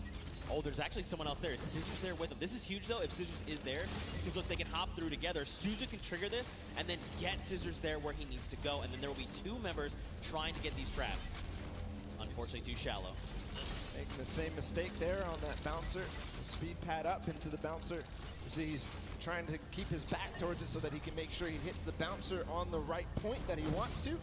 Kind of has it memorized at that moment, but a lot of teams starting to catch up right now, so, you know, starting to lose the pace that they had in the first game. Ooh, don't slide off, don't slide off. Unfortunately, he slid off. Now look, Sunshine Soldiers, they're already at the 28-point mark. So are Raven's Revenge, but FishFam right behind them. Everyone else is tied right around 25 coins. Oh, and look, they actually sent Clytax forward. He's trying to make it to the Leap of Faith. So he's left his teammates down behind, saying, look, just gather the coins. I'm going straight to Leap of Faith. That's the 1 point we know we need. Magma up ahead as well for the Ravens' Revenge. And the record of the map by FishFam has gone past. That was 5 minutes and some. And we're now down to 5 minutes left total. Magma making sure that he makes this jump. He doesn't want to waste time. I think he might have the confidence here. Just got to bounce off the wall. No. Short. Not yet all the way through. If he can do this, he is clinching himself that Silver Llama. Stewart, okay. Yeah, these momentum jumps, very difficult, or neo jumps as they're also called. You gotta be really precise, really, I mean, you have to be very calculated with every single one. You got Chappie over here, you've got Stewart across the way as well. And look, you can see Suzu there too. I mean, there's so many people here that are already at the Leap of Faith. And look at the rest of the teams, right? Even the Funky Fighters, Little Whip, and Llama Record Company, they're at 26 coins. They're closing in on that Leap of Faith. Sunshine Soldiers adding their name to the hat of people who are trying the Leap of Faith. Stewart, not quite making it through yet.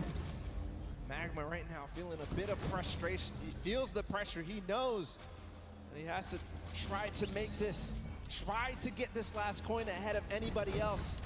Clytax has joined the fray as well from Cuddle Crew. So you can see too, like Clytax is, while Stewart is using his camera, while you jump forward, you whip your camera in the direction you want to start moving. Clytax is doing the opposite. He's actually just using the momentum from his movement abilities, just like his keys, to get him where he needs to go, not even touching his camera at all. 2 different ways to approach it. They're both about the same. It just depends on which one you're more comfortable with. Magma here. He's in a good spot. Great ricochet there. All right, just take it easy. Nice. All right, good lane. Almost. The tires? He's going for it. Yes. He's going for it. Could he be the first one? No, Sunshine Soldiers have actually already done it with a 6:23, and Raven's Revenge there with the 6:36. So Sunshine Soldiers sneakily got it, but still a great time from them. Don't forget the first round, they were the only ones at 29 coins. What a close race, though. All 4 teams who were up there on the Leap of Faith have now completed it. The Cuddle Crew still need 1 more coin to actually finish the entire thing. Clytax feeling a little bit of pressure. He needs to start supporting his teammates. And then the Llama Record Company sitting at 27 right now. I think this is one of the first times we've seen them towards this double jeopardy, towards closer and closer, edging their way at the leap of faith. The Cuddle Crew have completed, meanwhile, just past 7 minutes. So the standings right now are shaking up with all of these teams being so close together. Can't wait to see where it is. Still, every single placement here matters. Chicken Champions, Funky Fighters, Little Whip Warriors, and the Llama Record Company all at 27. Who is going to come out on top in this 4-way race? And don't forget, this really does make a difference, right? They're all competing for prize money, so being able to come out ahead of another team, that's going to secure you more of that pot, so they have to be very careful, right? They have the 2 minutes left, but man, to see all these other teams, 4 of them already get that 3rd coin. Like, you know, we saw that first game, it was like, oh man, Raven's Revenge, we only won at 29 coins, everyone else is not even close. Second game, the story is Fish Fam and Funky Fighters. Now, we've got 4 teams that have gotten that 30th coin. Insane, especially how close it is. Like, even look at Raven's Revenge and Fish Fam, right? Just a few seconds difference. And all that could mean a huge amount when we look at the standings at the end of the match. But meanwhile, nobody yet up to that leap of faith. Oh, actually, Kuto. We saw him finish the game last time for the Funky Fighters. See if he can do it again. He's got 1 minute and 15 seconds to do it. Came in second, just behind the Fish Fam in their record-breaking run. Can he do it now? All pressure on him. And I mean, you gotta look, right? All of his other teammates are still being eliminated, right? They're trying to get up there because, again, just more shots you can take at the leap of faith, the better, right? The more chances you have of securing that 30th coin. So many teams are approaching this leap of faith now. You can see in the background, there's at least 3 teams up here total. Could be also some players who have not yet finished the map from the other teams. As Chappie sits there, Chicken Champions making their approach. I'm wondering, Kororo, if you do this last one, you are going to beat out the Funky Fighters. And that could mean huge placement in terms of the prizing at the end of this. 30 seconds to go. All right, wait, he's made it. Okay, look back down. Okay, it's fine. Small jump. Got it. Last jump, and he's got the coin too. There you go. So the Funky Fighters finish up ahead of the Chicken Champions. Korora, fortunately, is going to fall shy. But at 29 coins and 5 seconds remaining, I think that's going to be the end there for this. These are the standings as they are. The Chicken Champions come out there. And what an amazing run it was. Wow, 6 teams. 6 teams secured themselves the 30th coin. Night and day situation coming out of that first world run we got to witness. But look, smiles all around. Again, in case you're just tuning in, welcome to the Fortnite World Cup Creative Finals. These are the very best of the best from the creative side of Fortnite. And they're all joined here by their team captains and facing off for a prize pool. And these games have not disappointed. The World Run, honestly, I take it all back. I thought we weren't going to see a 30th coin. I'm a liar. I don't know what I'm talking about. Nope. They smashed it. These guys are the best of the best. Fish Fam, Raven's Revenge, these guys showed up hard on this world run. Absolutely incredible performances, 2-time finishers all the way through. And now we also have to be able to think about what these standings are going to look like at the end of the day, because it was close, right? Raven's Revenge, that first one, and then getting second, and then getting second again, could mean that they are in contention for that first place here in this set. Yeah, I mean, so Raven had plenty of 29s, right? They came in second, I think, just about every game except that last one. You got Fish Fam. They had the fastest time of 5:25. In that last game, we saw Sunshine Soldiers, though. They had a 6:23. So it depends where they place in those other matches, right? What does that mean for all these standings? Don't worry, we're tallying everything up. We're breaking it all down, and we'll have that for you as soon as we are ready to do so. But man, the World Run was dope. That was super fun. It was like we were like casting golf. Like, oh, takes a shot, and he sinks it. Sinks it first. Absolutely crazy. The tension at the end when everybody realized that they needed to make that last jump was just awesome to feel. The crowd was feeling it too when you made it towards that last one, when they finally made it through that last tire, or making their bounce all the way through, just like flying through the sky for that last coin. Felt good. It's got to feel good for these guys. Yeah, and I think too, being able to just like key in on different players, right? It wasn't like it was 4 Turtle. We saw in that first run was dumpstering everybody else. then it was like next game there was different people that were really showing up. Even that last game, right? Scissors, the straight back-to-back just crushed 3 or 4 obstacles in a row. It was insane. But for now, let's go ahead and send it over onto the deck with Pookie Face. She's standing by with the Sunshine Soldiers. So Pooks, what you got? Hello, Zeke. I am down here with the Sunshine Soldiers. They're the most adorable team, in my opinion. They are coming from all corners of the globe. They've come here to compete today. Now, so far, you guys have, there have been a couple of struggles, but the day isn't over. We still have the remixes coming up, so keep that in mind. Do you guys have a new strategy going into the remixes? That's top secret. Hidden information. Information, that's it. And you, coming all the way from Spain, it's so lovely to have you here, Daniel. What has it been like I'm actually from Mexico, not Spain. From Mexico, sorry, from Mexico. What has it been like to be a captain of your team for the Creative Cup? Yo amo a estos chicos, en verdad creo que no puede tener mejor equipo. Estoy demasiado contenta de tenerlos conmigo y estoy súper feliz por la experiencia. I feel really happy. I couldn't have a better team, and I'm super excited about this experience. That's incredible. We love having you here. Thank you so much.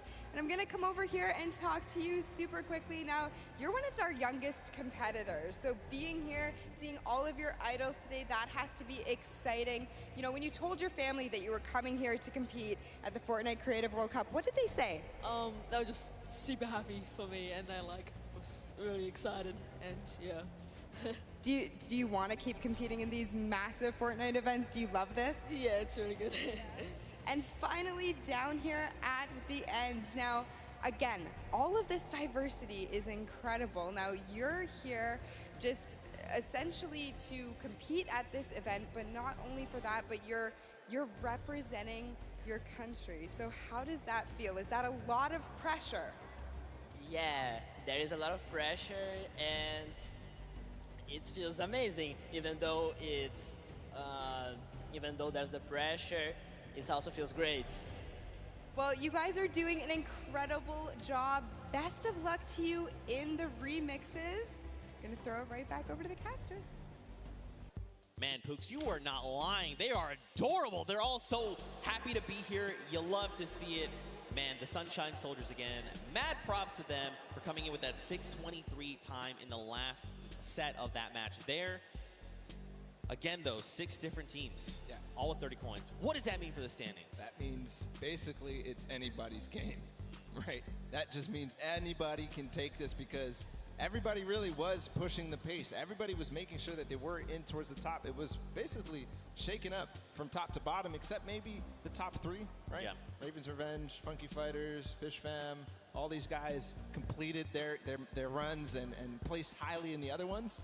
So I think that they have a good opportunity here, but still, anybody's game, just like you said. Yeah, I mean, for sure, we have to look at things like Raven's Revenge, right?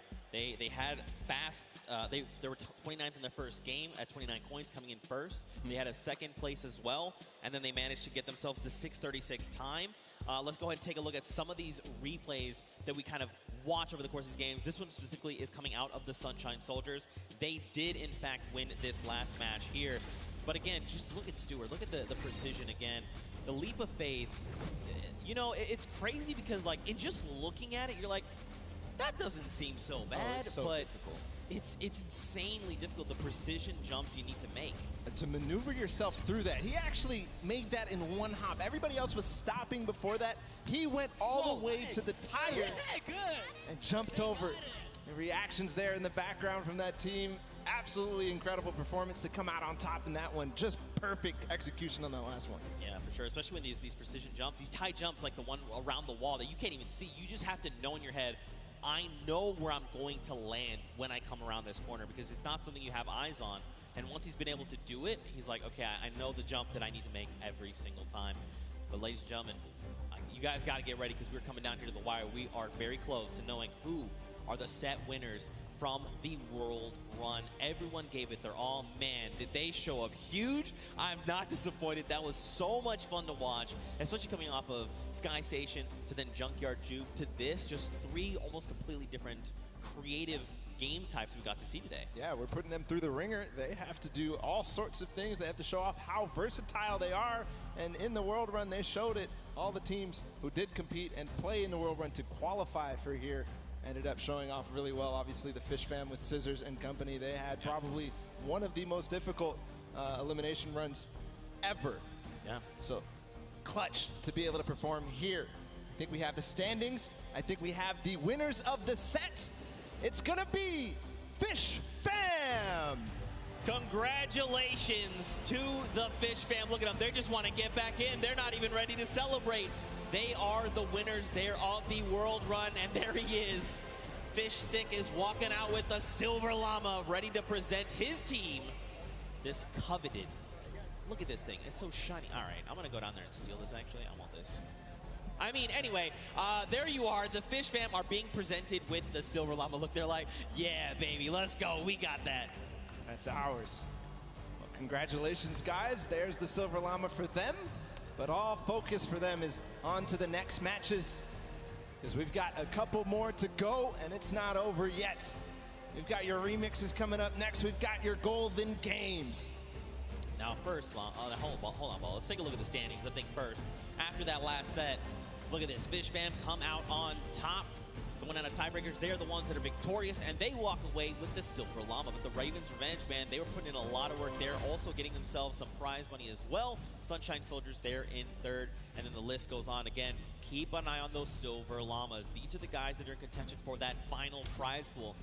Now, if you're one of these teams with the Silver Llamas, you need to secure the Gold Llama, because that is going to come. That's going to be the ultimate tiebreaker. If your team has that Gold Llama, you walk away with the win, especially because it's kind of divvied up amongst other teams. Yeah, the Golden Llama being that ultimate tiebreaker. So the next team to claim it, the first team to claim it, as we see the Fish Fam with their Silver Llama. The first team, the only team to claim the Golden Llama is going to walk away as the champions here. Yeah, for sure. I mean, look, you kind of teased it a little bit.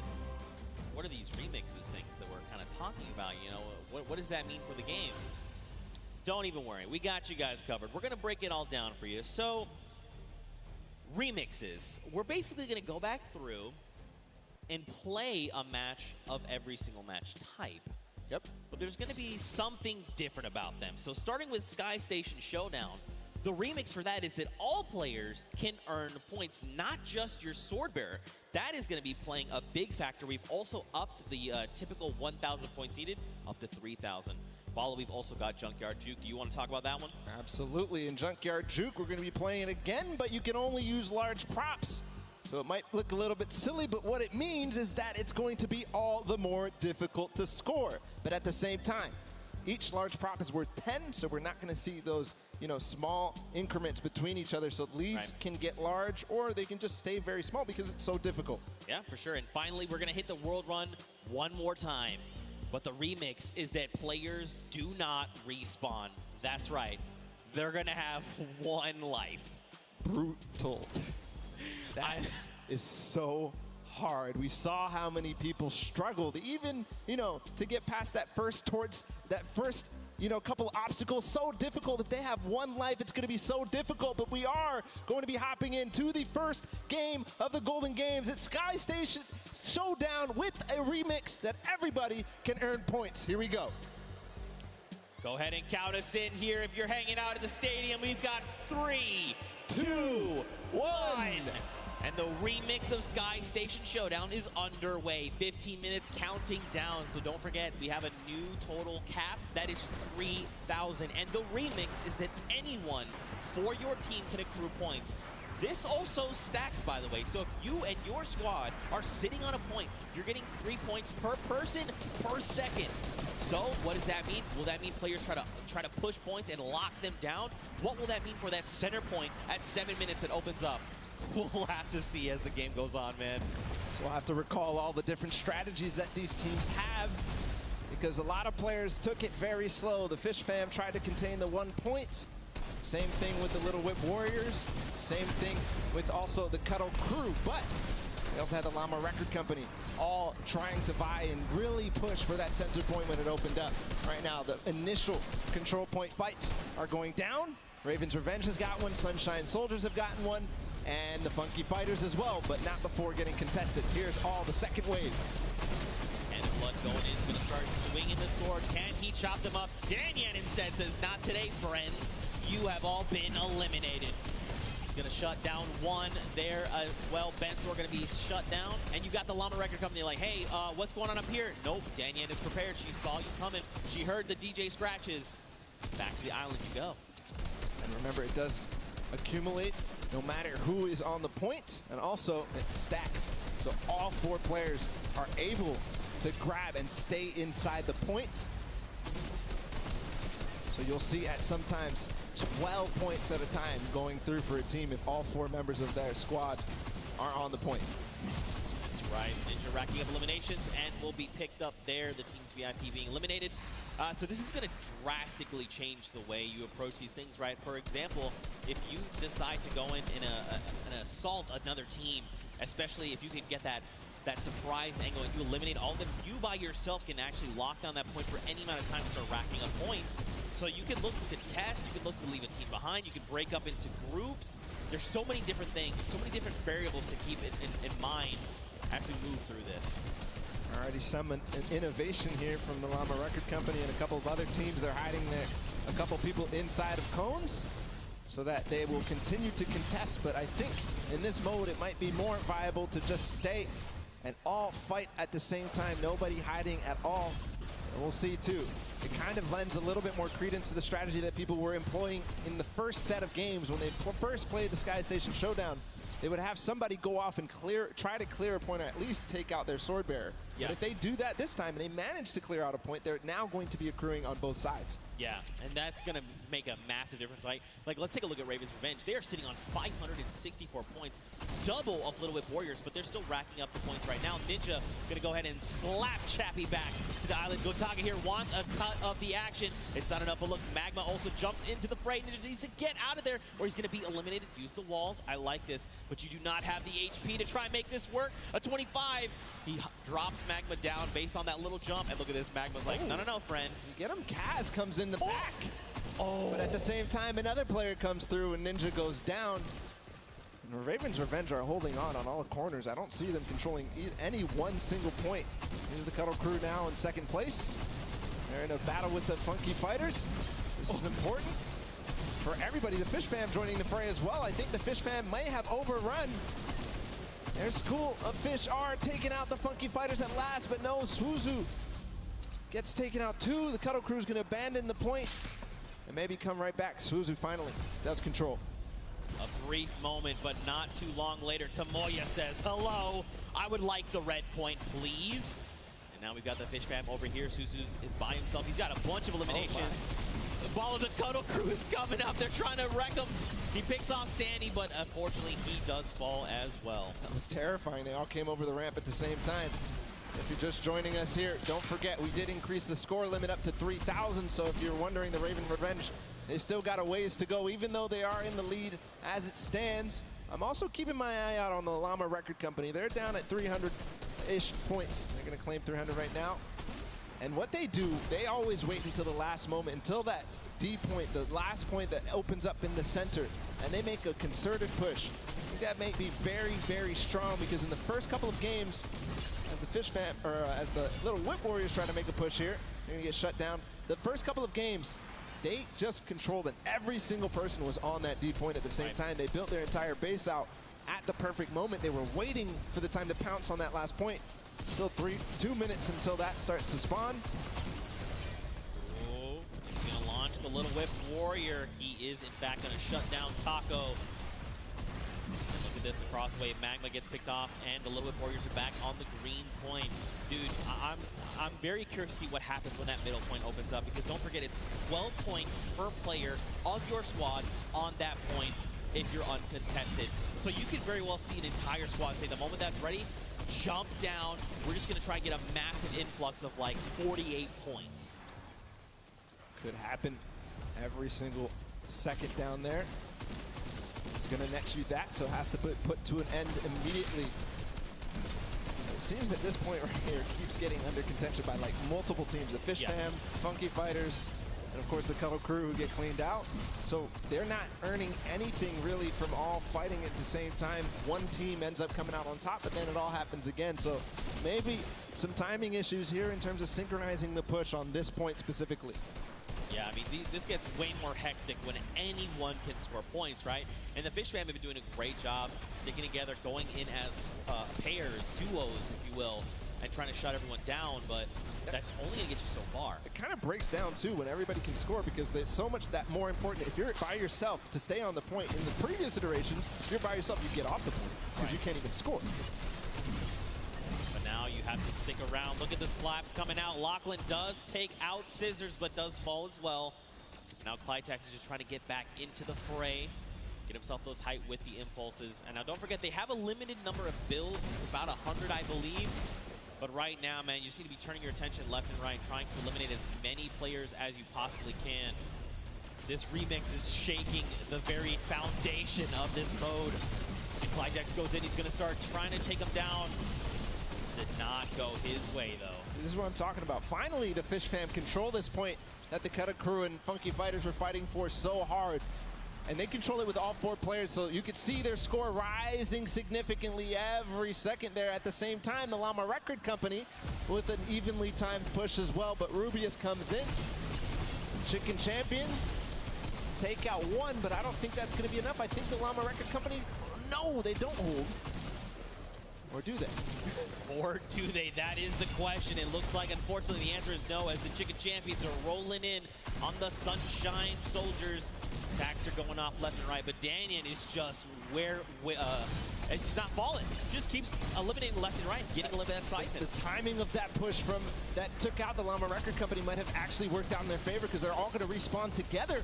5 seconds for this D point to spawn. You can already see they're hunting. Hand of Blood, Rubius, Carnifex, they're all going for it because they know the importance. If they can all stand in there at the same time, all the impulses come through before anybody can even build a base, build some protection against them. It's pure chaos down here on the D point. And look, if you're another team on the outside looking in, as all these players are just jumping in toward that center point, you do what Gotaga's doing. Let them all fight it out. Let's just sit on the point. No one seems to be paying attention to the fact that we're about halfway through what we need to win. Let them all fight it out. Don't make any sudden moves, right? Don't be the distraction to have someone go, oh wait, there is a point up there. We need to go get those guys. I love what they did just there. They forced the 1 player there, but hold on, the Funky Fighters are all in. They have a base. There's no impulse. They are climbing the leaderboard hard. They're at 3rd right now. They're going to overtake 2nd.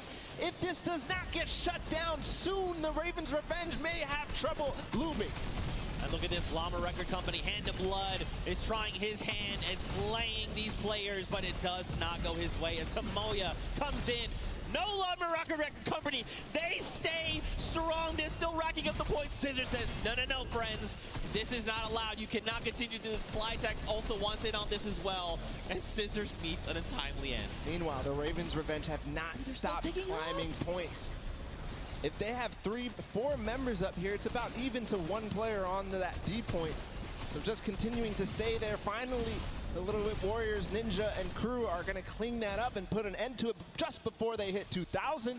But on the other side, Chicken Champions are looming. They have 4 players on a single point, not the mega point in the center. See what's going on with them. They're all lurking. I don't think anybody really is too worried about them, but you know, with all 4 players here, it could all of a sudden become a nuisance.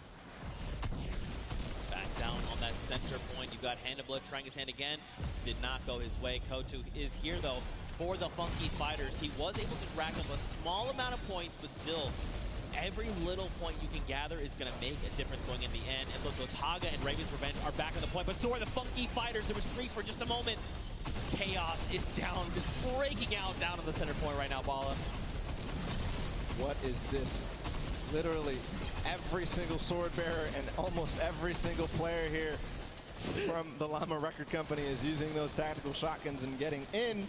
But again, the Ravens' Revenge are on point with 4 players, just shooting down, throwing impulses where they can. and just making sure they're accruing all those points. Meanwhile, the D point, nobody has gotten anywhere since the Funky Fighters were left there for so long. It all depends how this all unfolds. Hold on, they're trying to get a base. I think they might finally break through. No, they lose and trade off evenly every single time. 4 minutes left on that timer, and Bala, these guys have been uncontested. It's just now that the Little Whip Warriors want to try and make the push, but look at Gotaga. He's literally just slicing through all these ice cream cones. I was going to try and say hot knife through butter, but this is ice cream. It doesn't quite work that way. It's crazy how nobody except the Little Whip Warriors are trying to contest the Ravens' revenge right now. They are sitting on the point by themselves with 4, but again, the Funky Fighters in the center with 4 players. They are not even making any noise. They're not showing that there's anybody there. They are rising so fast. Finally, Fortturtle comes in. He spots them out, but that's not going to be enough. They shut him down immediately. They're still on the point. They need to just box this up. They need to bunker down. Look at this. They just overtook the first spot.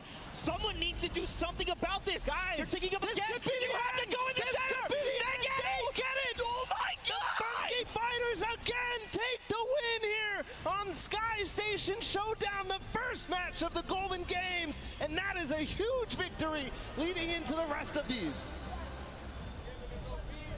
Just unbelievable. For so long, Gotaga and Ravens Revenge sat on the green point completely uncontested. And then for a moment, everyone forgets about the center point, and that's enough for all 4 members of the Funky Fighters to sit on the point and just rise above everyone else. And by the time everyone could kind of figure out what was going on, it was too late. They stole away the first golden game. Ridiculous that nobody was able to spot that out. It seemed like Fortturtle was going to say, okay, guys, they're all on the point. Everybody start doing everything you can to stop them, because he saw all 4 members. They went from less than 1,000 once the D point was out to all the way up to win. And it was 400 points between them and the Ravens Revenge at the end there. Right. But you do have to also think about who else came very close in second. Ravens Revenge, who's in third. We'll be able to find out in a bit with the standings, but just an unbelievable performance there from the Funky Fighters to realize exactly what must be done. That was the second time they completely boxed up that entire D point. Yeah, and just completely uncontested. But that's it for the first of 3 golden games. And for the Funky Fighters, they secure that win. But for now, let's send it back over to Pookie. She's standing by with the winners. Pookie, down to you.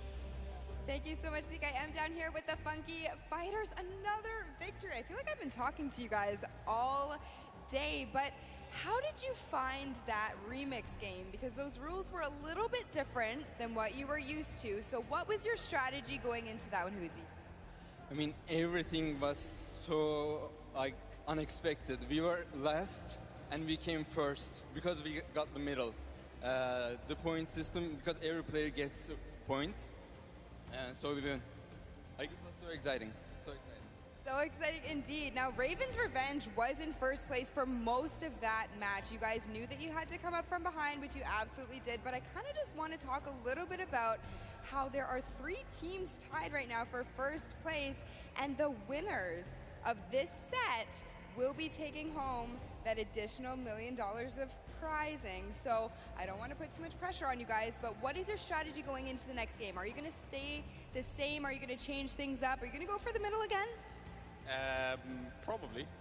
Yeah, we're just gonna keep doing what we're doing, and as long as it works, we're just gonna keep it up. For sure. Sounds like a great strategy. Finally over here to you. When you heard that there was a remix kind of blind side come in, what was your first reaction to hearing that? Yellow. Go to yellow circle and win. Just win. I love it. It's so easy. It's such a great concept. You know, we talk about it all day, all of these things we break down, but at the end of the day, you just got to win. Back to you guys at the desk. Pookie with the most insightful knowledge you'll ever need in your entire life. It doesn't matter if you can just win. Just win. I'm doing it wrong. I'm doing it wrong. You're winning. I'm trying. We're doing all the winning best here at the World Cup. We all are, in fact. But so are these players that have taken the stage. Now, don't forget, those llamas are going to be playing a big factor in how the final $1 million prize pool is divvied out. And Pookie touched on it perfectly, actually. right now there's a three-way tie. Yep. All right, and that's something we need to take a look at with those standings, just to give you the refresher. So Funky Fighters, Fish Fam, and the Chicken Champions all have that silver llama. Now, don't forget, every single match they play, they're also walking away with a prize pool that they're splitting 4 ways. That part's awesome. But man, that extra $1 million prize pool at the end will be huge. So either the Funky Fighters, Fish Fam, or Chicken Champions need to win that golden llama for one of them to win, or if you're on the outside looking in, you just want that gold llama. Because if you win that llama, that means you and your team actually win that pot. Yep. You win the $1 million final prize for the Creative World Cup.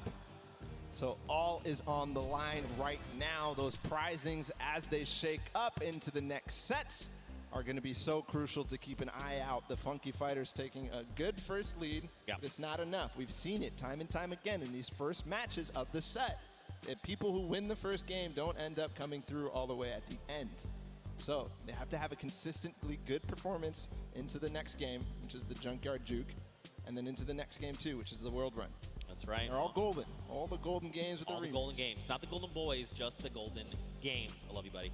Now, don't forget, if you guys are watching and maybe this is the first time you're tuning in, don't forget you can watch also at Fortnite.com/watch. If you're watching in-game, you can do that as well. If you go to Fortnite.com/watch, you can actually kind of hone in on a specific team. There's 10 different feeds to take a look at, and you can say, like, you know what? I'm all about the Fish Fam. I'm just going to watch their perspective.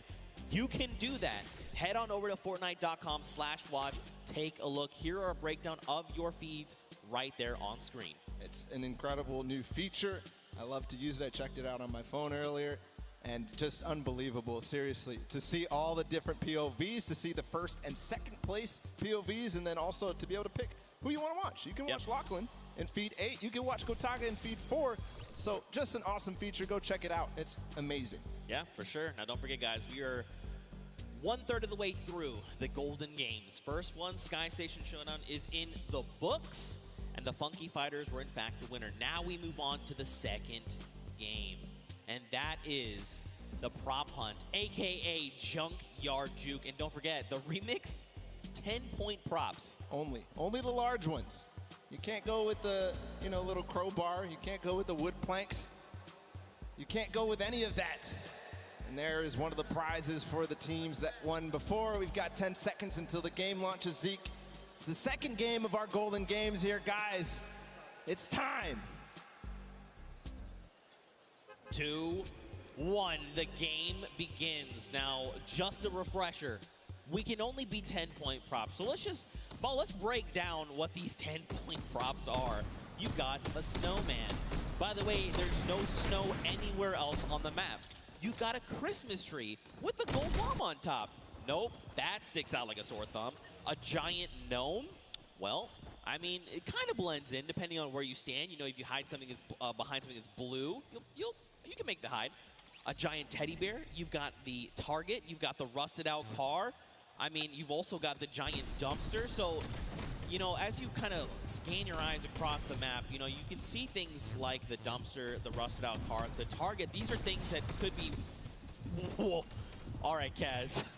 All right, this guy is, guys, got the eyes of a hawk. But these props are going to be, they're going to stick out like sore thumbs is what I'm trying to get at. Yep. And a little, ooh, Kaz, awesome. You see his reaction? Yeah, even Kaz is like, ooh. Like, wait, Scissors was there. He is finding everybody right now. Good vision. And it is interesting. You got to make sure you know who the guards are at the beginning of this. It's the Little Whip Warriors on the bottom level. They're clearing out the house right now. They're making sure nobody is approaching. Only 4 teams have scored right now. Trying to find people. There was definitely someone back there there's not supposed to be 3 trucks back there, I don't think. But in playing this, the best way to kind of go about this is every time that those blinds come up, you want to instant reload right then on the spot. Yes, you can try to make blind fires. Unless you're certain, you're like, no, I know where my crosshair is. That's a player. Take the shot. Absolutely. But when those blinds come up, you want to reload. You want to have as many shots as possible before that next, I guess, shade comes back up, right? And the Raven's Revenge being the other guards, by the way. Nice shot there from Taldak. Yeah, you mentioned when the blinds, I've been calling it the black, when the black comes up, take the time to reload and make sure you're taking the time like Taldak to stop and try to remember exactly what you saw. Don't move your POV, don't move your camera at all. As you try to recognize exactly what changed, you've got to use the uptime of your vision to take as many shots as possible to clear out what you think is possibly a prop. That player came down from below because he hit one of those springboards. Ayuzi moving forward, Zand as well. They're all going with the targets. Ayuzi gets in just barely because Taldak missed his shot. Man, this is really good for the Funky Fighters. They've taken themselves a nice early lead. It's only 20 points, nothing substantial yet, but if they could do this every single round, again, another big prop going in. They're at 30 points ahead of the pack, and the only 3 teams behind them, Fish Fam, Cuddle Crew, and the Chicken Champions. And look, time is done.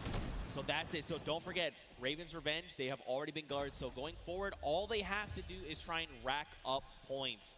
This is going to be huge going forward. The round is going to reset. We'll get 2 new guards on deck. You've got the Chicken Champions and the Funky Fighters. So now they can try to lock out other players from scoring. And it depends on how well they do, right? Because again, these are big 10-point props. There's a lot of them as well. You know, the props outnumber you pretty substantially. And if you recall the first game where the Ravens Revenge were actually in second to the Funky Fighters. So like you said, being able to take your time and make sure that you know exactly what you need to do kind of gives them a little bit of an advantage. But the Funky Fighters really did come out to a huge lead in the first, scoring 5 points, or 5 total. See if they can hold it down right now and keep the lead as it is. The Chicken Champions at 20 are not going to be able to close the gap. But we'll see if the Fish Fam, the Cuddle Crew, and everybody else can approach the Funky Fighters right now. They're trying to stop that from happening. Well, Scissors did just drop in with that 10-point prop, who's closing that gap. If they can get another 10-point prop in, they're going to be tied with the Funky Fighters. But they actually have to make it there to the center to make it into the incinerator. That is going to be make or break. We have 2 minutes left on the clock. You know, my first instinct for this would be, you know what, I just got to go. I just got to try and run out as much as I can. That's actually counterintuitive. Right now, you want to just be taking baby steps, right? Just making sure you can secure those points is crucial. All the players right now, you can see them down below trying to get the shots as possible. They're racking up the eliminations right now. I don't think Fish Fam may have gotten one through. Taldak gets one through. That's going to even the gap a little bit. Here's the Funky Fighters again, just blind shooting through the black. And remember, 1:30 to go on this guard. Fish Fam has tied it up with that score right there. And so has Cuddle Crew. They got 2 props in, so they're 1 prop behind right now. Oh, Action, you gotta be careful, buddy. One prop behind, there's a little whip coming through as well. So all of a sudden, these teams are letting a lot of props through, or maybe it's the props who figured out their timings, figured out their tendencies, figured out when they stop shooting. 1 minute to go here. Here's Ninja, he's got a car. This is one of the most difficult obstacles or props to get in. Don't stack on top of each other. Oh, so dangerous, because when you see things like that tight together, you're like, yeah, oh no, the bumper. Gotta land. He was moving. Unfortunate there. You've got to press that control key at the last second to be able to make sure you get through. Scissors makes it through. Dude, that's a lot of points racking up. They're at 80 now, 30 points ahead of the Funky Fighters, which is unfortunate for their guard watch. 30 seconds to go. They've taken the lead here, 20 points now. 30 points ahead. Make that 40. The numbers are changing like crazy. But right now, Scissors and the Fish Fam, they've got the lead. And this is huge right now. Don't forget the Funky Fighters are in the center, so they can't rack up points. We've got 10 seconds left. Whoever's out in the field, they need to make it into the incinerator right now. Are they going to have any more points accrue? It doesn't look like anybody's close. That's going to be the round. As the Funky Fighters and the Chicken Champions end up closing out that guard watch. We'll see where the standings end. I did notice something though, Zeke, that the Ravens Revenge were at 0 for that run. They didn't get a single prop through, which is a far cry from their performance on Sky Station Showdown. They were second. They need to band together right now. They need to rally, and they need to make this happen. Round 3 begins. You've got the Fish Fam and the Sunshine Soldiers in the middle. So now the Fish Fam, you know, we saw this before. They got this lead, but now they have to try and lock everyone else out from getting points. And as we've clearly seen, it is actually way more difficult than it sounds. And judging by the first run of the Funky Fighters, they got 50 early on. We'll see if they can get and double their score, essentially, to tie up with the Fish Fam. But Sunshine Soldiers also being a guard, and the first two right now ending up on guard watch. 2.5 minutes left on this timer. You see people hitting these hidden little bumpers. So a little surprise in case you've been wondering why have they been flying up. There's little secret bumpers that are buried. You can see one right there that looks like a little silver dome. If players touch that, they're actually launched into the sky. And it's a very clear, like, hey, this is a person. They have disguised themselves as a prop. You should probably eliminate them. 2 minutes here on the clock. And Fish Fam are just tearing it up. But look, Funky Fighters, they were guards last round. They were behind pretty far. And now they're starting to close up that gap, right? If they can get another 3 props in within this 2-minute timer, they're going to be in a great spot heading into that final round. Tyler trying to hold it down before he gets his last opportunity to go with the props. But here, the Cuddle Crew, and they're going to be on guard watch next. So if they don't solidify this lead very strong right now, it's going to be so difficult. Meanwhile, the Ravens Revenge did finally get a prop in. They could have a final round that could be amazing. We'll continue to watch here for the Cuddle Crew. Llama Record Company and Funky Fighters all earn a point in just a second there. 1 minute and 20 seconds for this guard watch to end. Cuddle Crew's only a single prop behind. The Funky Fighters are only 2, and so are the Llama Record Company. Raven's Revenge is now on the board with a single. That's a Raven. Look at that. Scissors, he's got this on lock. He's got the entire map laid out in his mind, and he can tell the difference. Wait, does he catch 2? He did not. Wait, these other 2 trucks, are they actually going to make it in? They're making it in. Yeah. That's unfortunate. Scissors, they snuck right under his nose. They get in. But it doesn't. Oh, he hit that person from the blinds. Wow.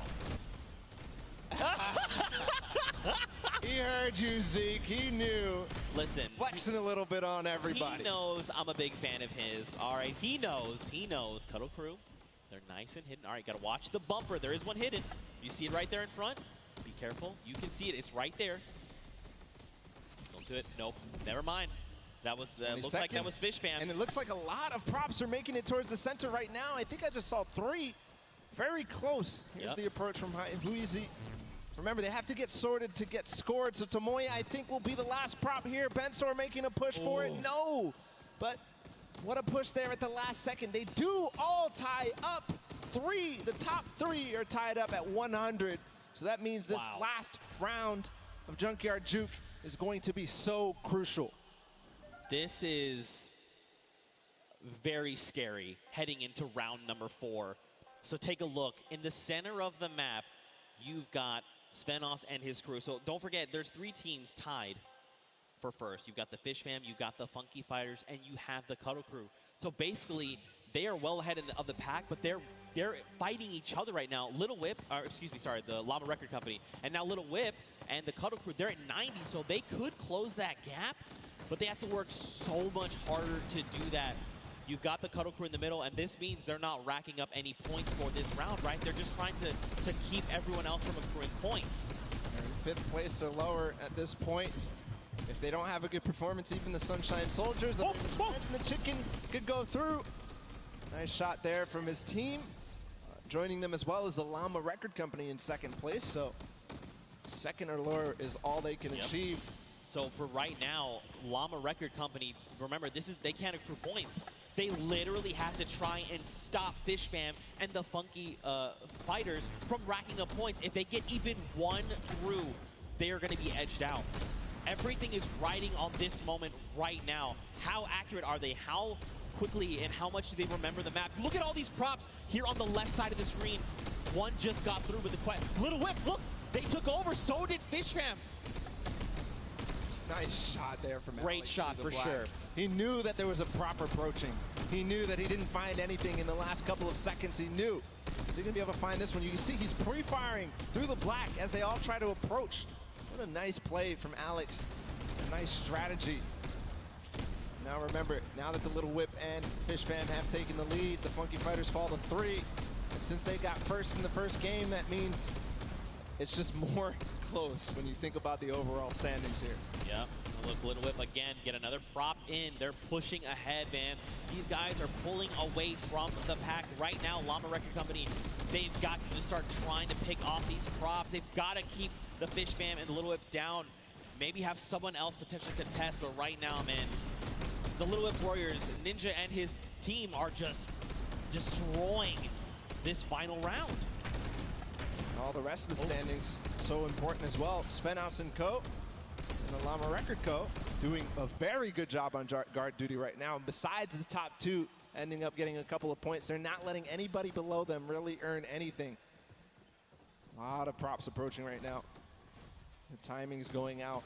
Ninja gets in with the car, scores, and that just solidifies the lead even further, but I think Fish Fam scored. No, they didn't. Look, first place to Little Whip Warriors now. There's no tiebreaker involved. 20 seconds to go. Can anybody else score? You just got to go. Do not jump. You just got to go. That's right. Oh!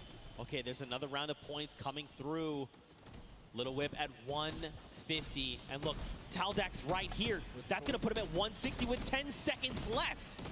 That's the win for sure for the Little Whip Warriors here. And Junkyard Juke as the timer expires, as Ninja scores in the final moments, as well as Taldak. The first win for the Little Whip Warriors, and it couldn't come at a better time here, Zeke. That's right, man. Look, don't forget, those Silver Llamas are scattered right now.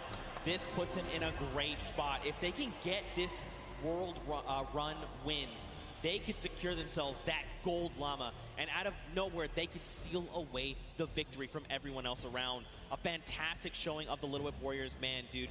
They came out of nowhere. They were just on it. They flipped the switch and they said, you know what, we're getting all these props in, and we're just gonna get pulled away from the pack. That's what happened. Perfect play. At the beginning, they had the guard defense. They didn't let anybody get over close to, I think the Ravens are, no, the Ravens had 0. I'm thinking of the Funky Fighters had 50 in the first run. Yeah. But nobody else really did anything, and the Funky Fighters ended up starting to slow down. They didn't manage to keep up their pace. Little Whip Warriors took perfect advantage of that. Yeah, and I mean, you could just kind of see that they were very calm, cool, and collected in the whole thing, right? They just kind of navigated the map correctly.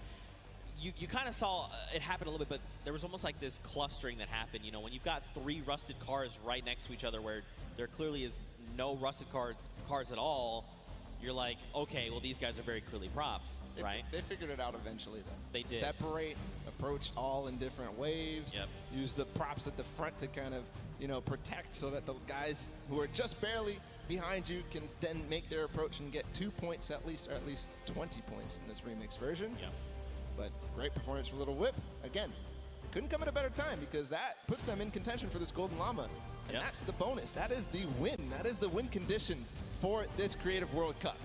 Well, I think the only thing that we need to do right now is send it down onto the stage. I want to hear from the Little Whip Warriors, so let's go over to Monster, who's standing by with them right now.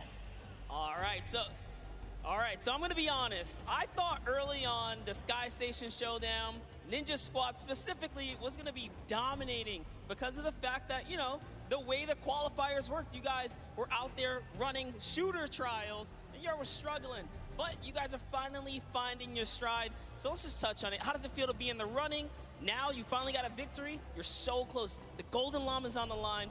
You guys are so close. What do you think about this? Honestly, kind of relieved, to be completely honest with you guys, because, I mean, we were kind of nervous the first 3 sets. I mean, we were not doing the best, but now we're here. So, I mean, hey, we're in the running, and that's all that matters. All right, so you're in the running. You want to hold this lead, but more importantly, what team do you guys feel you need to shut down? I think it's the Funky Fighters. Is there any other team that specifically, I know we started off, Ninja said the Ravens Revenge, but I don't know. I think things are really shaking up. What squad out here is surprising you so far? Dude, those Ravens, man.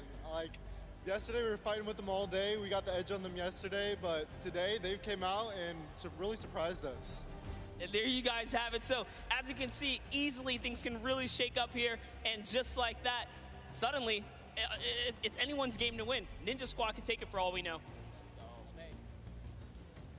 Well, we'll have to see because we have a single golden game left.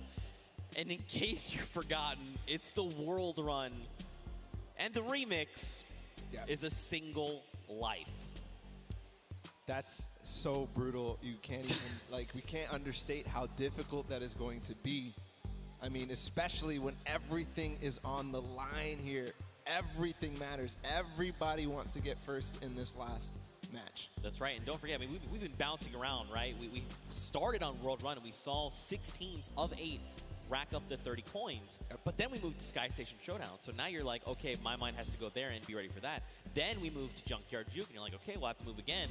So these guys may not be in a, you know, once you've been doing it back to back, you've almost built up that muscle memory. They may not have that based on this. Yeah, we'll have to see, man. Very true. You're kind of rusty when you move on to the World Run after these last Right, two. right. There's no mechanics in Junkyard Juke are the same at all in the World Run.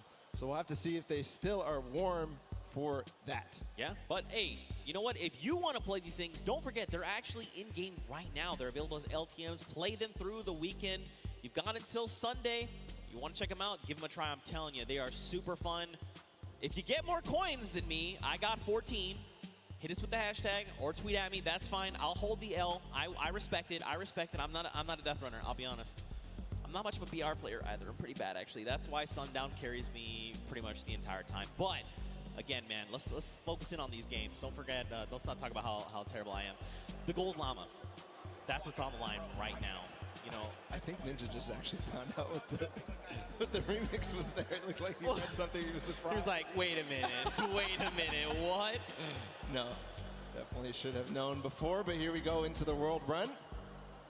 All the players are loading up and getting ready. It's so important to make sure that everything is perfect because you have one chance, one opportunity here to make a difference. If you mess up, it's over. That's right. So I'm looking for Turtle. I'm looking for the players like Scissors, Suzu, who completely clutched up for the Fish Fam, both of them together. And really, it's not on the shoulders of one player. Even more so, right? We were talking about it earlier. The entire team needs to perform. But here, when they could be going out early, everybody needs to step up. Every single person. That's right. This is it, the final opportunity to try and claim the Golden Llama and take a slice of that final $1 million prize pool available to the winner. And of course, let's not forget, the World Cup Creative Champions. The time is now. Here we go. The game is about to begin. If you guys are here watching from the stadium, let them know you support them. Let them hear you right now. Let's hear it for all these teams.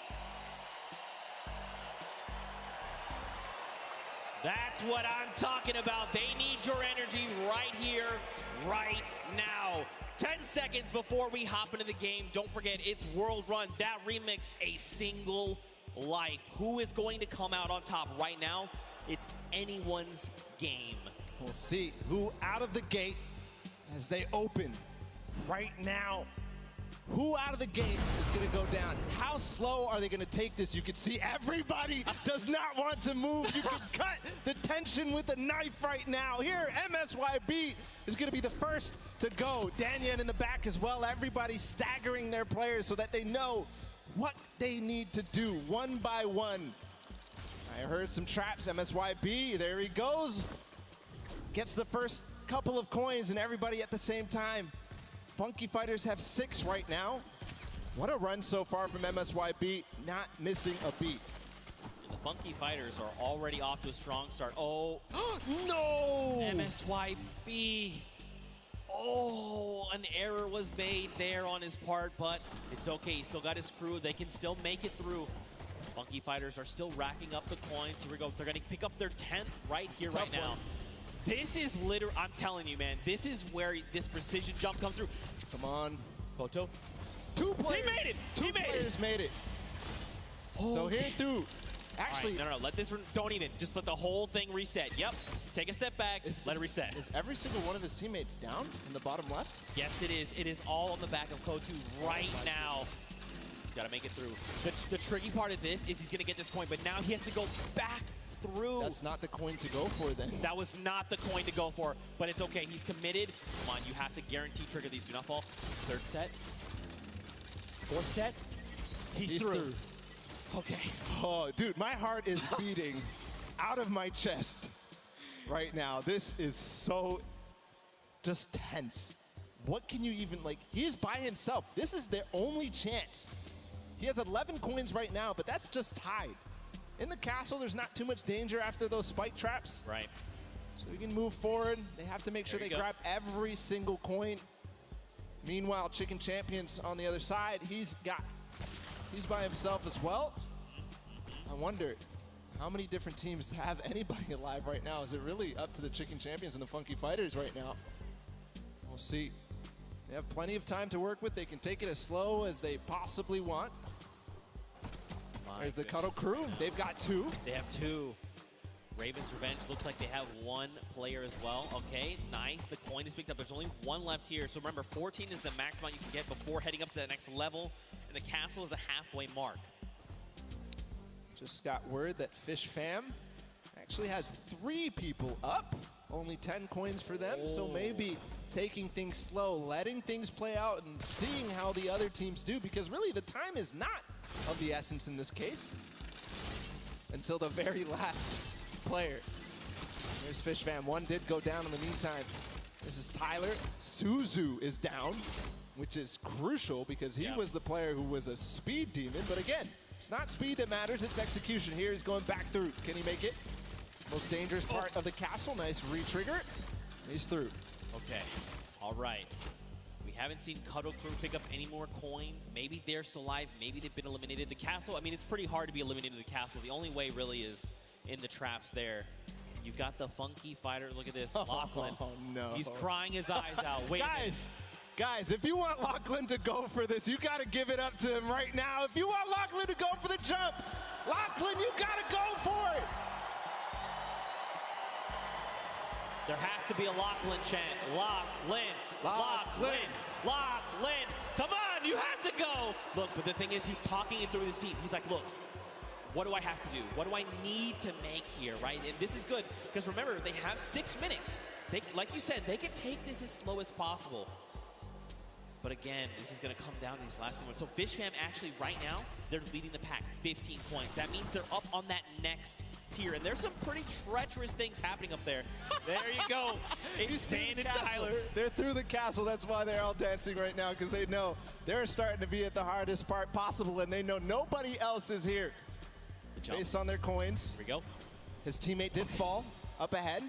Gets 1, though. There's the trap trigger. This is so difficult. He's going to start getting towards the variable impulses. Remember, he's got to make this in 1 go. See, you see him take a step back. He's like, look, the trap's not right. Look, this isn't right. I'm way farther ahead of anybody else. He's going to wait until anybody else goes. Here's the Ravens Revenge. He's going to tie it up.